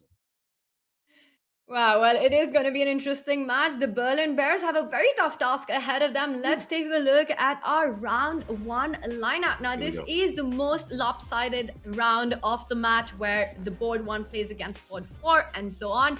And we've got Matthias Bluebomb taking on Alice Lee, while Fabi takes on Sarah Pap. Now, if there's an upset on this one, if Sarah can somehow just save the board against Fabi, I mean, that would be a huge bonus. That's exactly the kind of start that Berlin Bears want, but the chances of that happening are very minuscule. Absolutely, they are minuscule, but at the same time, it's also possible. As we saw Hikaru lose the first game of the PCL. I mean, people still talk about this, right? Like, it's just in my country, hey, I'm the host to have a parade. You know what I mean? I beat Hikaru. Like, that's how it is. It was a huge deal. It can happen. Especially a lot of times right now with the psychology part and like that understanding, this is it. This is the last match that we could play. So we got to give it our all here. It could be an upset, but also, I mean, it could also be a slaughter as well. We just got to find out and see who is the better team today.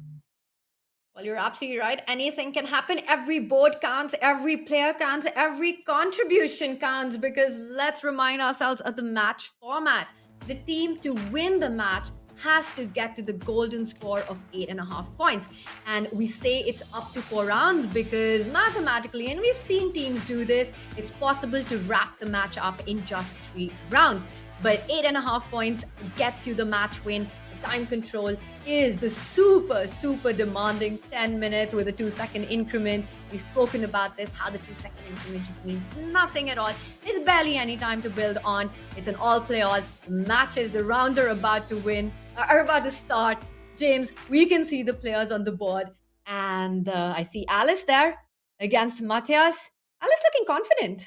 Nerdisky in the chat says it's a mom and pop show. You can stop right now. Mom and pop shop. Stop it right now, Nerdisky. That's funny. Commentating, not even commentating. Now look at him. So, all right, and Alice here. Alice is playing against Blue Bomb. Okay, here we go. So we have knight c3, bishop b4. Let me actually see what this was again. I kind of missed the first few moves here. d4. Okay, c4, knight c3, bishop b4, knight f3. Okay, it's easy stuff so far. Nothing really. So this is all like regular theory so far. Bishop h4, e3. I like her position though. e3, bishop d3, right? Usual stuff. e3, bishop d3, get the bishop out. Castle, queen c2 is nice. Some file action here in castle queen side. Tanya, do you play this? Do you play you a d4 or e4 player? What do you play? Well, you're absolutely right. This is a very regular position out of the Ragozin, and we see this happen often enough. Queen c2 played now. Long castle is super aggressive, but white can also just think about going e3 next, develop that bishop to d3, and then castle kingside as well. Matthias going for the central break with c5. Now it looks like, 1 second, what happens after d4? Because the knight on c3 is pinned. Don't you win a piece? But the problem with that is your idea, James, becomes a reality. White can go long castle. And hey, you pin me, I'm going to pin you. Watch out for that queen. My king is out of trouble. I've castled and you end up losing, in fact, that d4 pawn. So this is not a possibility on the board. That's why Alice fearlessly picks up the c5 pawn. Alice actually, I mean, look how much time she up. I mean, talk about boost of confidence. It's in there, like she, even if you see her in the camera there, she looks comfortable, calm, playing. It's actually how she plays chess, in fact, like all the time. She's literally very fearless. She doesn't show any sign of weakness in her game, in her body language at all. So she's a very strong player and very scary as a young player. She's only getting better here. So play DC5 very quickly. Blue pawn with bishop e6, defending the pawn here. Maybe we just go with a simple e3, rook to d1, or an a3. We have to get our pieces out the back rank and figure out what we're going to do with the king. Casting queen side now seems a little bit more risky because the c file is now open. And you have to play king b1 to finish the castle. But in this case, e3, bishop d3 seems totally normal in castle. And play against the isolated pawn on d5. I think that's pretty good. That's really nicely pointed out as you're mentioning all the subtleties about this position. You want to long term play against that d5 pawn. We'll see how this develops. Will Alice, with the white pieces, this is her toughest round against the top board of the Berlin Bears. Will she manage to hold her own? But we've got action on the other boards as well, James. Let's see if we can bring up our bird's eye view and do a quick opening tour of what is happening on the other boards. And I see on our top right, our chess boxer grandmaster taking on Nicholas Theodorou, the grandmaster from Greece, here playing for the St. Louis Archbishops. That's an interesting opening with the central pawns having been traded off. We could jump into that and take a look how we got here. Definitely. This is actually a specialty of mine. I thought I drew, who is it? John Fidorovich back in the day with this opening. This is a C3 Sicilian, but it's a delayed C3. It's like delayed, right? Because you went E4, C5, and then knight F3, indicating you're going to play a regular one. And then D4, right, is the usual move, but you can play C3 to try to throw them off. But you can also do C3 and then D4 later, or C3, knight F3, and it transposes into what we have actually right here, which is just a delayed Alapin. But also, if you look at it through Chess.com, it's going to say this was an Alapin Sicilian by transposition. After D4, and then bishop to E3, knight takes an A6, knight D2. This is all standard stuff. You also can sometimes put the knight on A3, but the bishop is going to take it here. So clean ideas that I remember, knight F3 is a move, bishop D3, castling. You actually sometimes can even get nasty kingside attacks and what they call a slow opening here. In Eval Bar just moved there. Tanya, did you see that jump after E5? Oof. Yeah, because e5 is not the common move. It's not the common reply for black. This is definitely some kind of a devious preparation by Eric there. Usually black just develops the bishop. Instead, e5, hitting that knight, he falls back to f3. And now the question is that e5 pawn can potentially be a weakness. Very often, James, the point is that you want that pawn on e6 because white is going to put his bishop on c4. When that bishop is on c4, you don't want that target on f7. So the e6 pawn is used to blunt that bishop out.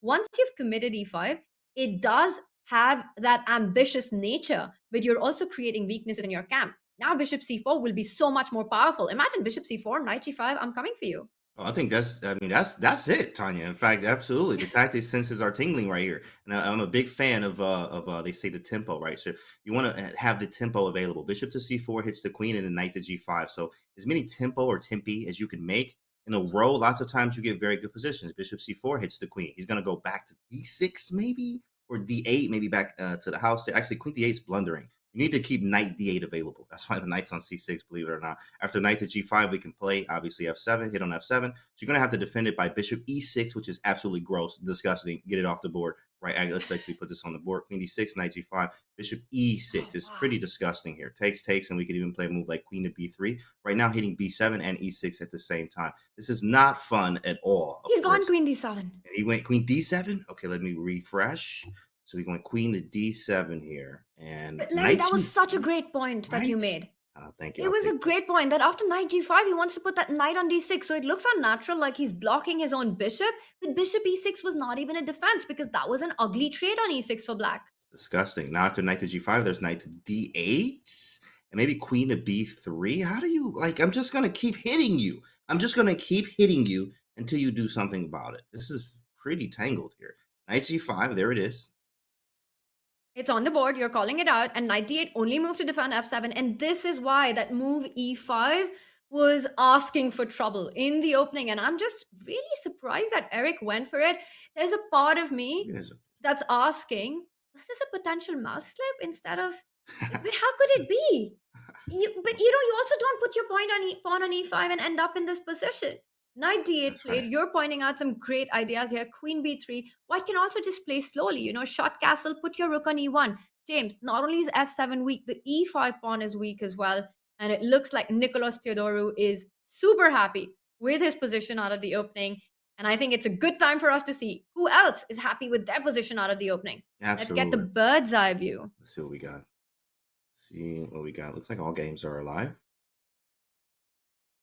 All games are live indeed. Action has kicked off on all our boards. Bottom right, Sara against Fabiano Caruana. Fabi as well there with the queen in the center. The bishop is out. He is hinting at a potential queenside castling on that bottom right board. He's also hinting at developing his bishop, fianchettoing it. I think he's happy with this imbalanced position, imbalanced pawn structure out of the opening. Meanwhile, James, take a look at that bottom left board. What on earth is going on there with Benjamin against Whoa. Michael Bizold? Knight Wow. e4, d6 weak. Do you want to jump into that? Oh, definitely, absolutely. And Michael Bizold, he always plays strange things. Anyway, let's take a look and see how we got to this position here. He played e4. Okay, knight f3. Oh yeah, bishop b5. Yeah, okay, he's one of those guys. And I'm a knight f player myself, and you play bishop b5 check, and I'm automatically annoyed by you. So I spent a lot of time looking at this in the last few days. But bishop b5 check, one of the most annoying ones. So he takes. Okay, cool. Yeah, you have all of this. Bishop d4, d3. Standard stuff. Develop your pieces. The knight goes around some in the Roy Lopez fashion over to g3. Then we go to g6. Okay, a4 was played. Knight f6. Develop your pieces. e5. That's aggressive. I do like this from Bizold. Knight 3-5. There's knight d5 and then knight e4. And this is the live position. Honestly, Bizold has a nice attacking-like position, but he doesn't have the right piece. I mean, he's missing a high square bishop, I think, here. And then this would be probably slightly better for white here. But so far, I think probably equal. Yeah, well, it's clear that Michael's got things under control. He picks up that dark squared bishop. Watch out for that e5 square. The knight jumps in immediately, takes control of that. Also attacking the bishop on g6. Ideas of knight c4, pawn moving to a5 to block down that queen side. Really clamp down on the queen side coming up. So even though it's not clearly apparent why white is better, but one gets the feeling that it's definitely more pleasant. And Michael does it. He's gone with the idea of a5. That c4 is a juicy outpost. As you're pointing out, b6 is a forever weakness. b6 is really weak. You also have to figure out what do we want to do with this piece as well. You want to have some type of idea of what you want to do with pieces. Now, aggressive style is rook a4 over to g4. I love these type of rook lifts myself. Do you even rook lift or not? Okay, definitely a huge rook lift here, rook a4 to g4 or even h4 to sack. You also have queen g4 as an idea, tuck the queen on g3. But he says tempo first, kick him away. Knight to c4 is probably going to be and play quick. Well, it was screaming to be played anyway, and now Benji as he's known, forces white to fall back to c4. Queen c6 is a nice spot. Always watch out for that square on f4 for the black knight. Knight f4 putting pressure on g2. So important for the bishop on c1 that it's controlling it. He goes queen g4. You were asking, what is the dark squared bishop doing? It has a devious idea. I'm picking up your h6 pawn, and you're putting pressure on e6. Ooh, there is some problems here. e6 and h6 are hanging at the same time. Don't tell me king f7 is the move here. If you gotta play king f7, there is a problem. So he played bishop f5, so he gets rid of one, and then I'm going to get rid of the other. So he doesn't go with the wild king f7, which he would get out of it. He just goes with the simple bishop f5. Again, the tempo, right? Master the tempo. So bishop f5 hits the queen tempo. I gain that tempo to gain time, and the king can move to h7 or h8 now. And we don't have to deal with the bishop h6 any longer.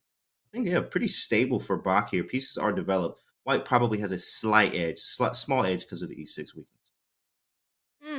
Queen g3, like you're pointing out, the king can sidestep. There is a long-term weakness on e6. This one is going to be an interesting middle game fight while the players have a thing. King h7, your move, as you called out, is on the board, sidestepping, defending against bishop h6. Michael continues with development, bishop d2, connecting the rooks, taking more control of a5. Let's bring up a bird's eye view because there is some hot action on the other boards. And take a look on that top left screen, top left board on your screen. Alice Lee looks like she's doing really well in that position. Her queen's out on the G file. Meanwhile, on the top right board, the top board of the St. Louis Archbishop, Fabiano Caruana against Sarah Papp. It looks like Fabi's got things under control with the black pieces. We see his knight has jumped to the center of the board, currently attacking the bishop. Sarah falls back with it. And I have to say, James, the most interesting one, which catches my attention, and I know it catches yours because you love these kind of positions. The top right, Eric against Nicholas. Ooh. That king is not going anywhere. Black has just made the move rook to f8. We've got to jump into that. We got to jump in that game right there. So in 13 moves here, okay, in 13 moves, we have a plus 5.6, says the engine. Now, the engine says that you're down a rook and half of a pawn, and you got both your rooks. There are both rooks on the board. That's a problem. That is a problem that I don't see a solution to. And you're exactly what you're saying, right? The material is completely balanced, but the position is so horrendous from black that the engine, the evaluation bar, it's giving an advantage of almost being an entire rook up. That's also understandable because take a look at the position. Oh my God, it is absolutely ugly here. The white rook can jump to d1, pinning that bishop on d6. Black makes the move h6. All right, some questions here. Your knight is attacked. you don't have the best square. Are you going to pick up the d8 knight and then pick up the pawn on f7? Castle queenside. I was thinking the same thing. Of course, sack first, think later, like grandfather Tao says. After you castle, put this rook on d1 and he's done. Knight takes e5, we live. Rook e1, he's done. Get him off the board. This is over. You're putting a rook to e1. You can take on e5. I mean, what else you want here, Tanya? What else do you want? This is everything you want in the position, and especially from an attacking player standpoint. Castling, you don't care nothing about that knight. Have a good night. Night. It's game over here. This is a wrap. I love that. I love that. And I have to say, you're absolutely right. Sack first, think later. He sacks a knight, then he sacks a rook. What is going on? Yeah, this is too much. Oh my goodness. Oh man, rook d6, rook d8. Man, just get this off the screen, bro. Just hit the button, bro. Just hit the button. Oh my This is going to be Nicholas's hit the resume. immortal. Yeah. I mean, what is happening here? Oh. He sacrifices. Well, the queen could not have moved. James, if we can just show that with the queen not having any square because the d8 knight was hanging. Black, in fact, let's say you go queen e7 and white just picks up on d8 and that is game over with knight e5 also coming in. Queen b4 is checkmate queen b4. Oh my God, you're pointing it out. And that is the finish of all finishes. So what Black, in fact, had to give up his own queen. Now, if we look at the current position, as we see that there's a material imbalance where, let's just come up to date with that, where Black, in fact, has got enough material for the queen. You've got 2 rooks for a queen. Minor pieces, 3 to each. But the problem is there's no development. Black's king is super weak. White's knight is going to jump to g5. The queen has got enough time to even fall back to b3, your idea, James, and pick up that f7 pawn. And your 2 rooks, they're never going to see the light of day. Yeah, this is so bad. I mean, if this was the positions you get out of the Alapin Sicilian, I might go back to playing that all the time. This is crazy. Like, wow, that was sick. Queen d6, bishop c5 is on tap here as well. Like, the queen goes into d6, the dark squares are weak. You're 2 pieces down here. Your king's in the center of the board. When I go bishop c5, I'm threatening to go, obviously, to f8. That's with tempo. And then I can play knight takes e5 as well, and then take it. There it is, queen d6. He understand. I understand you, Nico. I understand you, big fella. Queen d6, bishop c5, and you just take on e5. What do? You can't move anything. It's over. You really do get him. Yeah, that's the. This is unbelievable, but this is not the only unbelievable stuff happening. Let's quickly jump to our bird's eye view. What is Alice Lee doing? She's all of 12 years old. She is taking down Matthias Bluebomb. Look at that top left. James cannot sit on his seat. We're all on the edge of our seats. What is happening here, James? First off, let me look at Matthias Bluebomb face. First off, I got to see what the emotions are right here. So he is in the zone. But look at Alice Lee. I told you about this. She's fearless. Like, literally same face. I don't care who I'm playing. I'm playing the pieces, the board, not the person, right? So she's doing exactly what she came to do here. I mean, how did we even get here? She's crushing right now. What happened in the last few months? Oh my God. Okay, this is all equal. Everything equal. So what happened here?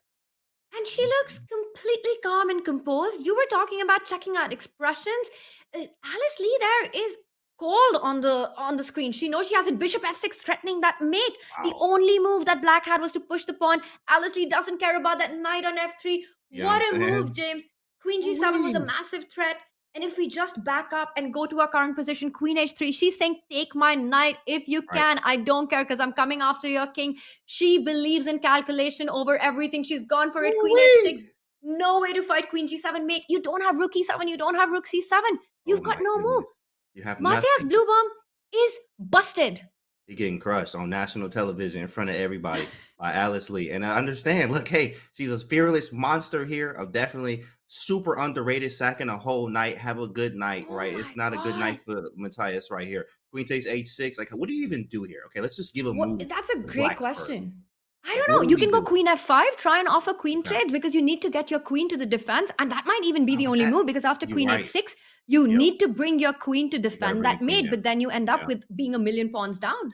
Yeah, you just lose all the pawns. That's actually, that's probably the bet. Yeah, there's nothing else. Queen f5, we have to take on h6. Threaten h8 and g7, so you bring the queen to g6, or actually g6 or h7, right? Then we trade, we take on g5, then e4 is hanging, your bishop out the game. I mean, it's just a clean end game. Clean stuff from Alice here. Matthias under a minute. This is a huge upset. Huge upset. And we're talking about a game where Alice is 400 points, rated 400 points less than Matthias Bluebomb. This is not the right level. Now. Oh my, not right now. James, queen f5 on the board. She's going to pick up the h6 Yeah. pawn. The entire king side is going to fall. Oh my goodness. What on earth is happening? Queen g5 coming in with a check.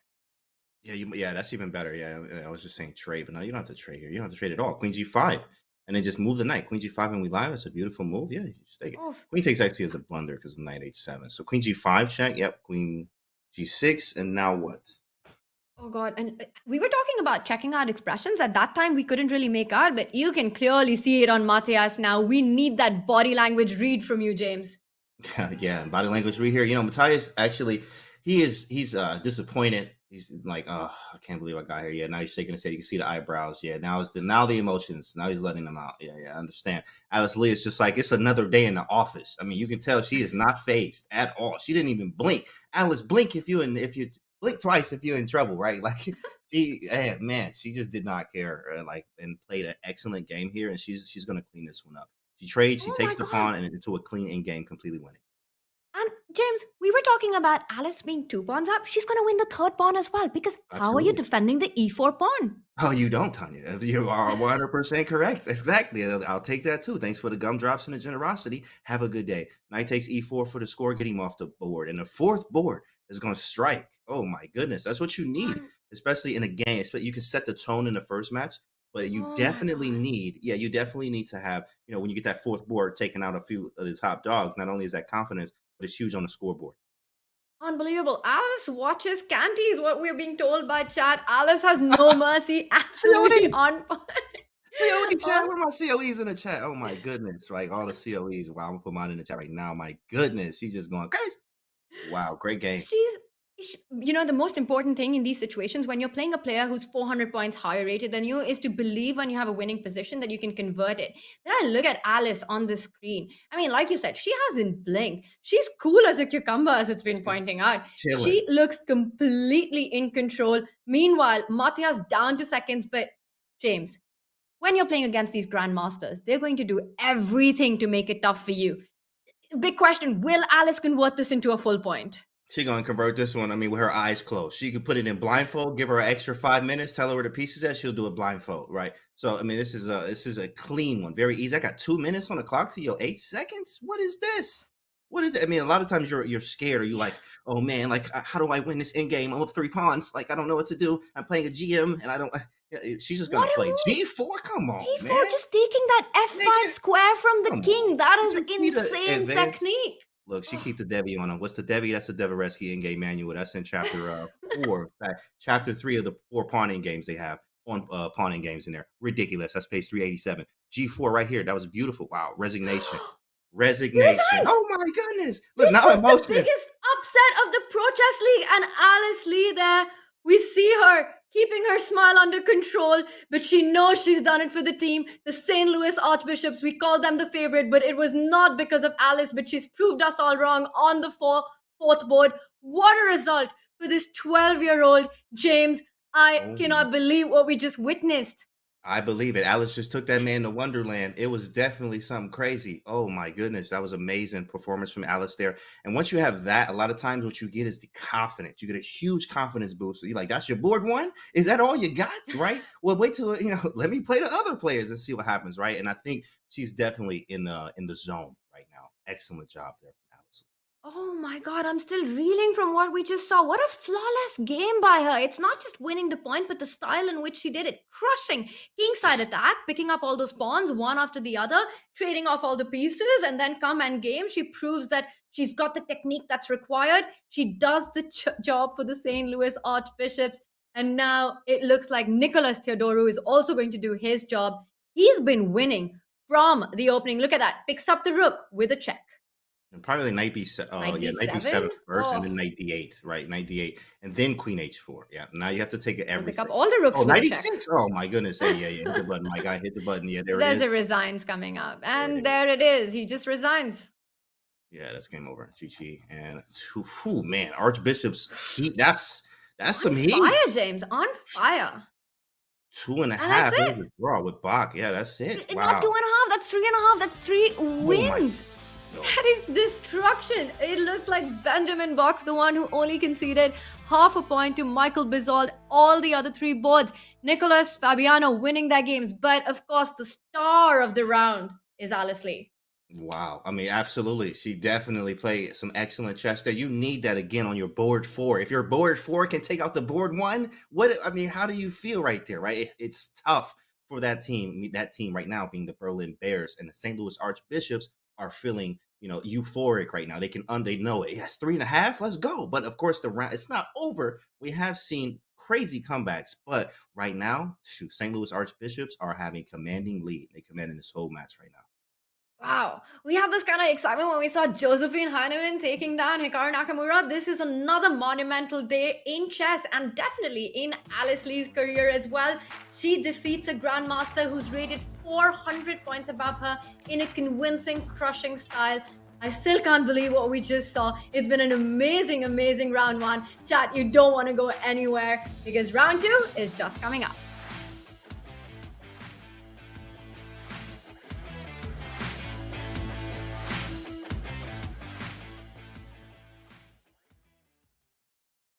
Struggling to improve your game? Chessable is the home for chess improvers. With hundreds of courses by incredible authors like world champion Magnus Carlsen, Christoph Selecki, Andras Toth, everyone's favorite social media troll known as Anish Giri, and so many more, Chessable can help you raise your game to the next level. Most importantly, all of our courses are powered by Chessable's exclusive Move Trainer technology, which uses the science of spaced repetition to make sure it all sticks. Check out Chessable today and get 30 days of Pro for free. Go to chessable.com/begin.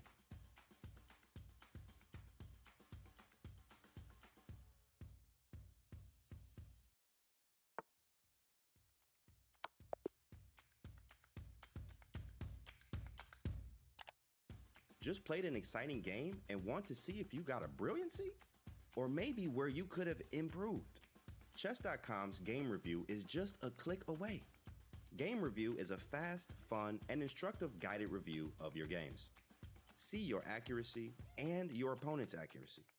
Check out the eval graph for an instant overview and scroll down to see how many great moves, best moves, blunders, and yes, brilliancies you have played. Learn from Chess.com's coach who gives move explanations, opening statistics, and shows you the best lines of play. With retry mistakes, you can get another shot at finding missed opportunities.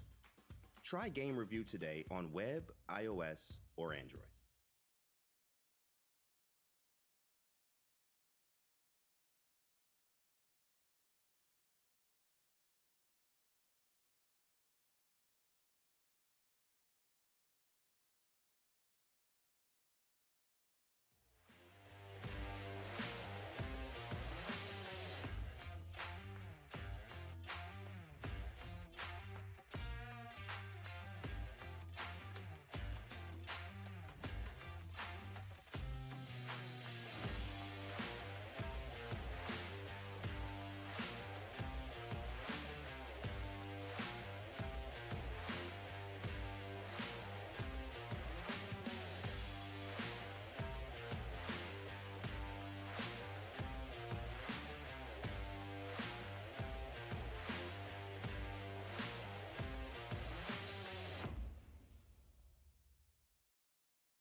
It's the result that we're all talking about. Alice Lee is the superstar for the St. Louis Archbishops, the 13-year-old woman international master from the United States, took down the first board of the Berlin Bears, Grandmaster Matthias Blue Bomb. What a game that was, James.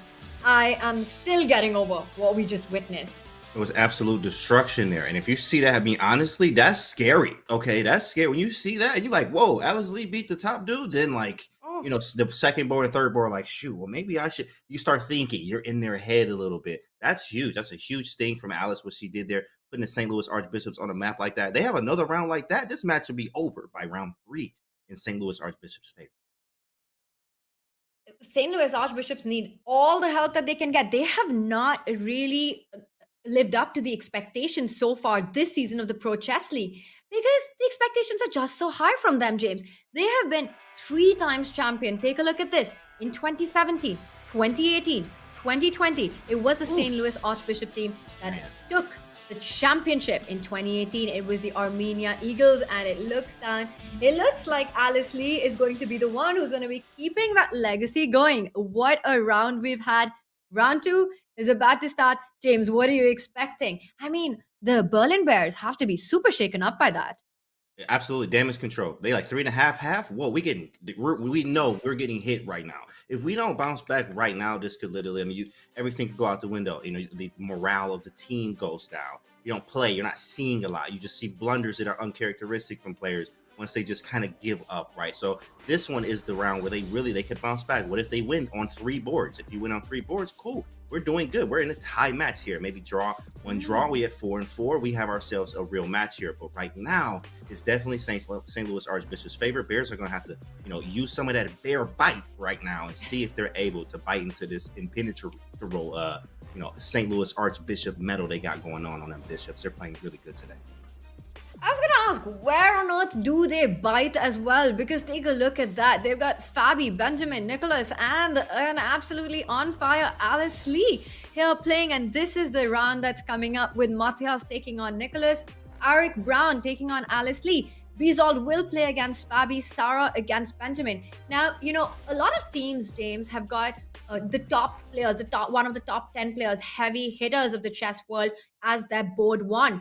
And some of them have made it to the Hall of Fame with a 4 out of 4 performance for their team. We've seen Magnus do it. We've seen Sam Sevian do it. Wei Yi, Hikaru. Fabi is yet to do that. Do you think it's important for him today to get that 100% win? Or do you think Alice Lee has this? That's a great question, actually. I think Alice Lee is, I mean, if she had that fearless play like that, she could go 4-0, 3.5. She could not lose today. She could not lose in the next PCL. That's fearless. That was that was literally the best thing that happened today. One of the biggest upsets besides the Hikaru one in the first game Hikaru played of his PCL match, right? When he lost down. That's just as big as that Alice Lee crushed there. Fabiano definitely needs to, I think, step it up a little bit here and just get his 4, right? Get your 4, Fabi, right? He wants to get that 4. Everybody else doing it. I'm 2760 here, right? You know, so he got a beefy rating, so he probably wants to use some of that too as well. On the other side, Bears, Blue Bomb needs to bounce back. I got white. I need to take down Nicholas Theodorou here. Like, use the white pieces to our advantage here. So he doesn't look too rattled there, but definitely knows, look, I messed that up. I can't believe I lost that game, but I have to short-term memory loss and go into this next round ready to fight. You say he doesn't look rattled. That might be on the outside. On the inside, Blue Bomb is feeling the pain, James. I mean, that loss is going to haunt him for a long, long time. He does need to set that aside. He needs to start getting the dubs in. The players are ready to go. Michael Blue Bomb, the big question, can he bounce back after that disastrous start that he had in the previous round? He starts with the Queen's Pawn opening. It is a Nimzo Indian, James. Okay, a little Nimzo Indian action. Yeah, this is a classical opening that you see literally in all histories of chess. Very solid, flexible opening with lots of dynamicism. It could be very aggressive sometimes, but it could also be very positional. So you have both ways. You could have played d5 or c5 there.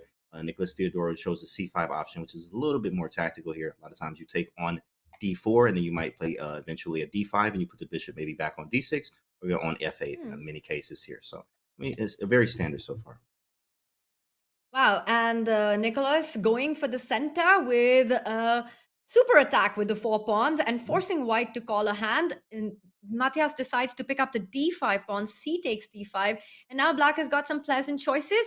you very often don't want to take with the knight because that allows white to go e4 and have a full central control. So that is not advisable. But on the other hand, Nicholas could either pick that pawn up with his e pawn or in turn pick up the d4 pawn as well.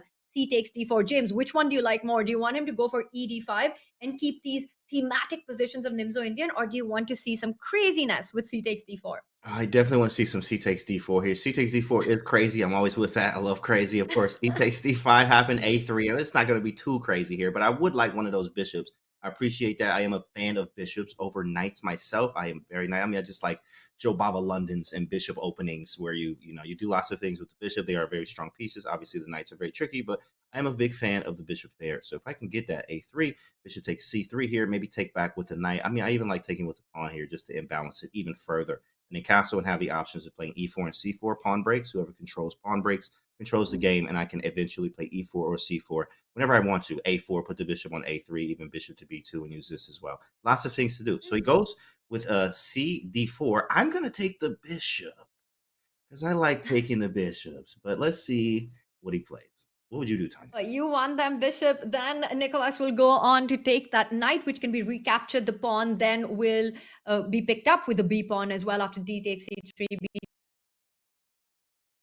It's going to be a fun middle game. While this one's going to become fun in a few moves, I see there's some fun on the other boards already. And the one that catches my attention once again, if we bring up the bird's eye view, is James on that top right corner. Some strange pawn moves I see by white there.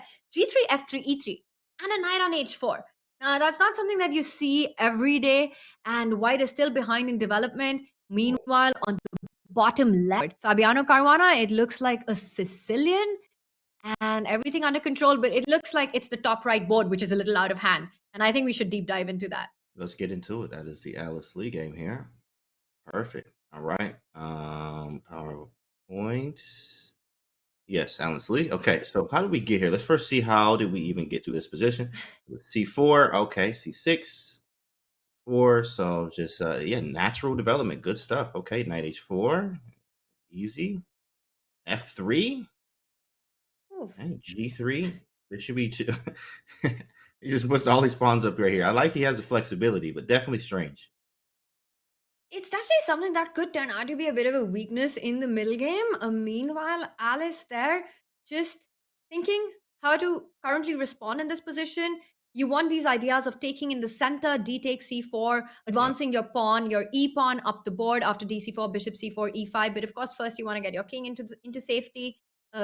This will develop in this way. James, I'm expecting her to capture that pawn and then advance her own central pawn. She has to decide whether she pushes e5 or c5. That's correct. Let's actually take a look at that. Pawn takes, bishop takes. Okay. Well, it's first white's move because she did go castle. So white needs to, yes, knight g6 makes a lot of sense. That's what he did. He captured.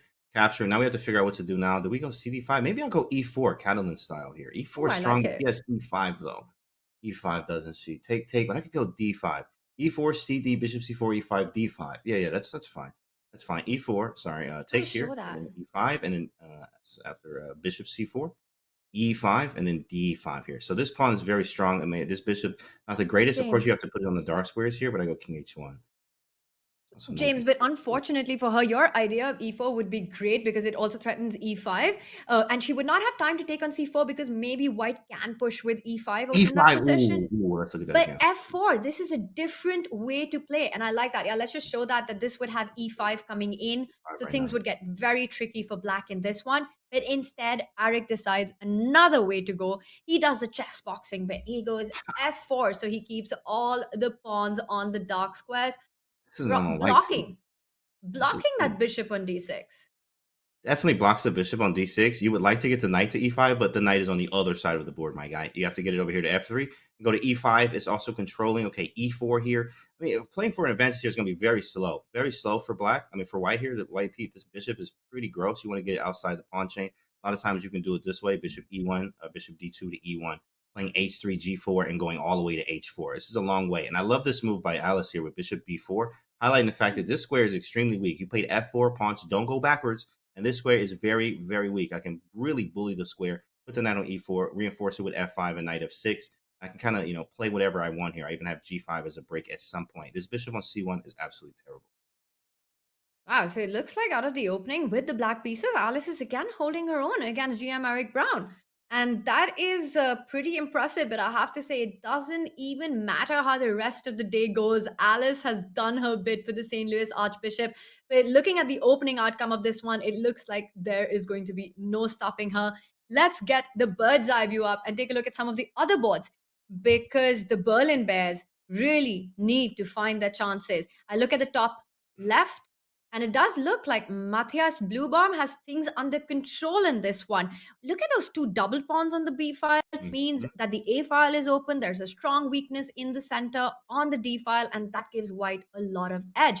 Meanwhile, Benjamin Bock on the bottom right there, James, looking good with the white pieces. Well, yeah, he's definitely looking good. Let's take a look at Bach's game there, see what's going on with Bach from the Archbishops. This looks like a Catalan. I know he likes Catalan type positions. Let's see how we got there. It was knight of 3, c4, so sort of a ready-like, but Catalan, neo-Catalan by transposition. d3, sort of like a reverse Benoni type position. That's exactly how he's playing it here. And of course, b4. Yes, b4 can be captured, but the problem is e5. He has a great position here. I mean, this is a reverse Benoni. You have it plays b5. Yeah, he's in control. He's definitely in control here. b5 hitting. Usually in Benoni, right? You want to get the b5 push in. He already got it in, and he has b4. If you're looking at it from Black's point of view, b5, b4, right? And you need the rook to the b file. But I mean, this is great for White already. I think e5 has some pressure here. We obviously have g4. e5 can hang in many cases, and this could be loose as well. So I mean, I think he has a very good position so far. Wow, so it looks like St. Louis Archbishop have it under control in this one. Now, after that 3.5 half win in round one, we were all trying to understand what happened. This has been an amazing start for the team. Where is the captain? And it looks like who we were looking for. We were trying to find Nemo, and we have in fact found Nemo, and she does join us, James. She's here with us. Nemo, welcome to the show. Thank you so much, Tanya. I really appreciate it. And hello, Canty. Nemo, I've got to ask you, how impressed were you with what happened in round one? Alice Lee blowing our minds. Honestly, I am incredibly impressed right now because we haven't had exactly the best start to the season. We have unfortunately lost our first 2 matches. Alice Lee had a very rough first round. She actually lost, I think, all 4 of her games, even though she had some really good chances. So it was a little rough, but I mean, Alice just played so well against Bluebaum last round. I don't even know how she did it, but she spotted the tactics, she spotted the way to attack the Black King, and she just went for it and she won. So it was wonderful to see. That's very aggressive. Very good chess there. She's swinging well above her class right now. If she keep doing that the rest of these rounds, Nemo, it's going to be a great day in St. Louis for you guys, Nemo. That's great. Yeah, I definitely Nemo, hope so. Sorry, go ahead. Sorry, go on. No, go ahead. Oh, I was just going to say it's 3.5 to 0.5, which hasn't happened yet so far. So I'm like, I don't want to jinx anything. I'm just like, this is looking good. This is going well. It really is. And it looks like even the board that we have in front of us, Nemo, that Benjamin is doing well here. But to me, James, Nemo, it looks like a very messy position. I mean, Black's at the center. Benjamin picks up the pawn. What do you make of this? What's going on here, Nemo? Honestly, I really like these kind of complicated, a lot of tactical positions, because I think Benjamin, with his rating advantage, it does indicate that he might have a little more experience. So I think he's got a good grasp of what's happening. I think he understands that after, for example, bishop takes e5, rook takes e5, knight takes d3, he's got chances to take back on the d4 pawn at some point. He can just move his rook away. There's a lot of things happening in this position, but if everything swaps off, it does at the very end of the day, it can become a very drawish endgame. So I don't think there's too much for Benjamin to worry about at the current moment. I agree. Yeah, he actually has even Wow. the cattle and bishop too on G2 as well. It's pretty Hmm. common to have these, strategically complex positions that you have. You see Magnus play this type of stuff all the time. Of course, with the bishop on G2, even Game 6 of the World Championship, when 100 and something moves, right, and it was one of these openings, right? It was very slow and Yeah. positional, but this one's more tactical. So I actually, this favors us. Like, and, we like tactics. We are so tactics are strong here. Bishop G2 is a thing. I mean, also Knight B4 if bishop takes E5. You have options. You have lots of options here. You also have H4, H5 in some case because the bishop's kind of loose. It's a very crazy position. So I do like Bach's chances here, but I think it's anybody's game.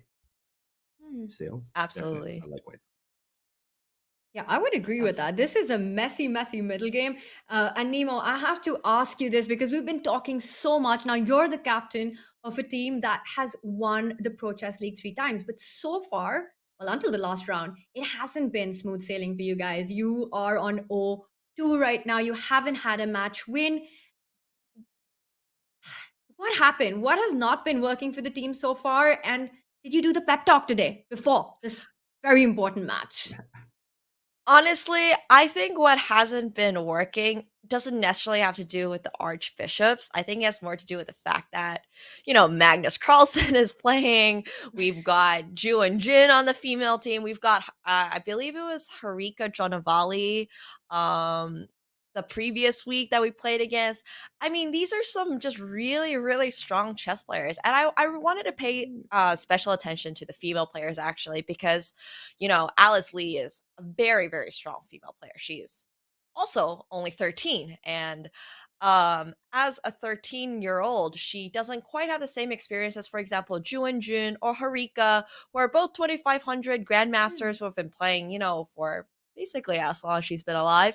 So we've got a little rough matchups over there. We have a lot of very strong female players that are quite young on the team, and they just had a rough last 2 matches. But this time, it looks like Alice Lee is just really, really stepping it up, and I just love to see it. I just really love to see it. So, I think the team is just picking up steam now. It's a great way to put it. Picking up steam is it, especially if it's coming out like that after having just 2 bad matches. It happens playing these strong players, and then today 3.5, a half. That's crushing. Okay, it's very scary, and trying to come back from that is like astronomically, sometimes impossible. But it's not. It is possible, but it definitely it puts Don't the jinx pressure us, on you. James. Right? Okay, you're right. You know what? You're right. James, come on.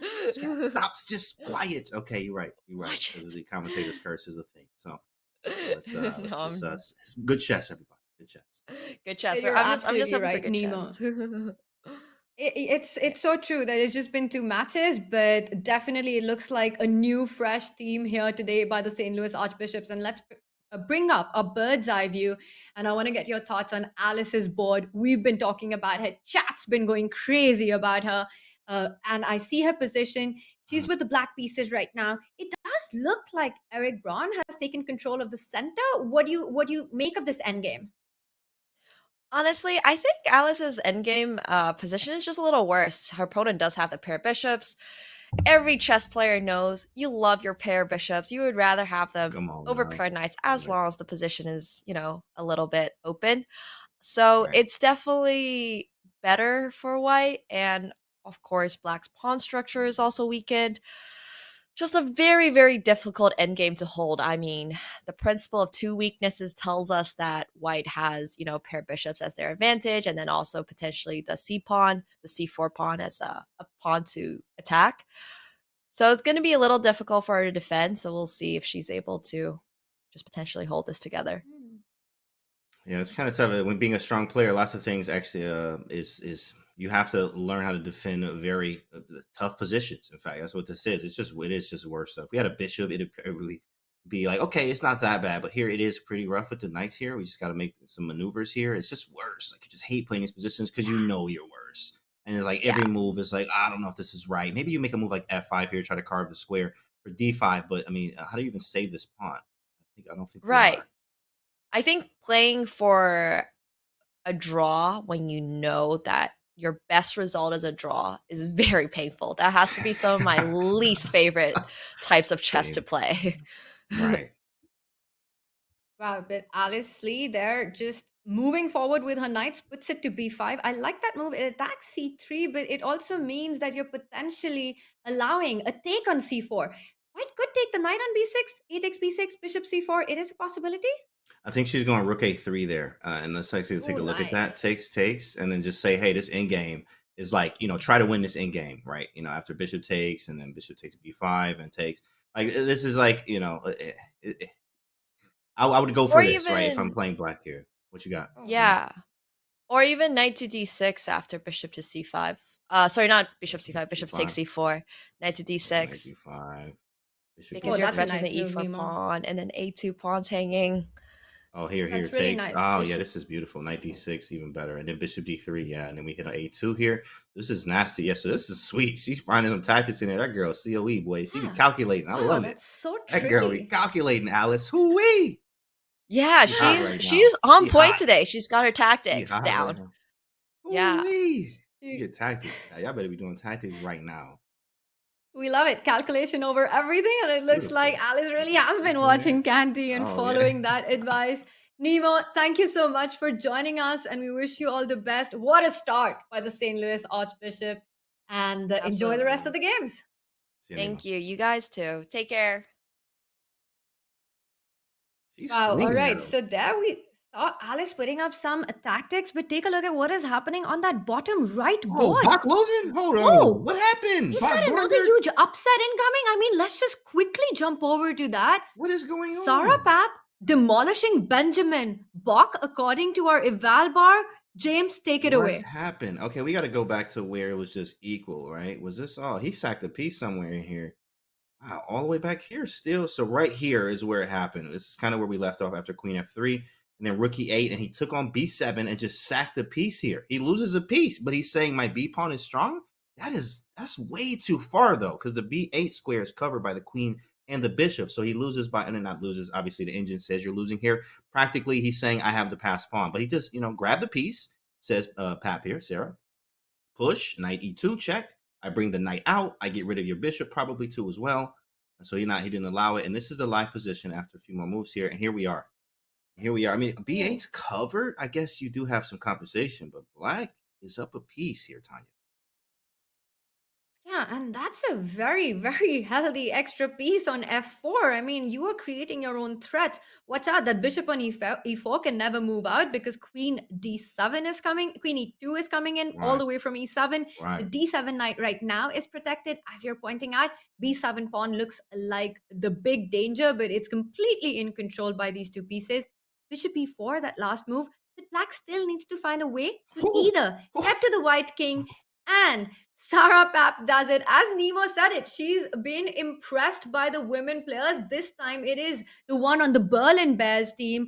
Sarah Pap looks like she's taking down Grandmaster Benjamin. She's definitely swinging. She is trying right here. She is trying very hard. Play f5 and we lie. Very strong move. The idea here is obviously, well, let's just make a bishop move, something like bishop to g2 or even h1. It doesn't work here. Immediately losing queen e2 and then queen to e1, and you're done there. Picking up another piece, check, and take on e1. So that's not going to be any good there. So you might have to check, meaning that, obviously we could take it, but then that's another piece that you're down that is now gone. We could take, but I probably wouldn't. I would just maybe sidestep king h7 or f8. Something maybe like h7, and then queen e2 is still there. There's also a bishop f3, but then maybe I take on g4. I mean, this is just much better for black, right? Even oh my goodness, 95 here. James, this is just over. F5 is a brilliant move because you don't have a good square for the bishop. You fall back on f3, whether it is after the check or before the check, it doesn't matter. Black's got the other knight jumping into the game. Knight e5 will be coming in right now. She goes king to. The only thing is, if you go king h7. Watch out. Let's just point out king f7 is super precise because king h7 would actually run into white capturing the f5 pawn, because then when you recapture, James, it comes in with a check on bishop f5. Yeah. So you don't have time to go in with queen e2. So king f7, Sarah Pap there, absolutely precise in her attack with just a minute on the clock. And the troubles continue.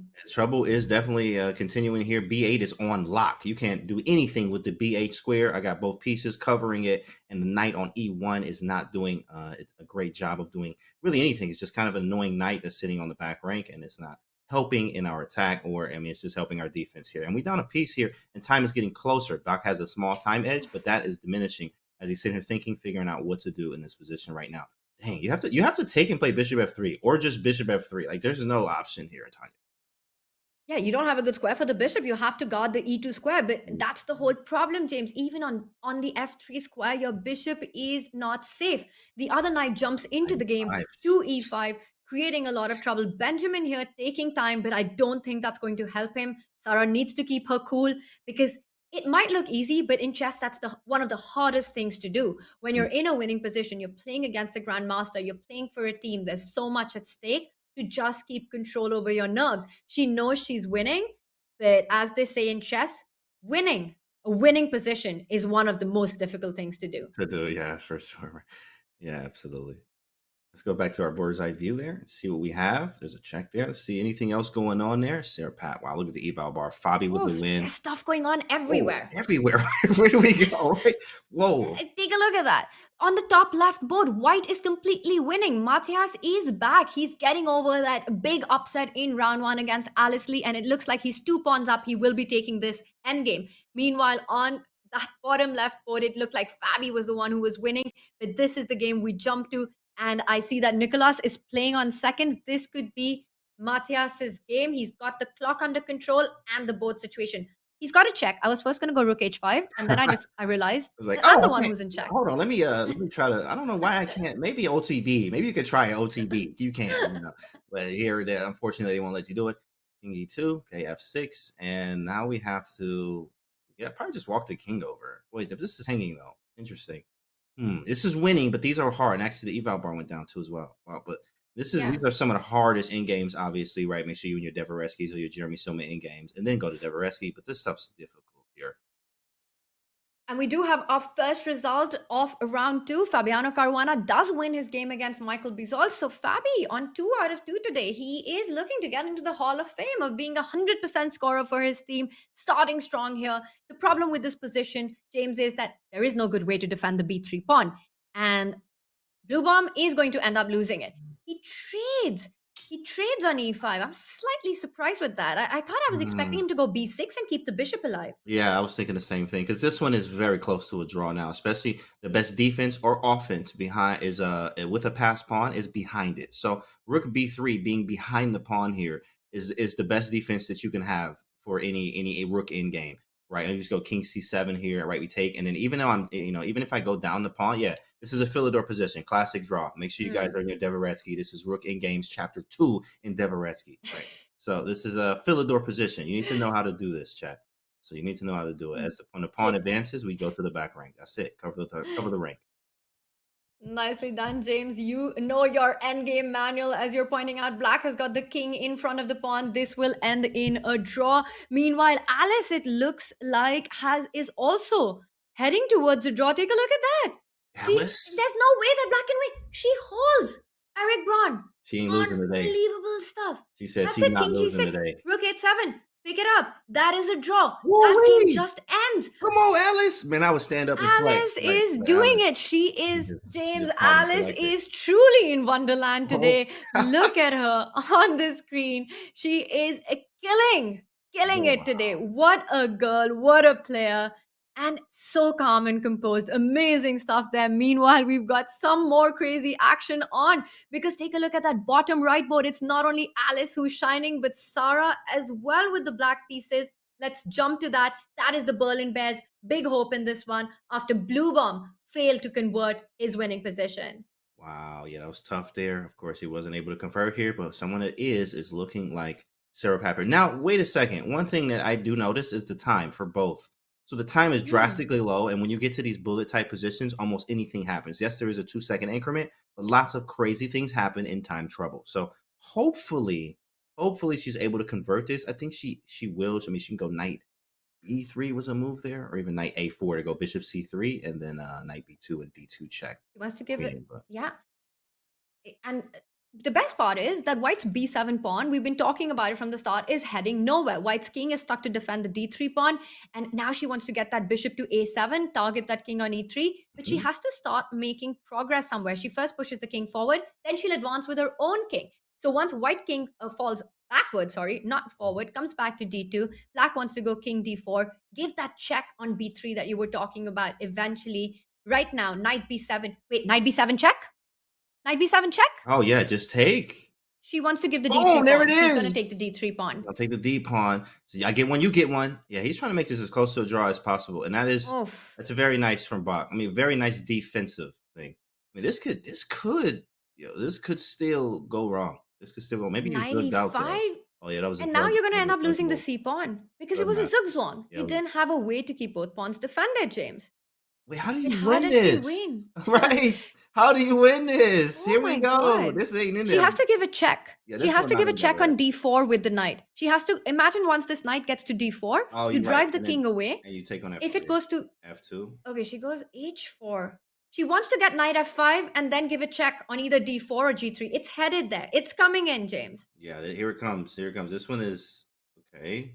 That's Ooh, a nice little tricky. That was tricky. Maybe King G3. There it is. And then I King like E2, that. She does and then it. Knight She D4, does it. And Knight D4. And Knight D4. And knight d4 wins That's it. that pawn and Knight wins takes the F3. game. Okay, that Oh, is give me everything! Oh my goodness, Bach's going down.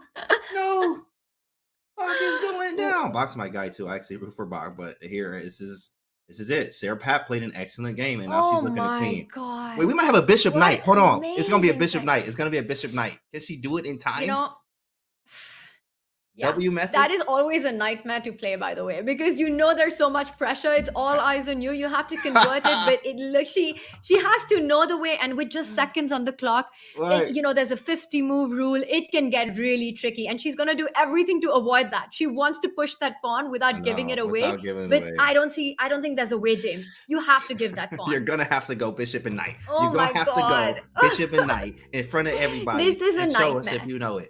Okay, because it's definitely difficult. Okay, I'm not gonna lie. Even when you know it, it's like, oh yeah. Exactly, that's the point, James. It's difficult even if you know it. You might have practiced it, but with the pressure and the nerves and the seconds on the clock, And the it move counter. is Yeah. the move counter. You know, you mess up one structure, Wait, she on the then you have to bishop. again It's a bring draw. it- She on the bishop. King takes bishop, right? Oh my goodness. She hangs though. Look at her. Look at the face. Oh my goodness. What a save. Anything happens in time trouble. Anything is possible. Oh my goodness. Big Bach from the block here came out and got it. Got himself a little drawski. Unbelievable. Now, okay, he still needs to clean That up here, was- but that hurt. That was a huge blind spot. That was a huge blind spot. She plays so Yeah, good just don't to get take there, the too. knight. Nice The king save. pawn ending is a draw as well, and now it just keeps the bishop on this diagonal. And that's You're it. never getting it anywhere. Black can give a check, but the king will go up. This is a draw. I can't believe what just happened. Man, that That was a hurts. one-move blunder. It was, and this is what you were saying, right, James? In seconds, anything can happen. happens. Anything We've happens. seen crazy stuff go down.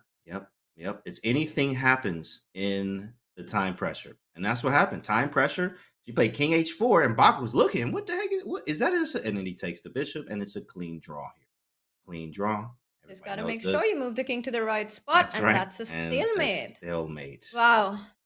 Some new merch ideas there. Maybe time over everything. Oh, TOE chat. TOE. We're gonna put that in the chat. We get some emotes made for that one today. TOE. Wow, that was crazy. Another round there. But hey, Bach was able to save what could have been, something very big, like almost a big, confidence booster for the Bears. Now it's Wow. a draw and keeps the Archbishops with the lead. Yeah, and Greg saying that he's disappointed. He wanted to see that bishop and knight versus king. Oh my god, that's a scary, scary thought for a player. Let me tell you that. And despite holding that one, it does look like the St. Louis Archbishop did win again. Benjamin survives the scare. Now that match would have turned it around. Had Sarah won that game, James, it would have been a level 2-2 score. But with Benjamin surviving that one, it is the St. Louis Archbishops who win round 2 as well. So again, widening that gap, widening that lead with this round win. They take their overall score to 6 That don't even points. feel right. 6-2 is still a ridiculous. That's huge. That's really big to come back from. I mean, really, that's 2.5 points, right? I mean, that's a tough time. James, look at the board scores there. All Every draw. player from the Berlin Bears, they've scored half a point All up draw. till now. Up to now. Yeah. Going into round 3. Okay. This Going is- into round 3. It's tough. Meanwhile, Fabi is raked up 2 out of 2. Benjamin surviving that scare with 2 draws is at 1. And Alice Lee, oh my god, the MVP of the St. Louis Archbishop, But James, this means that if they win the next match, 2.5 to 1.5, it's match over. Send them home. And Berlin Bears get eliminated. They going home, right? Like Levy said, the Bears will be extinct if they lose in this match here. It's going to be over. They need a big comeback here, and they need it right now. I mean, they need to win on all boards, or at least 3.5, at least win the match to be able to hold them down to maybe 1.5 points in the next match, and hopefully make it to round 4, and then see what they can do there. So it's tough stuff. They got a lot to come back from, Tanya. They've got a lot to come back from. We're going to come back into round 3 action. Chat, the Berlin Bears need to make their comeback. They have to do it now, as James Canty is saying it. Don't go anywhere. We'll be right back.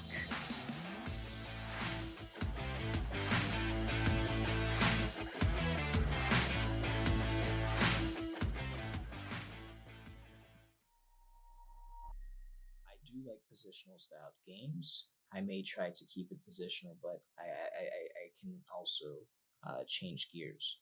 And I think that's very important in terms of, anyone trying to develop their chess game.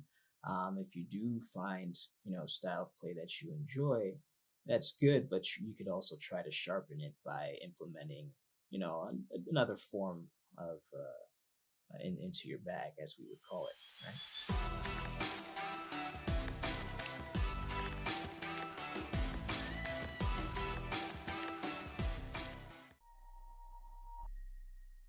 International Master Danny Wrench, Chief Chess Officer, back again with more chess terms here for you today. We're going to talk about the passed pawn. The passed pawn must be pushed. You hear it said often, and that's because just about every endgame you see that isn't a blowout often comes down to maybe someone's up 1 pawn, or maybe even just the first person to create a passed pawn is the person who goes on to win that game. We're going to talk about what the passed pawn is and define it for you in today's video. Let's do it. What is a passed pawn? A passed pawn is a pawn that has no enemy pawns stopping it from moving forward. That means pawns either on the file in which it resides or on the adjacent files that would therefore capture the pawn should it advance. So if a pawn has none of those things stopping its way, then it's time to push them, baby, as our boy Yasser would say, and as you hear mentioned on many broadcasts that you would watch on Chess TV. And on that note, as we look at our game examples we like to do, this is taken from Tomaszewski versus Rajava. Here, White plays the move b5 exclam, which highlights, again, it's not how many pawns you have, but who's going to be threatening to get a queen first. After Black takes it, White pushes forward with gusto, and because the rook can't blockade the pawn due to the light square bishop, this game is already over. Black is going to have to sacrifice the bishop for the pawn on b6, and White would simply be up a minor piece. Note that after the first move b5, should a takes b5 have been played, White would have pushed this pawn, and then trapped the rook on a7, showing the power of the passed pawn, as with it protecting the bishop, this rook is completely out of the game, and White would easily go on to win, picking up pawns and just flexing the rook's muscles over the bishop for the rest of the game. So here we see a passed pawn being used as a weapon to just cramp down and trap all of your enemy pieces. So this has been another Chess Terms video. Hope you enjoyed it. Hope you're enjoying all of them. And with that, I will sign off, hoping that you learned something about what a passed pawn is, and we'll see you around on Chess.com.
This match has been absolutely lit. What fireworks we've seen, James, so far. Full of shocks and surprises there.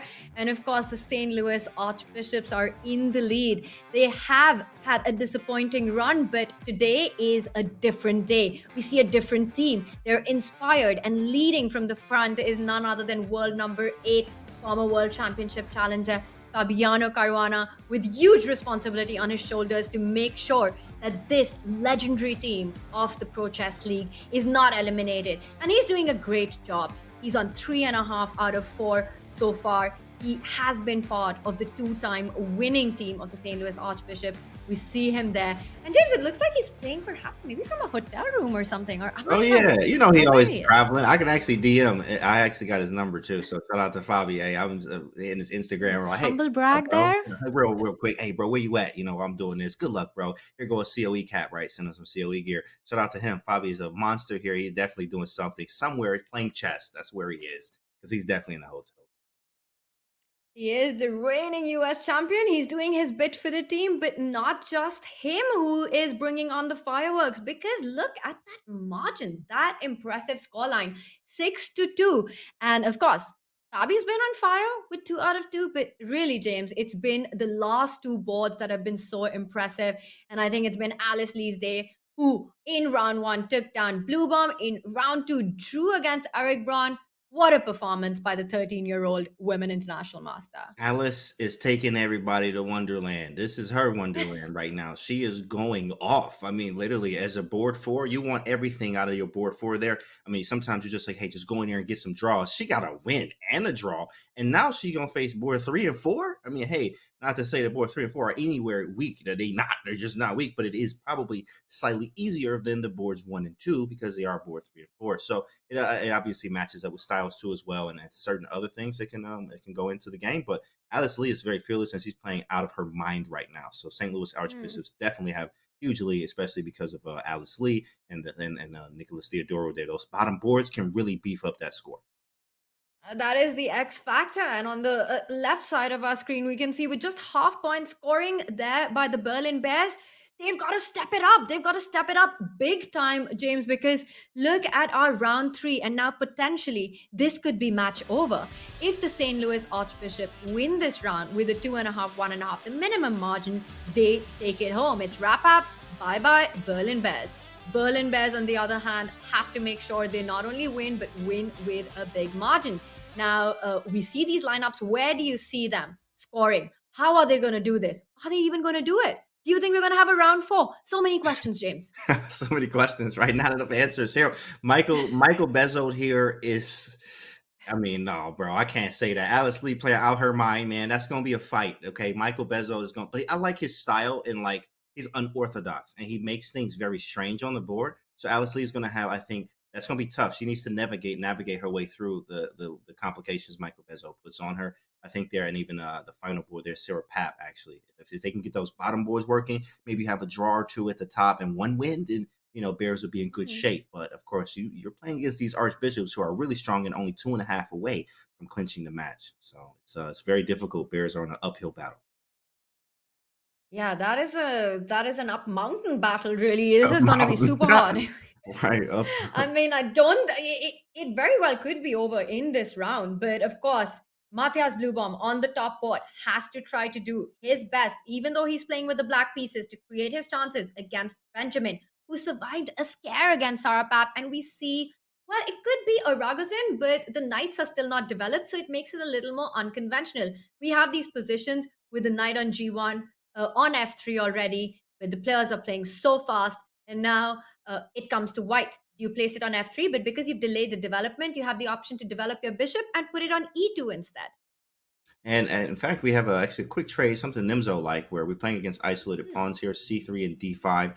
Bishops here. I mean, hey, look, I'm just playing a game here. I feel good as white. I have the 2 bishops already. Now it is very level. I have a bishop D6, which is very tempting to play here. It is holding and hitting the rook. And it's also a tempo. I'm a big fan of the tempo, but it also can backfire maybe in some cases. Wait, but how though? Interesting. Yeah, bishop d6 is nice. Also knight of 3. Natural development. It's also really nice. He goes for your idea, bishop d6, because not only you hit the rook, but you actually keep your extra pawn alive for another move or Right. two. Black's got to sweat it out a little more to actually win that pawn back. And he plays knight e2 queen. Okay, so queen a5 hitting c5 twice now. Knight c5 is the threat here. Maybe we just castle, get out of the way, and say, all right, you can have your pawn back, bro, because I guess I have to do that. c6 is also a move as well, and then bishop b4, but that connects his pawns. Whoa, a4. Interesting move. Wow, that is aggressive stuff. Is it bishop Knight b5? c5? Ooh, Knight d6. James. Yeah, You're really after Blue Bomb's rook, I see. Bishop d6, bishop b5. You really want the bishop pair to do its job right yeah, now. right. I mean, there's lasers here is how they're working, but king's in the center. He probably just needs the castle, to be honest. You got to get, I mean, I don't want to give him this bishop. There we go. Come on. There it is. Goes for it. And then bishop You called b4 it. too as well, and then castle and get out of the way. Maybe just castle now. This bishop's quite annoying, in fact. Quite annoying, but it's not. It's loose. It's undefended. So loose pieces lose games. So you have to be careful of the loose pieces. Bishop b4 is definitely a move, and castling. Wow, I like bishop b4, and you really managed to keep those bishop pair alive. You're a fan of bishops. You're doing them a favor in this one. You're not giving anyone away, and it makes a lot of sense because it's an open position. In open positions, bishops are stronger than knights, and not just that. d5 is a long-term isolated queen pawn weakness. That knight on e2, once you've castled, will jump to f4 and start targeting the pawn. I like your move, bishop b4. While Benjamin decides whether to go for short castle or to come back with the bishop, he decides to get his king to safety first. a6, pushing that bishop now. The players are playing super fast, getting those moves in. In fact, Dubam's got more time than what he started with. Bro. So I'm expecting you want him to drop back with the bishop to d3. Oh, definitely. Yeah, bishop d3. We're not going to take on d7. We're not going to allow you to develop your pieces. I want bishop d3. And if you go knight c5, okay, whatever. Bishop c2. I have to move it twice. So what? I'm going to keep my bishops because I have the bishop pair. Put the queen on d4, maybe something like this as well. I mean, aim at this side of the board. Hope for the best. Maybe there's a bishop e5 in there, right? If everything gets aimed, if you get queen d4 in, get the bishop here, tuck it on c2, tuck and roll there. Bishop on e5. We got some stuff. We actually have some pieces aiming at this side of the board. Right now, of course, it's still going to take maybe a rook lift or another piece to be able to really attack this side of the board, but the chances and possibilities are there. I feel like you just dropped a diss track on those knights. Definitely, yeah, mixtape dropping soon, right? These Knights, not anymore, right? That's the name of it. So, okay, that's pretty nice. Working on that one. I love it. We got All Levy on right, that James. He's deciding whether to fall back with the bishop. You know what? While I was saying that, I just realized, and I want to make this point before we move on, that it's very possible that just to show something, a move like rook to a3. You know, you have to keep these tactics in your mind. Always, it might not work, and it might be really silly. And the eval bar doesn't approve, and I know why. Because the point that I wanted to make was that if you take on b5, you recapture on b5, and the rook on a8 is hanging. But in this position, you can actually pick up the rook and pick up the bishop then, and you have a lot of material, which is why it approves. This is a little tactical idea we often see in these kind of positions, so always watch out for that. Instead, he of course goes for a more sane approach with bishop b4. Yeah. Watch out for those tactics, Rick A3. Woo-wee, that's a nasty one. That's up my alley there. I love that type of chess. And then just rook lift and just swing the rook over to the side of the board and just mate them, right? You see Tal do this all the time. Shout out to grandfather Tal, of course, right? We see many games with the rook lift here in a game like this where he rook lift all the way. It was just ridiculous. That was a cool move though. Rook A3, and in the live position we have A6, bishop B4, queen C7. Take. Oh my goodness. What are you doing? Why take it? Of course, that's just gross. But of course, bishop takes d7 and a5. Now we just got a boring game. Very boring. And the pawn on d5 is isolated. This is going to be a long one. It's going to be a long one. And I think if anyone has chances here, it looks really good for white because you pointed out that pawn weakness. The white knight can jump onto d4. That's a nice square. You can even take it to f4 and target that pawn, as is the famous saying when you're playing against the isolated queen's pawn. You know, go for it. Attack it. Don't put a piece in front of it if you can win it. But it's a long way off. Let's see what plan Benjamin goes for. But while he has a think, let's jump to our bird's eye view because there is action on the other boards as well. And you were talking about creating attack on the king side. I do see on our bottom left, a queen has landed on g4. White has a bishop on d4. And that's always super scary. Look at the dark square weaknesses on that pawn. And here it does look like Alice has to be on the defense and defend this super precisely, but this is looking like it's going to be a tough one. It's definitely gonna be a tough one for Alice. It's just clearly White is the one pushing for more in this game. It feels pretty smooth for White. He has a dark square bishop dominating the knight right now, but you don't have the clear cut way to do things yet. But definitely White is for choice in this game. Now, Michael Bezo is actually a very creative player, I think. So let's see how we got to this position. C4, C6. Okay, so yeah, E3. All right, kind of different. Yeah, he played just move ordered in a way to some type of ready type position now with the bishop coming to b2. Very strong position now. Takes, knight b5. He took the bishop pair and played bishop b2, castled h3. Okay. Take. Yeah, this is practically, these are very equal. Practically very equal positions. But you see the eval bar like plus 2.7. Like, that's crazy. But practically, I mean, these are more equal than not, because you have to be so precise for this 2.7 to manifest. Very true, but it's also sort of easier to play with white and to be precise here with white rather than with black. And why I say that, James, is because white has got a lot of pleasant options which don't ruin his position. Meanwhile, Alice, one bad move and you can get checkmated on those dark squares.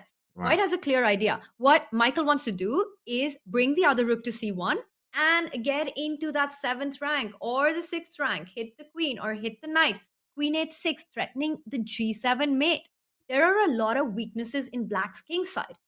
And I think this is going to be a tough task for Alice to defend. There's lots of, yeah, it is. It's going to be very difficult to defend, but it is possible, as we saw with even in the bot game. Bog down a clean piece. Absolute did not work. Try again. Not today. If this just was not working, and then he was able to draw the game even down a piece. So it is possible. You have to be able to hold positions that are really bad, or at least fight, be tenacious, and actually fight back as much as you can. So we've seen a lot of that actually with Alice Lee. In fact, in that last game, she was worse. So against the bishops, and still was able to find a way to draw that one.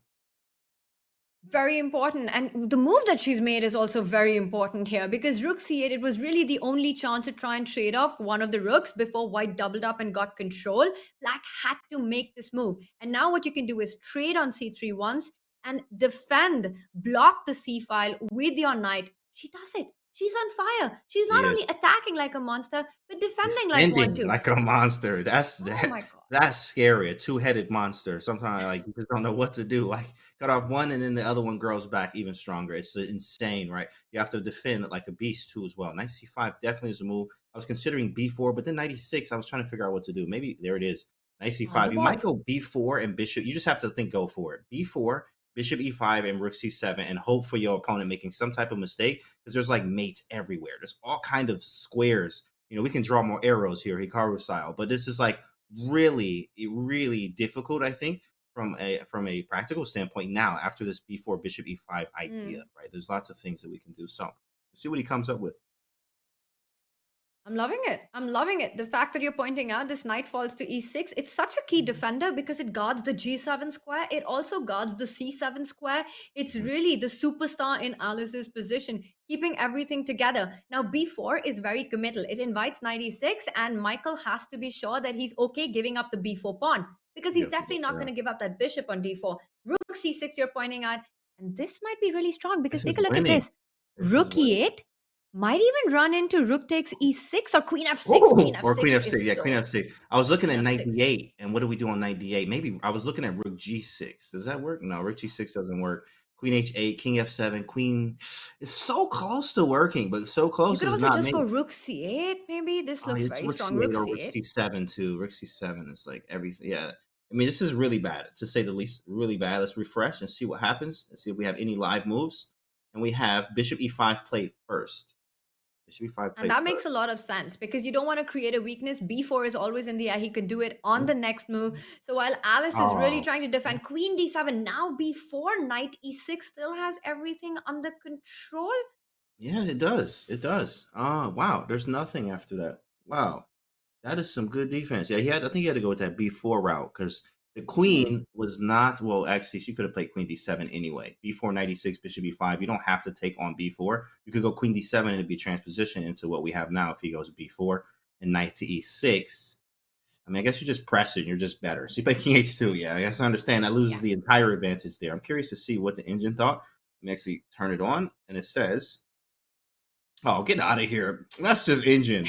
Get out of here, bro. It's b4, knight e6, and then a4, a5.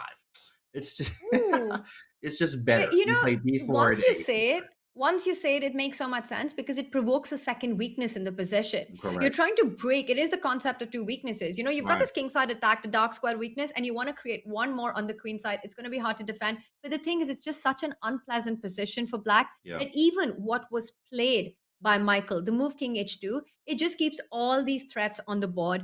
And it's just going to be a long grind and a long defense by Alice.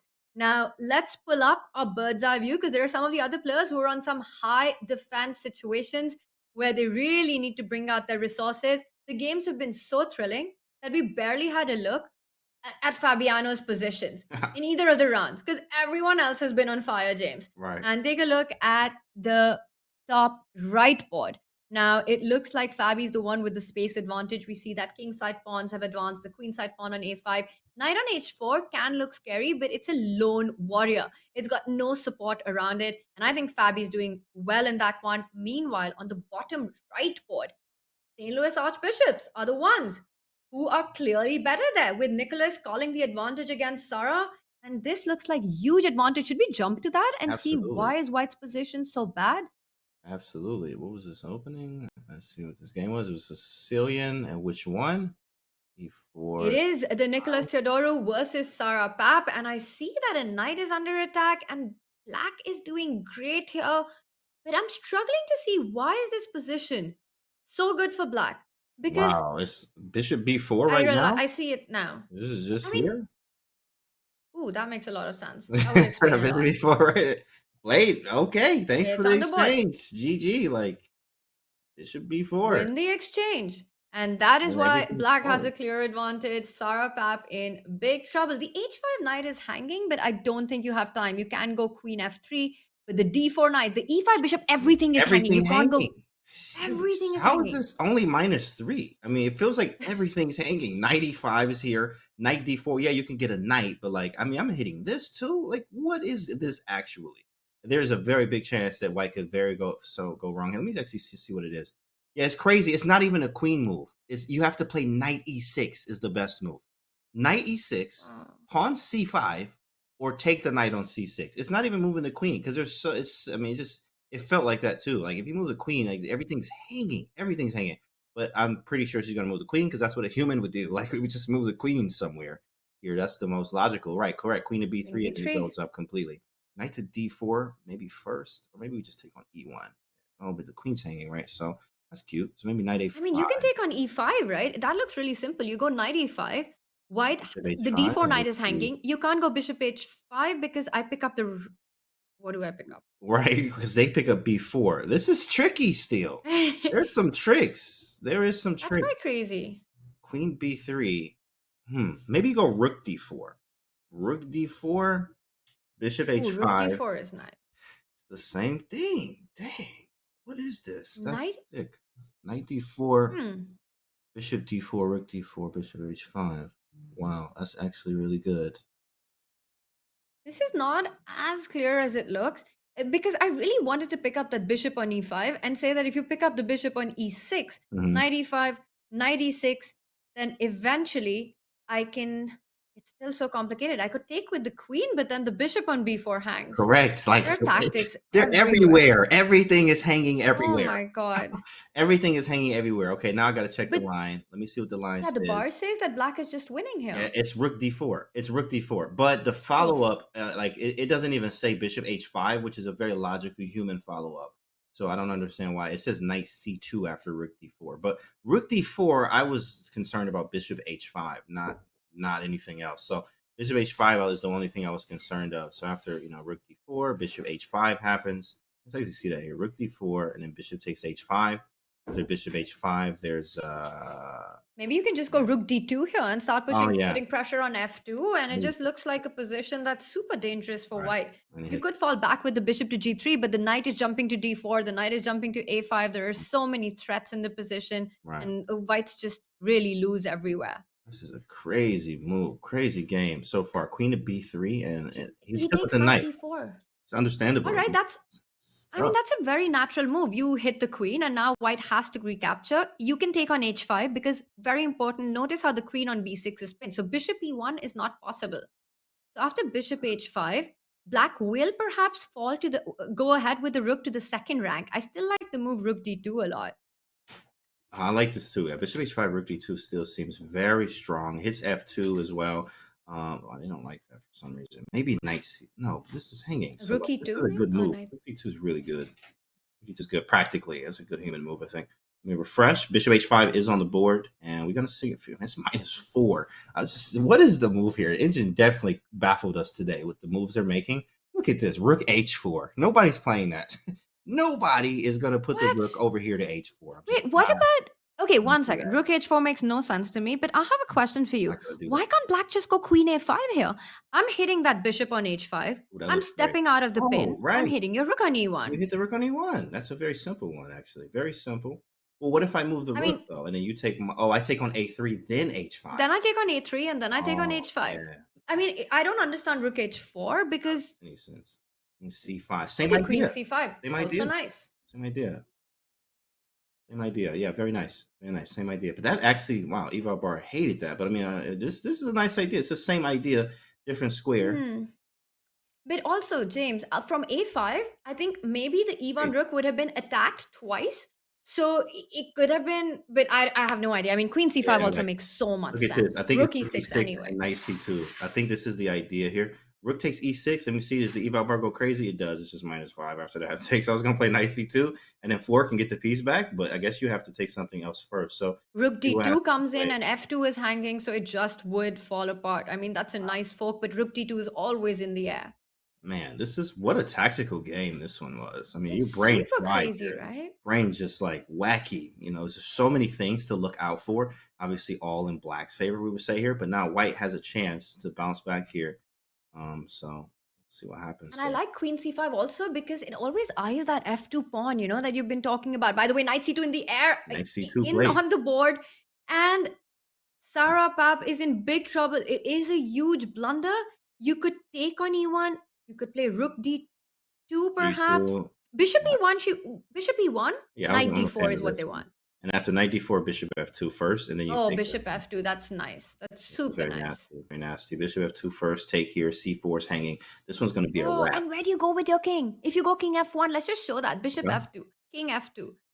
Knight d4 first, bishop f2, king f2, queen d4, and you go to f1, bishop c4 wins the queen. Wow, king f1. Now that's a wrap. That's why it's -8. I was wondering why I said -8 after bishop e1 on the eval bar, but that makes sense now because of bishop c4, which means you have to run your king to g3. Or queen e3. Queen e3, but then that runs into queen b2 and you take the rook on a1, and king g3, you probably get mated in a few here. Maybe like a g5. That would be checkmate over everything. CLE for real, chat. Checkmate over everything. That's exactly what that one will be. And then queen h4 would be mating, or f4, actually. That's pretty nice stuff. Ooh-wee. Man, that's a nasty game. Wow. Nicholas Theodorou. It looks like Nicholas will be taking this one for the St. Louis Archbishop. Let's get a bird's eye view up because there is action everywhere. And Fabiano Caruana looks like he is in some little bit of trouble there. Top right board. I have to say that I kind of like White's position. I see the eval bar. It says everything's fine, but it's understandable. It looks like Fabi's king might be weak. The C file is under control. Let's take a look at that. James, you've got to see Fabi's board right now. It is an interesting position. Both players down to, well, at least Fabi's down to about a minute on the clock.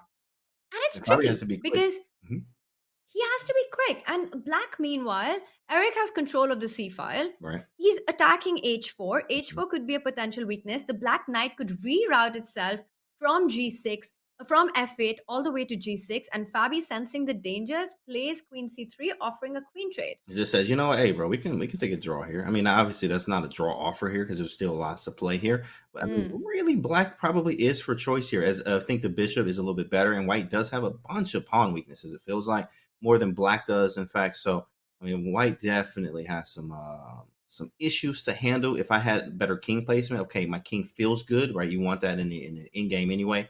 And a weird maneuver would be moving the king all the way over here to a2, try to trade the bishop on a3, just so I can get rid of the bishop. Why is that important? So I can use the dark squares to get the king to c5 and b6 and b7. Try to use this king in game. I like to do ideas when you're in games. It's very important to understand what is the overall idea so that you can do that. So he might walk his king all the way over here and then reroute the bishop if it's possible to a3. and then you play king c5 at some point. So very crazy. You also could play c4, maybe try to make this weak. So lots of ideas here. Hmm. Very nicely pointed out all the subtleties that exist in the endgame, but this is going to be a grind. Meanwhile, we do have a result on the Sarapap board. Nicholas took that away as we were expecting with that crazy middle game, but we've got to go really quickly to the bird's eye view because there is mad action on the Alice Lee board. What is happening on that bottom left? Let's do a deep dive. A black pawn on e2, a white pawn on e6. The g7 square is currently defended. We can see that with the queen, and with that last move, Alice Lee cannot queen because Michael's put that queen on the center of the board. Let's do a deep dive on this one. We've got to get that board up. Oh, absolutely. G5. What is happening, James? What actually happened? How did we get here to this position? So all the way back, this is where we left off. We got here. Wow, there's a lot of moves happen. So he went for a king h2. Okay, we got a4 in. He rerouted the queen. Got the queen around, so you got the rook to the 7th rank. Gave up the pawn, gave up the bishop, just to get sort of a winning rook and queen in game or whatever. And then g5. Wow, g5. What an aggressive move here. So that's going to be that'll be winning. Shoot, because you play rook f1 and queen. Now maybe just go e7. Yeah, I like it. Why not? E7 looks really strong, Yeah, and you e7 push with the the rook eight. away. But she picks up the e2. He picks up the e2 pawn. Also makes a lot of sense because after taking on f4, you've got to check on g4. So you can just go queen g4 check, drive that king away, and then pick up the f4 pawn as well. Goes for it. Michael giving the check only move, and now take that f4 pawn. You can't take with the queen, James, because queen g7 is checkmate. You can't take with the rook because rook c8 is checkmate, and e7 incoming. Well, queen f4 actually was hitting us with check, so we had to take. But the problem was rook check. Oh, sorry, yeah. No, it was just rook check e7. I mean, it's still losing. Like it's still losing. After you trade the queens, rook check e7 loses. This is completely losing. I mean, it's pretty tough. I mean, it definitely Michael Bezzo is a very creative player, and sometimes I definitely just got to her in this game. He was mixing things up. He's very strong and tactical too. So that combination there, Alice just was not able to Queen e5. do anything here. Queen e5 is game over. Oh yeah, that's game over. Yeah, I can resign on the spot. Queen e5 just forces the trade of everything on the board, and that is and you're like you're pointing out, you don't even have to trade. You can go rook c8 after rook g7. Right. Everything wins, and that is it. Michael Bizol does what Blue Bomb could not do, what Eric Braun could not do. He finally wins against Alice Lee. Where you got action on the other boards, and wow. So this is a 1-1 score so far. Right. Look at that top left, the Benjamin board. That is madness. We've got to rush to that one with the players playing on seconds. Too. Oh, he hung his queen. Oh my goodness. Bach hung his queen. We got to see the reaction. He hung the whole queen. Wait, was it Bach? White one. No, it was no, Blue Bomb. Blue Bomb hung the whole queen, bro. The whole thing. It is not his day. Oh, he hung it. If you just back up one move. Wow. And we've got to rush to the last board remaining. After this blunder, the match does rely on this final board on the top right. Fabi is the one. He has to make sure that he at least draws this game to win that. Man. If he draws this game, James, it's not only round over, it is match over. Draw what? How you gonna draw? I mean, like he got any pencils or pens or any paper or anything around him right now to draw this game. Boy, wow. This one, I mean, you ain't drawing nothing around here, my guy. Whoa, you're down a piece. I mean, you're down a piece. Yeah, this one's really bad. Oh yeah, this. Oh my god, and the A pawn. No way he drawing this. And that's it. You can see the distress on Fabi. He can't believe it. Everything was under control, and now the A pawn passes, and Eric Braun is the savior right now for the Berlin Bears. He keeps the match alive, but the St. Louis Archbishop could have wrapped it up in this one. Going into the next round, James, they're going to need half a point. Half a point. I mean, right. You know, all I got to do is breathe right now. We getting a half a point, right? 4 games. All I need is a half a point to clinch the match here. Somebody's going to do it here. I think it is all but over here. I mean, I think it is over. Nice for the Bears here. You need what? 4 points? You got to win all 4 just to tie it and go into a tiebreak here. It's very, very difficult for the Bears. I don't think they're going to be able to bounce back from this one. Only a half point for St. Louis Archbishops to send the Bears home. Oh, I think this was the exact match situation in the MGD1 against California Unicorns, and it is so unpleasant to be on the Berlin Bears side right now. I mean, you want to fight for your team, you want to get those points in, James, but when you know that your opponents need just half a point on the 4 board, it's just psychologically so difficult to come from that. What a performance that has been from the Archbishops today. 4-8 going into round 4. Wow. Wow, I mean it's really tough for the Bears here. They knew they were up against some very strong opposition here, and the St. Louis Archbishops are delivering. They are here. They're like, hey, yeah, we 0-2, but we are still defending champions, and we are trying to work our way back up and climb our way out of the hole that we put ourselves in by beating the Bears in this match is the first step, and they're doing a good job of that right now. Half a point from clinching the match. They're the only ones who are growling in this one. We've got round 4 coming up. Chat. We'll be right back.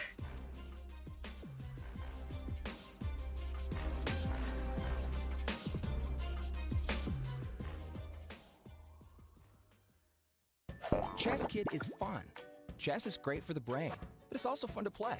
And Chess Kid makes it easy to have fun.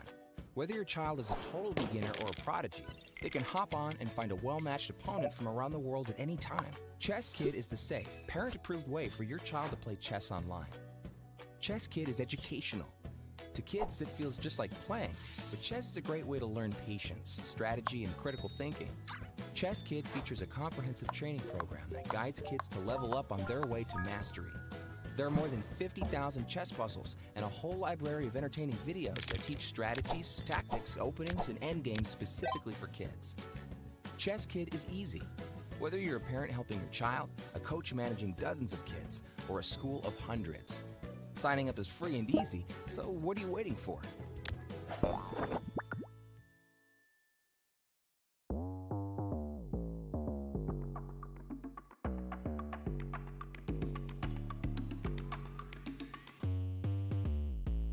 Welcome into our new video lecture series here with the one and only, the 14th World Chess Champion, Vishwanathan Anand. If you have to explain that you're world champion and it's taking longer than 2 words, there's something wrong with your title. And that's how I felt at this There's point. something wrong with But I believe in when we're talking the 60s and 70s, even the 80s and 90s, you could see that the match format produced something unique.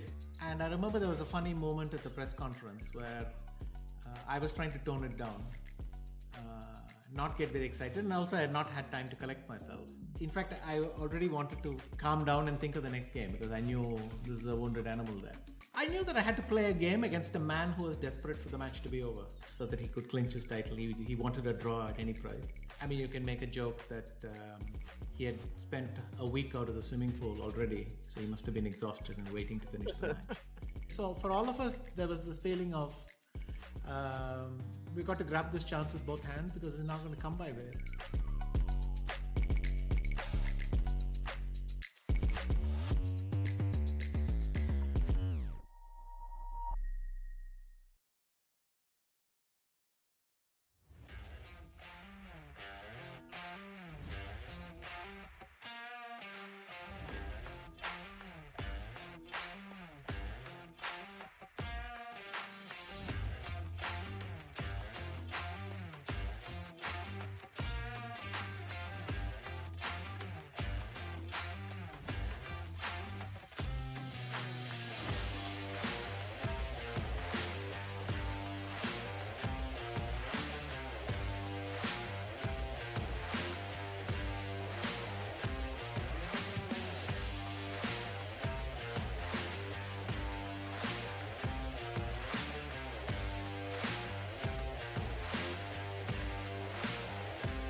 And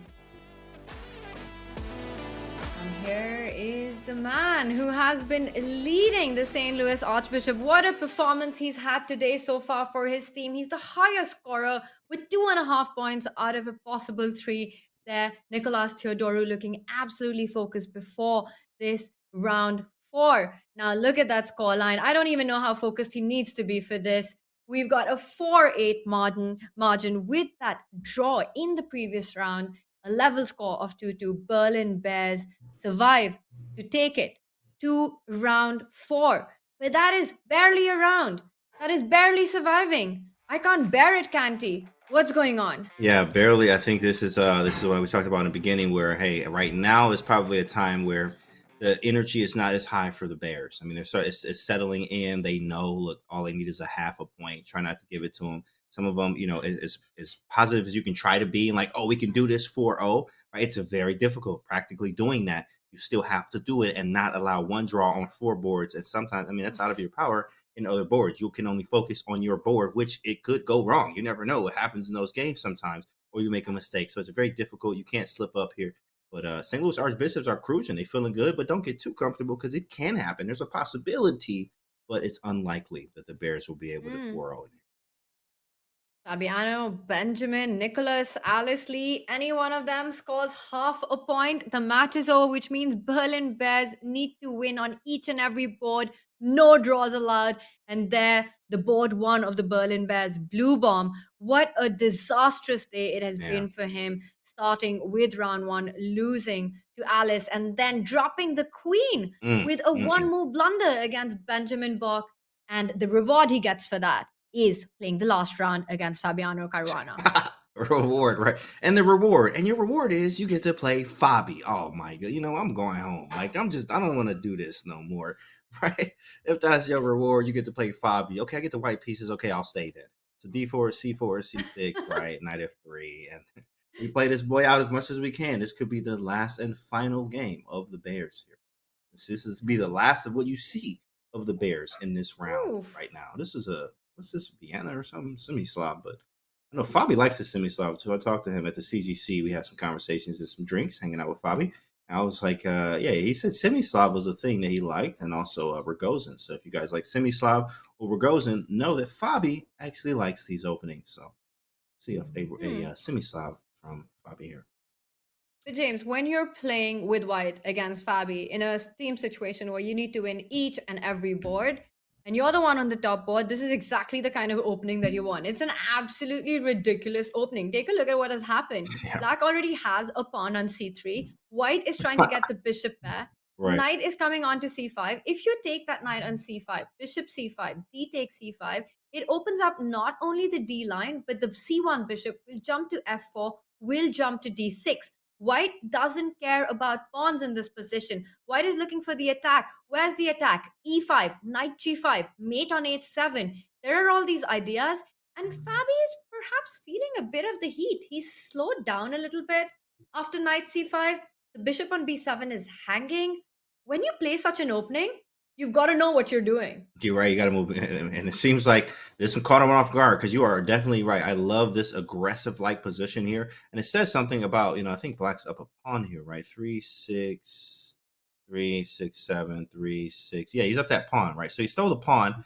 And here it says is like the engine's like, eval bar is like, okay, it would say -1, right? When you're up a pawn usually, or -2 when you're up 2 pawns. Here it's like equal.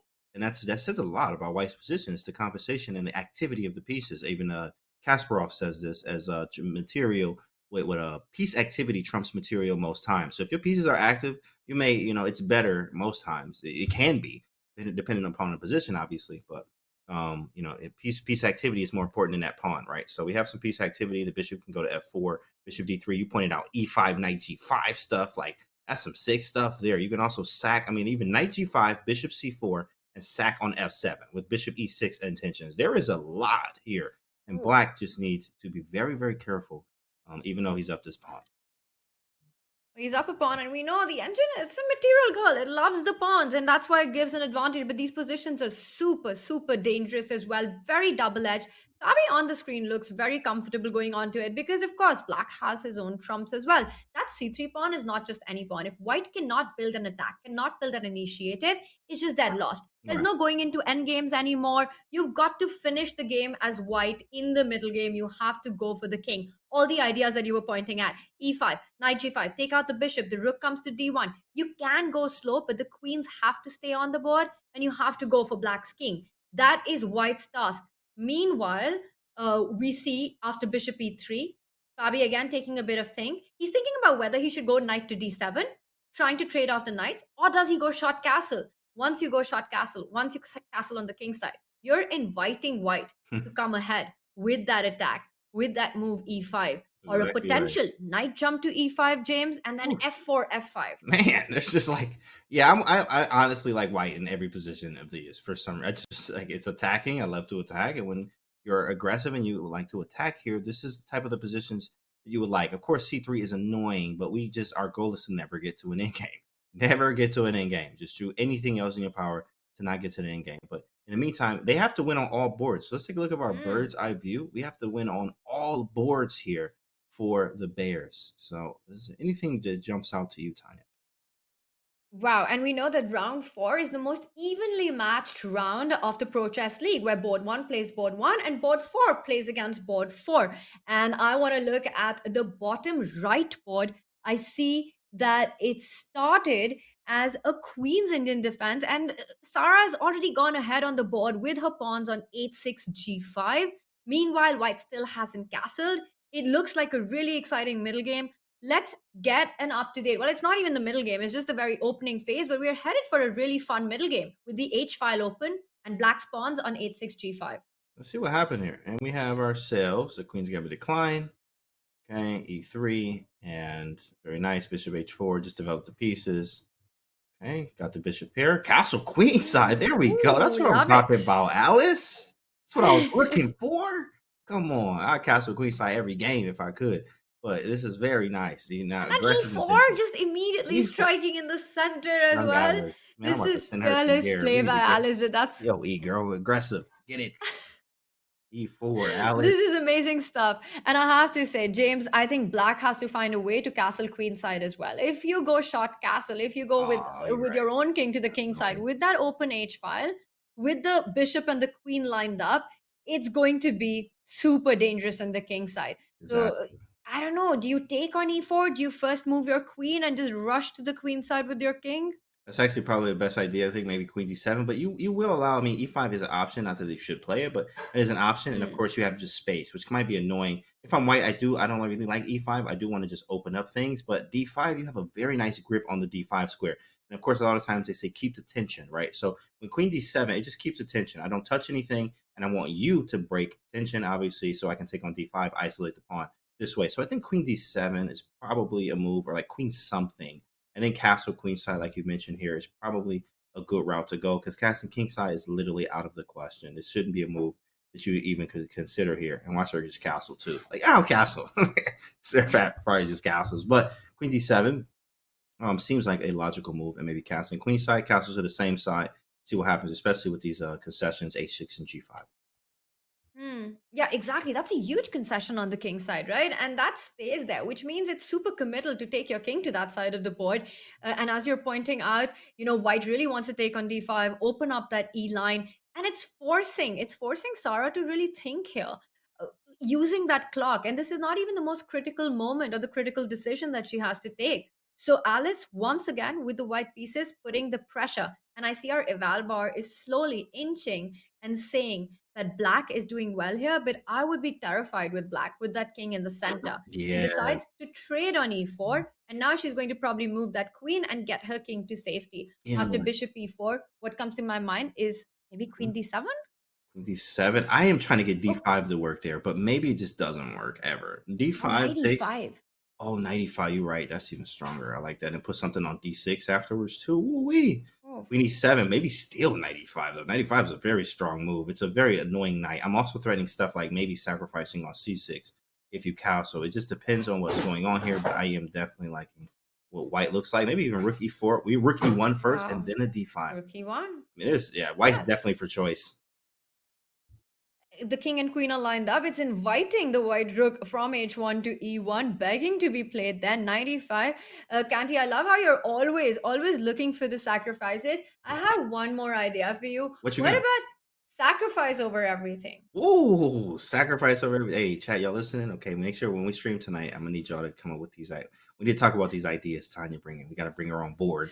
You know what I'm saying? I Like, want my put her on commission. If any of payroll. them actually happen, Put her on you payroll. We heard got it you. here We first. got you. We heard it here for I got you, Tanya. We put some merch lines out, courtesy of Tanya. Castle Kingside. She did it anyway. She don't care about life. Oh, She that's doesn't care about brave. anything. Wow, that's a scary move. And I mean, okay, it makes That's sense. super Got Princess brave. over here. Yeah, it's very brave, right? I guess she's saying, "How do you get to me?" And I But believe even you. Wow, how do I get to you? I mean, even if you don't get to Black's king immediately, it's there for a while. You could give a check, bishop h7 check, force it on the h1, Uh-huh. uh, h1, h8 square, Square? and then bring your own rook to h1 at some point. The rook can I like transfer that. back to h1. Your bishop could fall back to f5 as well. I like this move. Instead of giving a check, she first goes with the bishop to f5 because the rook on e1 pins that bishop on e6, and now Black's pawn structure is going to be destroyed. Yeah, I actually like that. Probably check and then bishop back might have been accurate too as well. You see that a lot in just random theory. Like you'll see it, and they'll play the check on h7, and the reason for this check is actually so the king is further away from the center. So just in case you ever reach an end game, the king is actually already on h8, so it's pretty far away. Nice. So bishop h7, not only that, but also the rook file being open. It's just a nice move, I think, a nice inclusion, and then going back to f5. But at bishop f5 is still a strong move, and we still have the option to go here and there, but probably not likely to go h7 back to f5 here. So a bishop f5 is nice though. Put some pressure on it and maybe damage the pawn structure. Maybe a g4. You also maybe even have a knight e4 at some point after taking. Try to go knight to c5. That's a really nice point you make about putting a check in before doing these trades, just simply making sure that Black's king is worse placed on h8 than it is on g8. She goes for the idea of destroying the structure. Now the knight can jump onto e5. It looks like Alice has everything in control in this one. She's the one who has taken the wheels in this game with the white pieces. Let's bring up our bird's eye view. Let's not forget the St. Louis Archbishop needs just half a point to wrap up the match. And we see on the top right board, Benjamin Bach against Eric Brown. That pawn structure, what is that pawn doing on e5? Well, it's not there anymore. En passant done. I feel that top right, we're going to have a lot of trades. And it looks like this should be an equal position. This should be no problem at all for either of these two players. Well, it is big problem for Eric. it's a big problem for the Berlin Bears. Right. Yeah, it's a big problem because you need something aggressive. You need to win right now. Of course, this is still possible to win. Like just because it looks drawish doesn't mean it is a draw. You have to actually play it out. You still have to play the moves, and you still have to reach the draw. But this is definitely not better for either side. I think white maybe I'll take for choice just because I have a slight initiative, very very slight. That is after queen takes f4 here. And I don't even have any move that's doing anything on the f file. Queen f7 can be played or f8. I do have a queen c7, and I can try to annoy you here, but I am playing a very strong Grandmaster Benjamin Bach here, of course. So it is going to be difficult to really try to create some chances here, but we're just going to try our best. Queen takes f4 and try to get a win here because we cannot allow a draw. Draw is game over. Like you got to win. You got to go for it. You've got to take your chances. Queen f4 you're pointing out, but Black also has ideas of pushing those central pawns. Yes, the material is equal, but it's far from over. James, I completely agree with you. Queen d4 taking control of the f file sounds like the way if you want to try to play for a win, but I also like Black's central pawns, and he goes for it. He plays your move, but I want to bring out the bird's eye view because when we talk about pawns, we've got to take a look at what is happening on our top left board, and let's see if we can bring the bird's eye view up because it is madness on the Fabi board. Pawn on c3, he's still up a pawn.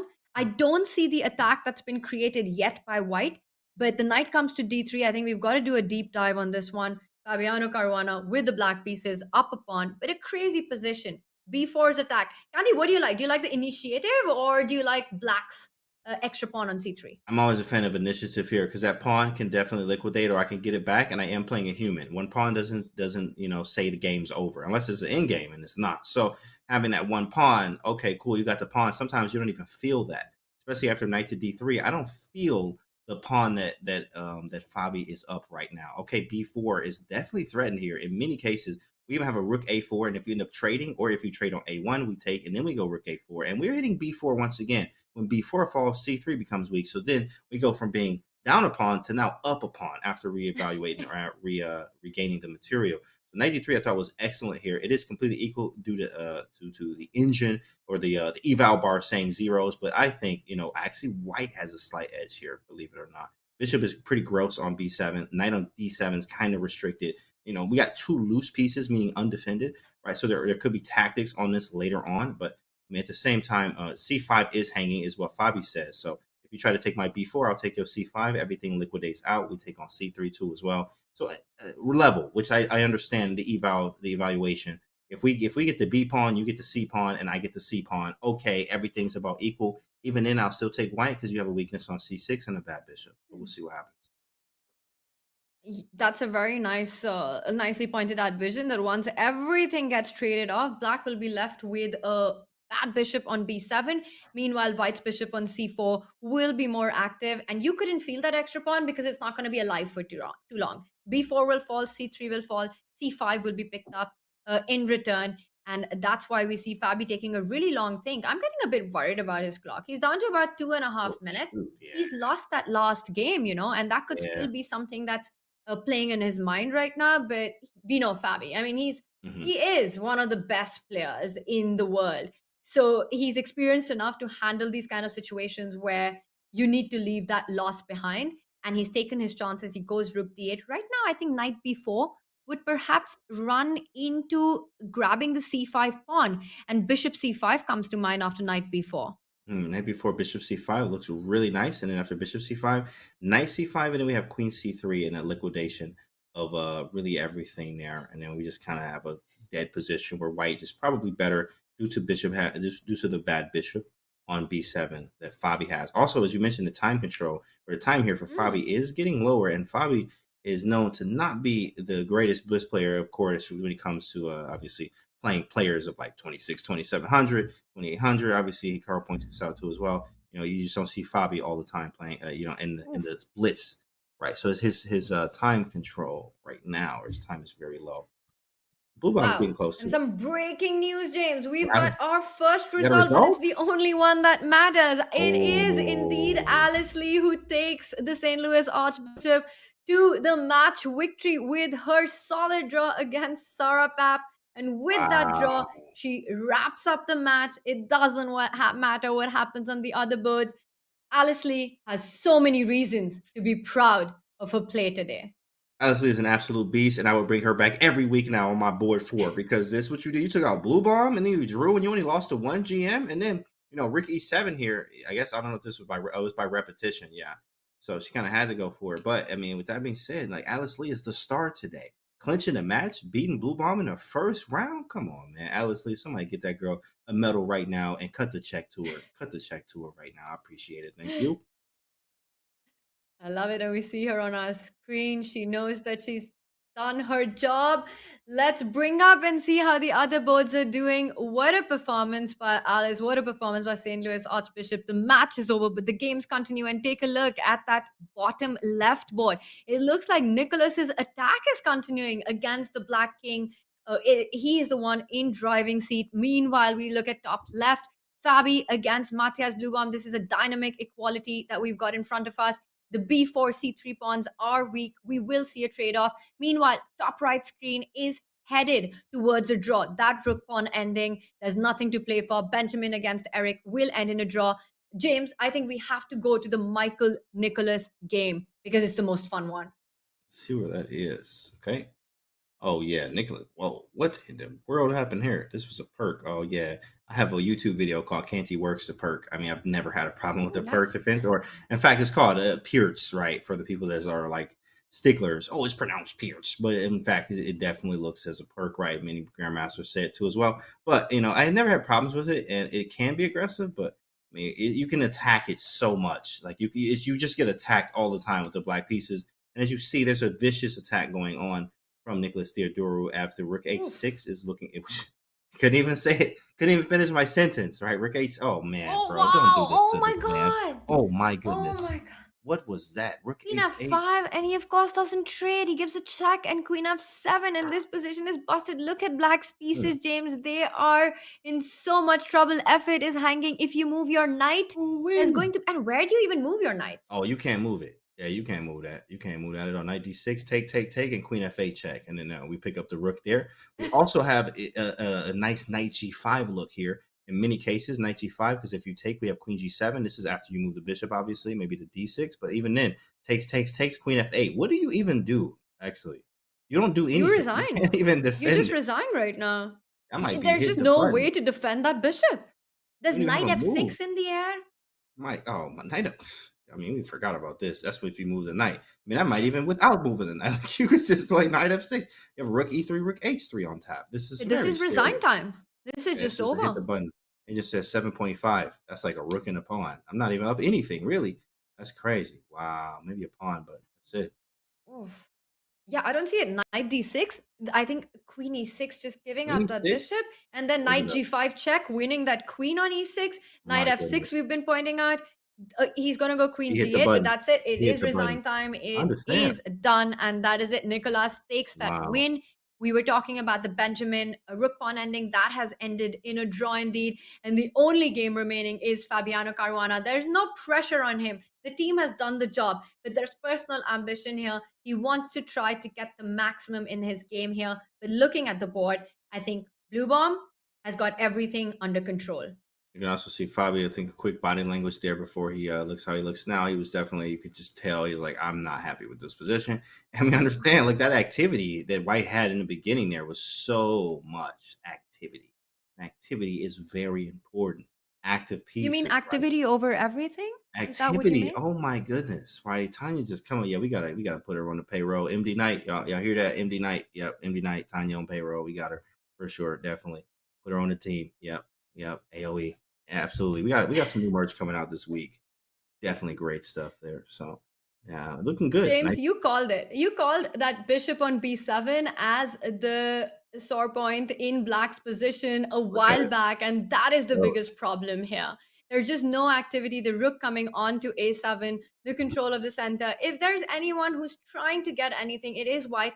But Fabi, he's just so good in these endgames. And I think with little motivation for Blue Bomb in this one, I think draw is a very likely result here. Yeah, correct. But I mean, I'm going to push for more because Fabi's time is very low, and I saw this coming just from seeing so much Fabi in blitz chess against the strongest players. And this is where Fabi actually fails a lot, believe it or not. Fabi actually does have problems here in the time trouble, and I mean, who wouldn't, right? It is time trouble. You got 15 seconds, and like things happen in time trouble. So I definitely see this still in Matthias Blue Bomb's favor. But I mean, it doesn't matter. The match is over, and by a unanimous. I mean, that's 5-10 double. They absolutely crushed this round, and they crushed this whole match. If they keep this up, St. Louis Archbishops won't be losing anymore. Wow, just amazing stuff. And we see the bishops being traded. The king has come to the center, but again, the b7 bishop, no activity there. And Blue Bong bringing his own king into the game. Wow, this looks like everything's under control, but Fabi's got 15 seconds. Yeah, he has 15 seconds here. Well, okay, now Blue Bomb is getting closer. He's giving him, some hope here, which is not what we really want here. They both made some blunders. In fact, Blue Bomb hung his whole queen, getting low on time, right? So the whole thing gone. Not half the queen, the whole queen. He just dropped it, right? One move. It does happen, but that happens in time trouble. Rook a7 hitting the bishop here, or at least a little bit of pressure. His bishop's so bad. It went here and never moved. Yeah. And you were screaming about this, Fabi, that bishop. And now bishop on b7 is absolutely stuck. Knight d2, trying to trade off those bishop, but a knight versus bishop endgame would be great for White. Wow, now finally the bishop is talking. c5, but the bad point about this is that c5 could be a huge weakness for Fabi now. And it's a blunder. That was completely what happened? What just How happened? did he blunder? How did he blunder? Wait, what was the move? It's bishop f3. It's a simple move. Whoa! Bishop f3. Wow. And then take on c4. Unbelievable. Something like that. Maybe it was knight f2. It's just unbelievable stuff what the players are missing, but this is what time pressure does to you. And we see here The rooks have been traded off, and after this, we're getting closer to the draw. Don't take that bishop. Don't allow white's king to c4. c5 will be a weakness. Both players playing on seconds right now. Blue bomb's got 6 seconds. Fabi down to 10. Bishop 10 e4. seconds. You know, James, anything can happen right now. Yeah, anything can h5. happen. 5 seconds, 4 seconds, 3 seconds. Okay, you move bishop. Make here. a Yeah, move. This is a draw. It's probably gonna be a draw. It's probably gonna be a draw. That was a smart one. If you play bishop Probably f3 a pre-move, just pick up that bishop. That was Bishop sneaky. bishop move, right? Oh, that was great. That was great. That was great. Oh man. Okay, he trades off the bishop. If you pick that up, the knight can transfer to d4 as well, hitting that b3 pawn. g3 pawn will be hanging, so he keeps the bishop alive. I think that's the safer way to play with white. Knight c4, knight is coming to d6. Watch out, f7 can be weak. Hitting f7 as well. We also have bishop e4. Okay, I don't know who's gonna win now, but definitely is. Yeah, I don't think this is gonna be a winning position. Wait, c5 hanging. Hold up. Yeah, you just play c4 though. Just push, right? Just push. Only move. Once the Gotta pawns move, on the Fabi. queen side get Okay, traded, take. and they have, A draw. Yeah, I mean, look at and this. this is a draw. Right side. Bishop e4, you can trade everything, side. and now you can pick up the bishop, move your king to f3, and they're going to find a way to repeat, and this is all done. This is draw. Playing on Okay. seconds, but I don't believe that anyone's super ambitious. Black's king cannot go too far because the f7 is weak. White's king can't go too far because g3 is weak, and that's it. They do repeat. It ends in a draw. Fabiano Caruana, perhaps not super happy with his own performance, but he can be extremely happy with the team performance. Definitely. Beautiful play there. Beautiful play from the Archbishops as they are able to close it out, guys. 10.5, 5.5. It's a 5-point lead. Huge. Absolutely huge there. And the Archbishops are now trying to show the stride. Not only did they win, but they crushed this. And they, after going 0-2, this is definitely a huge relief. You know, so now we want more of this. And this was a very nice lineup. They might actually see more of this lineup in the future. This is incredible stuff. This is a bit of a blowout by the St. Louis Archbishop. That is a huge margin going into round 4, needing just half a point. But what has been very impressive, the contribution by each player to this match. Everyone delivered for the St. Louis Archbishop team.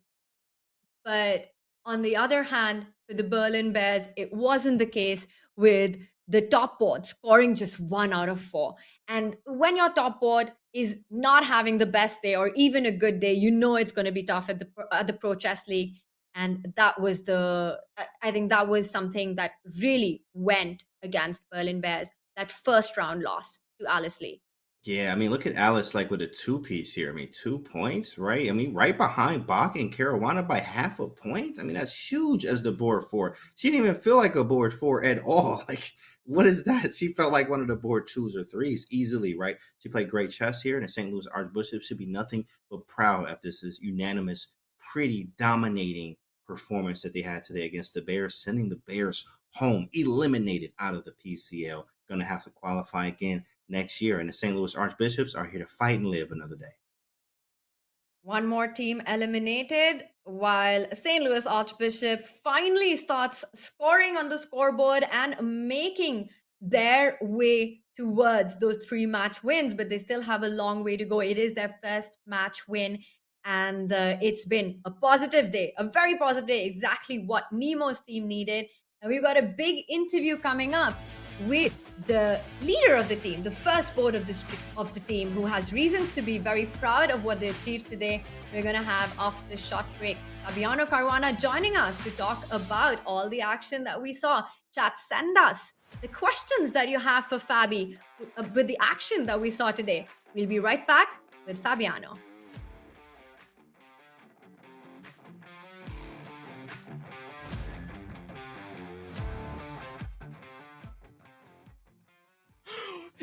I was here. I was lost. Okay, well, hey. 8, let's go. Oh no, I think I should have just done that. Chat, I got 14. We beat it. Let's go. No, 15, unreal. No, first try. 8 in a row, 9 in a row, baby. Let's go. Let's go. I got a little achievement thing. I honestly really enjoyed that. That was really cool. Become a Chess.com community streamer at go.chess.com/start streaming. Looking for a new way to learn chess? Meet Dr. Wolf, the ideal chess coach and companion. Play against Dr. Wolf as he explains everything step by step, points out strategic ideas, and alerts you to your mistakes. Train with him and go over your past mistakes until you master them. Choose from over 35 lessons created for all skill levels. No matter your level, everyone could use a coach. Download Learn Chess with Dr. Wolf for Android or iOS devices today.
Dominating performance there by the St. Louis Archbishop, winning that first match. And joining us is the reigning US champion and world number 8, Fabiano Caruana. Fabi, congratulations. Thanks, Tanya. I have to ask you, this was such a big match. It was an elimination match. You must be relieved right now with St. Louis Archbishop continuing their run. Well, I was pretty optimistic before the match. I thought that we're probably going to do a bit better on all boards, most likely. And unless something goes really wrong, then we should be a heavy favorite. And I thought that the previous matches we were probably underdogs, but this match I was fairly confident about. But it is a great relief, of course, to avoid the elimination. Right. Exactly. Avoid that elimination, bro. Being such a powerhouse, and of course the St. Louis Bishops are Archbishops. Do you have any plans on how to make a comeback for the team in the PCL? So you guys are, one loss away. Obviously, you do think about that, but we have chefs to play, and there is a chance, right? So what do you guys have? Yeah, I still think there's a chance. We do have a very strong team, and if things go our way, depending on who we play against next, then yeah, we should have a chance against any team. Of course, we are going to be underdogs against some of them, but we have players on the team who can perform really well if the day goes well. I mean, like today we saw Alice. I think she scored. Okay, first she beat Bluebaum in the first round. That was already almost secured the match for us, I think. And her performance was so good. I mean, so if we have performances like that, then we have a chance against any team. Of course, there are teams that probably outrate us by a little bit, but yeah, we'll see. I'm still optimistic. Beautiful. I'm sure it means a lot to Alice to hear these words from you, and you must be so proud of your team, Fabi. But also tell us about the day for yourself personally. How did you feel about your play today? It started really well, and at that point, I feel like we had pretty much secured the match after the first two rounds. And then I don't know what I was doing in the third game. I mean, a draw would have secured the match, but I was only thinking about a win. I didn't check the results of the other games, so I was just thinking, okay, let's finish this match before the fourth round, and for that I should probably win. And then we had an endgame, which was, I think, most likely a draw, although I'm probably slightly better. I have to say that I was never like seriously better in the game, but I felt like I had a slight plus at that point. And then I just started blundering everything. It thankfully it didn't hurt us too much because my teammates did well in the third round, and so all we needed was a draw in the fourth round. And I don't think there's any team that's going to wipe us out 4-0. So I wasn't really worried. Of course, it was still very upsetting to lose, but okay, I thought at least it's probably not going to negatively affect the team. Very good, Fabi. Was there any kind of team meeting prior to today's match to emphasize the seriousness of this beginning of the elimination match, of being an elimination match? There wasn't a meeting, but I think that we all understood the seriousness of it, and we're one step away from elimination. Every match now is going to be super tense, and hopefully we'll have what it takes.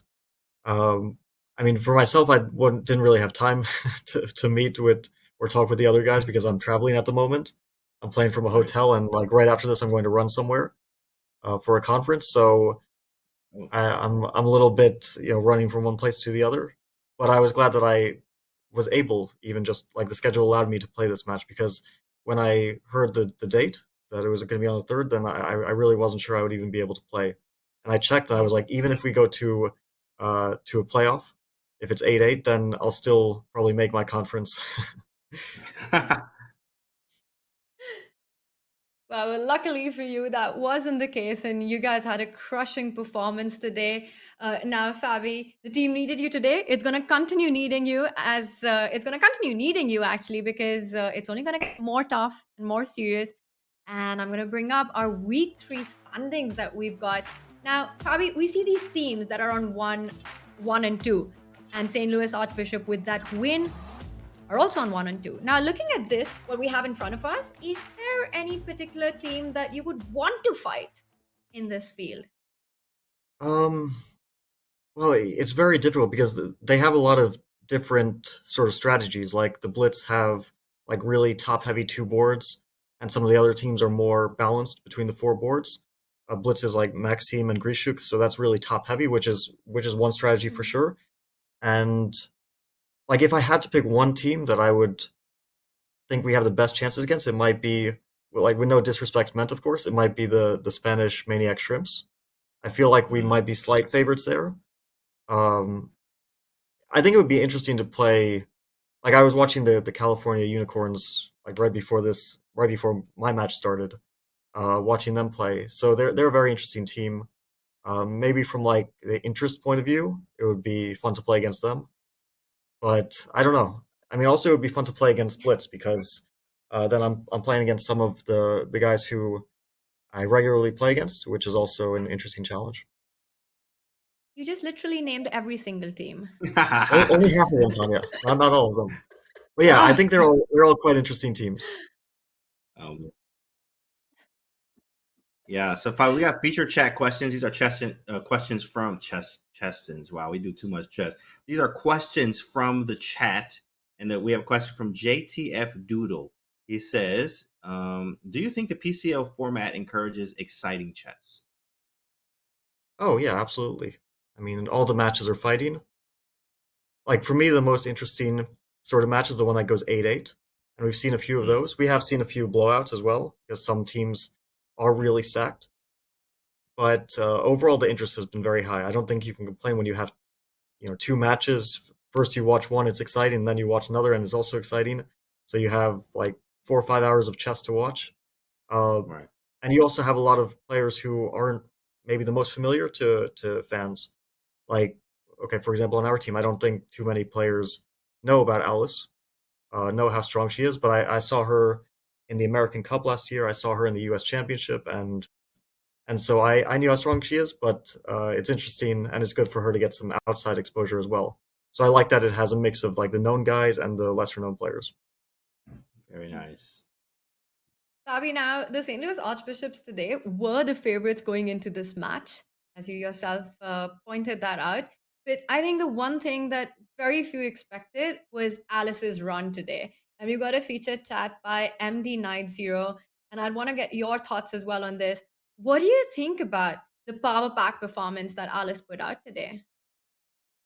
Yeah, that like really secured the match for us because when you have a fourth board who's performing that well, then like it's really difficult for the other team to recover from that, and especially like the first round for the fourth board to beat the first board. And I think she did in like a very. I only catch the last bit of the game, but it looked very dominant. She had like 3 minutes and she was up a million pawns, so it was a very confident performance as well. I think that like if you would point to one factor that differentiated the teams today, it would probably be how well Alice did. That's awesome. Alice definitely performed at a very high level there. Actually, we do have another feature chat question here. Let me actually pull that up. This one is from Amethyst613. How does Fabi keep it solid in a cramped position like that last game? Well, the last game I was sort of torn between two things, which was I knew that a draw secured the match, but I was also sure that like even if I lose, that we would win the match. So I felt rather free in terms of my play, and I was mostly thinking about how do I get winning chances while also not doing something crazy. So I wasn't really approaching it from the point of view of like, am I like trying to equalize this game? Because I felt like, okay, of course I'm cramped, but I have the c3 pawn, so his only idea is really to try to win b4, which is what he was doing with this whole knight e1 to d3 thing. And after he wins that pawn, I'm going to take c5. So like the worst case, I'll get the tiniest, slightly worse position. So I wasn't too concerned about the position from an objective point of view, but I was still like trying to search for some chances. And even at the end, I was kind of ambitious because I thought I was getting a slightly better position, but I was probably never really better. And also I didn't like I wasn't too worried about a draw either because of course it's also a good result. It secures a match win. Right, great win. Wow. Fabi, it was not just a great day on the chessboard, but you're not going to believe this, but your prayers have been answered. We're just getting a confirmation from the PCL League Commissioner that, in fact, for week 4, the matchups are the Spanish Shrimps playing against the St. Louis Archbishop. Look at Fabi, that. after what you just said, the pressure is on. Yeah, no, now I don't want to have to eat my words. But it's I mean it is a very good team, and I haven't played some of the players there, which is interesting. I don't think I've ever played Jaime Santos. I've played Pichot, Iturizaga, Santos Ruiz in like online blitz. But some of the players I'm not familiar with, so I'll have to do some prep for them. But yeah, I think it will still be a very close match. But I would maybe slightly prefer our chances, so I'm staying optimistic. Way to be. Wow, it was a power pack performance today, and we also wish you all the best. Every round is going to be an elimination round. The St. Louis Archbishop win their first match. Fabiano, congratulations, and thank you for your time. Thanks, guys. See you, Bobby. James, Fabi should have asked us something else at that point. What should he ask this time? Well, he did get what he wants. They go up against the Spanish Shrimps. That's the big reveal for week 4 right now with a power performance. The St. Louis Archbishop. It has been Alice Lee's day. She's been the MVP. Board 4, scoring 2 points. A huge upset against Blue Bomb. What a day of chess. Your thoughts, James, on what we witnessed? Dominating performance. This is the St. Louis Archbishops that are the defending champions. These are the ones that you like, oh, yeah, I would never think that they would be 0-2. When you see this result, you're like, yeah, I expected that because it is the St. Louis Archbishops. How strong they are. They won like last 2018, 19, 20 or something like that, or maybe 1 year with a break with the Armenian Eagles in there. But it was definitely very strong performance from St. Louis Archbishops. This is the Bishops I was used to seeing in the previous PCL. So if they keep this up, I mean, they are going to do some great things and maybe make it to the playoffs and have some other stuff for us to show us as well. Or Bears, they just got there. They're going home, but they did get a lot of knowledge here, and hopefully they'll be able to qualify and get back in next year. Absolutely. And I love that every player on the St. Louis Archbishop, we see the scoreline, really played a role in the team. Phenomenal performance there. And they had to do it. It was an elimination match. It is goodbye to the Berlin Bears. Their road in the Pro Chess League season 23 comes to an end. St. Louis Archbishops keep their hopes alive. These are the week 3 standings as we come to a close of a very, very fun week that we've had at the Pro Chess League. But of course, the action will continue. This is where we stand. We've got 2 teams that have already made it to the playoffs. The Indian Yogis, the Gotham Knights. These are the 2 teams. 6 spots still remain. 2 wins and 1 loss to these other teams that we see, including Shanghai Tigers, the Wizards, the Bulldogs, Chess Pros, Norway Gnomes. They need 1 match win to secure their spot. Don't forget, 3 match wins and you're into the playoffs. Team MGD1 was the other big winner in today's matchup against the California Unicorns, which leaves the California Unicorns with just 1 match win. And let's take a look at the remaining standings. Now we've got 2 teams that have made it to the playoffs and 2 which have been eliminated, James. Berlin Bears and Charlotte Cobras, it is the end of the road for them.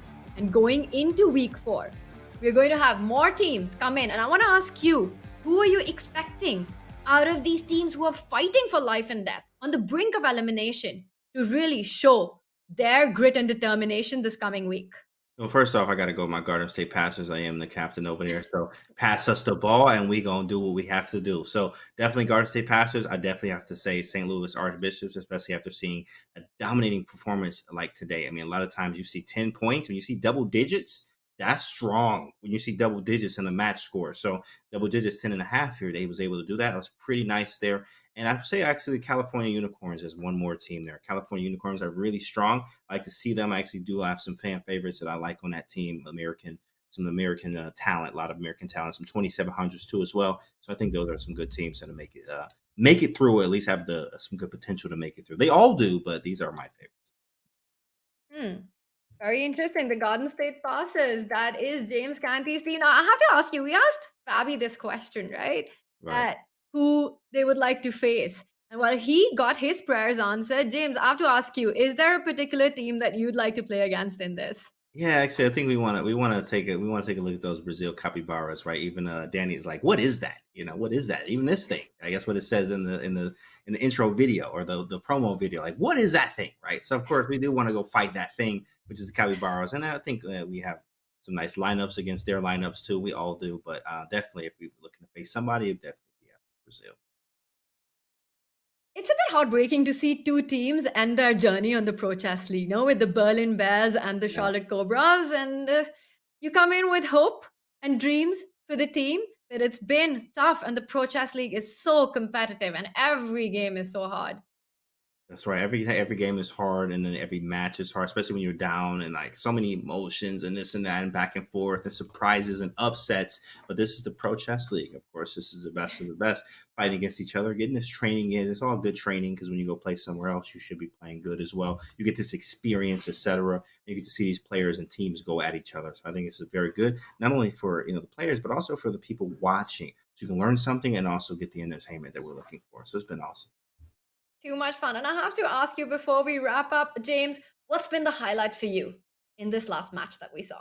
Alice turning up like that. Alice, of course, is the youngsters. The youngsters, I like to train with the youngsters, believe it or not. It's a very good thing for yourself, especially as any player. Training with up-and-coming youngsters that are very good keeps you sharp, keeps you tactically aware. It also, like, ambition and hunger that they have is contagious. So it's very nice to see Alice Lee do what she did there today. I think that was a huge thing. I think it's inspiring across the globe for everybody what Alice Lee's performance today. We're getting more updates, James. We do know who the Garden State Passers indeed will be playing in week 4. And of course, again, it is an elimination match, so much at stakes. You guys are up against the California Unicorns, who lost today to the MGD1. Okay, what was that? Oh man, break it down for us. Okay, so the old man with the unicorns, I like the team. They're cool and everything. But first off, the unicorns don't even exist. Secondly, we got to beat them. Okay, I love that team and they're fine. But when it's us against them, it's always going to be us. So I'm sorry to say this, but they got to go down. No other choice. This is elimination. So no hard feelings, my guy. See ya at home. Or won't see ya at home because you're going home, California Unicorns. But for us, it's going to be fun to see. It's going to be a great match. Oof. So much excitement coming up in week 4. And there we heard James Canty about the California Unicorns. They are saying they're taking them down. Shots fired here. We've got some very exciting chess coming up with so much at stake, James. We've got Blitz with MVL and Grischuk playing against the Brazil Capybaras. We've got the Croatia Bulldogs up against Shanghai Tigers. And of course, the Levitor Wizards versus the Chess Bras. Now, that's also a huge matchup. That's Magnus's team who will be playing against the Wizards, who've been one of the strongest showings here at the Pro Chess League. Wow, this is amazing. I mean, there's so many matches coming up, and this is one thing I actually look forward to every day. It's like, oh shoot, PCL. Like I make my schedule around watching the PCL. So I'm sure some of you in the chat are doing the same thing, even taking off work to be able to watch these matches. It's absolutely entertaining, great entertainment, great commentary, and then great chat too as well, right? So it's amazing, Tanya. I'm excited to see these next matches and that fun chess elimination matches too as well. So the best is yet to come. As you said, the best is yet to come. Well, we do come to an end of week 3 of Pro Chess League action. So much drama and swindles and attacks and blunders and hits and misses. We saw it all. Big upsets. What a day of chess we had with dominating performance by the MGD1 and the St. Louis Archbishop. We do go on to week 4. We've got so much action coming up next week, Chat, with more matches, more at stake as teams face elimination, as they go through their way of getting to the playoffs. And I just want to say, you don't want to miss any of that. As Canty said, plan your schedule. Exciting matches coming up next week. Once again, we start on Tuesday, and we'll be back with the Pro Chess League action. Thank you so much, chat, for joining us in this journey that we've had today. Canty, it's been so much fun, so exciting, and we'll be back next week with the Pro Chess League. It was great, Tanya. And chat, good to see you, and we'll see you on the next ones.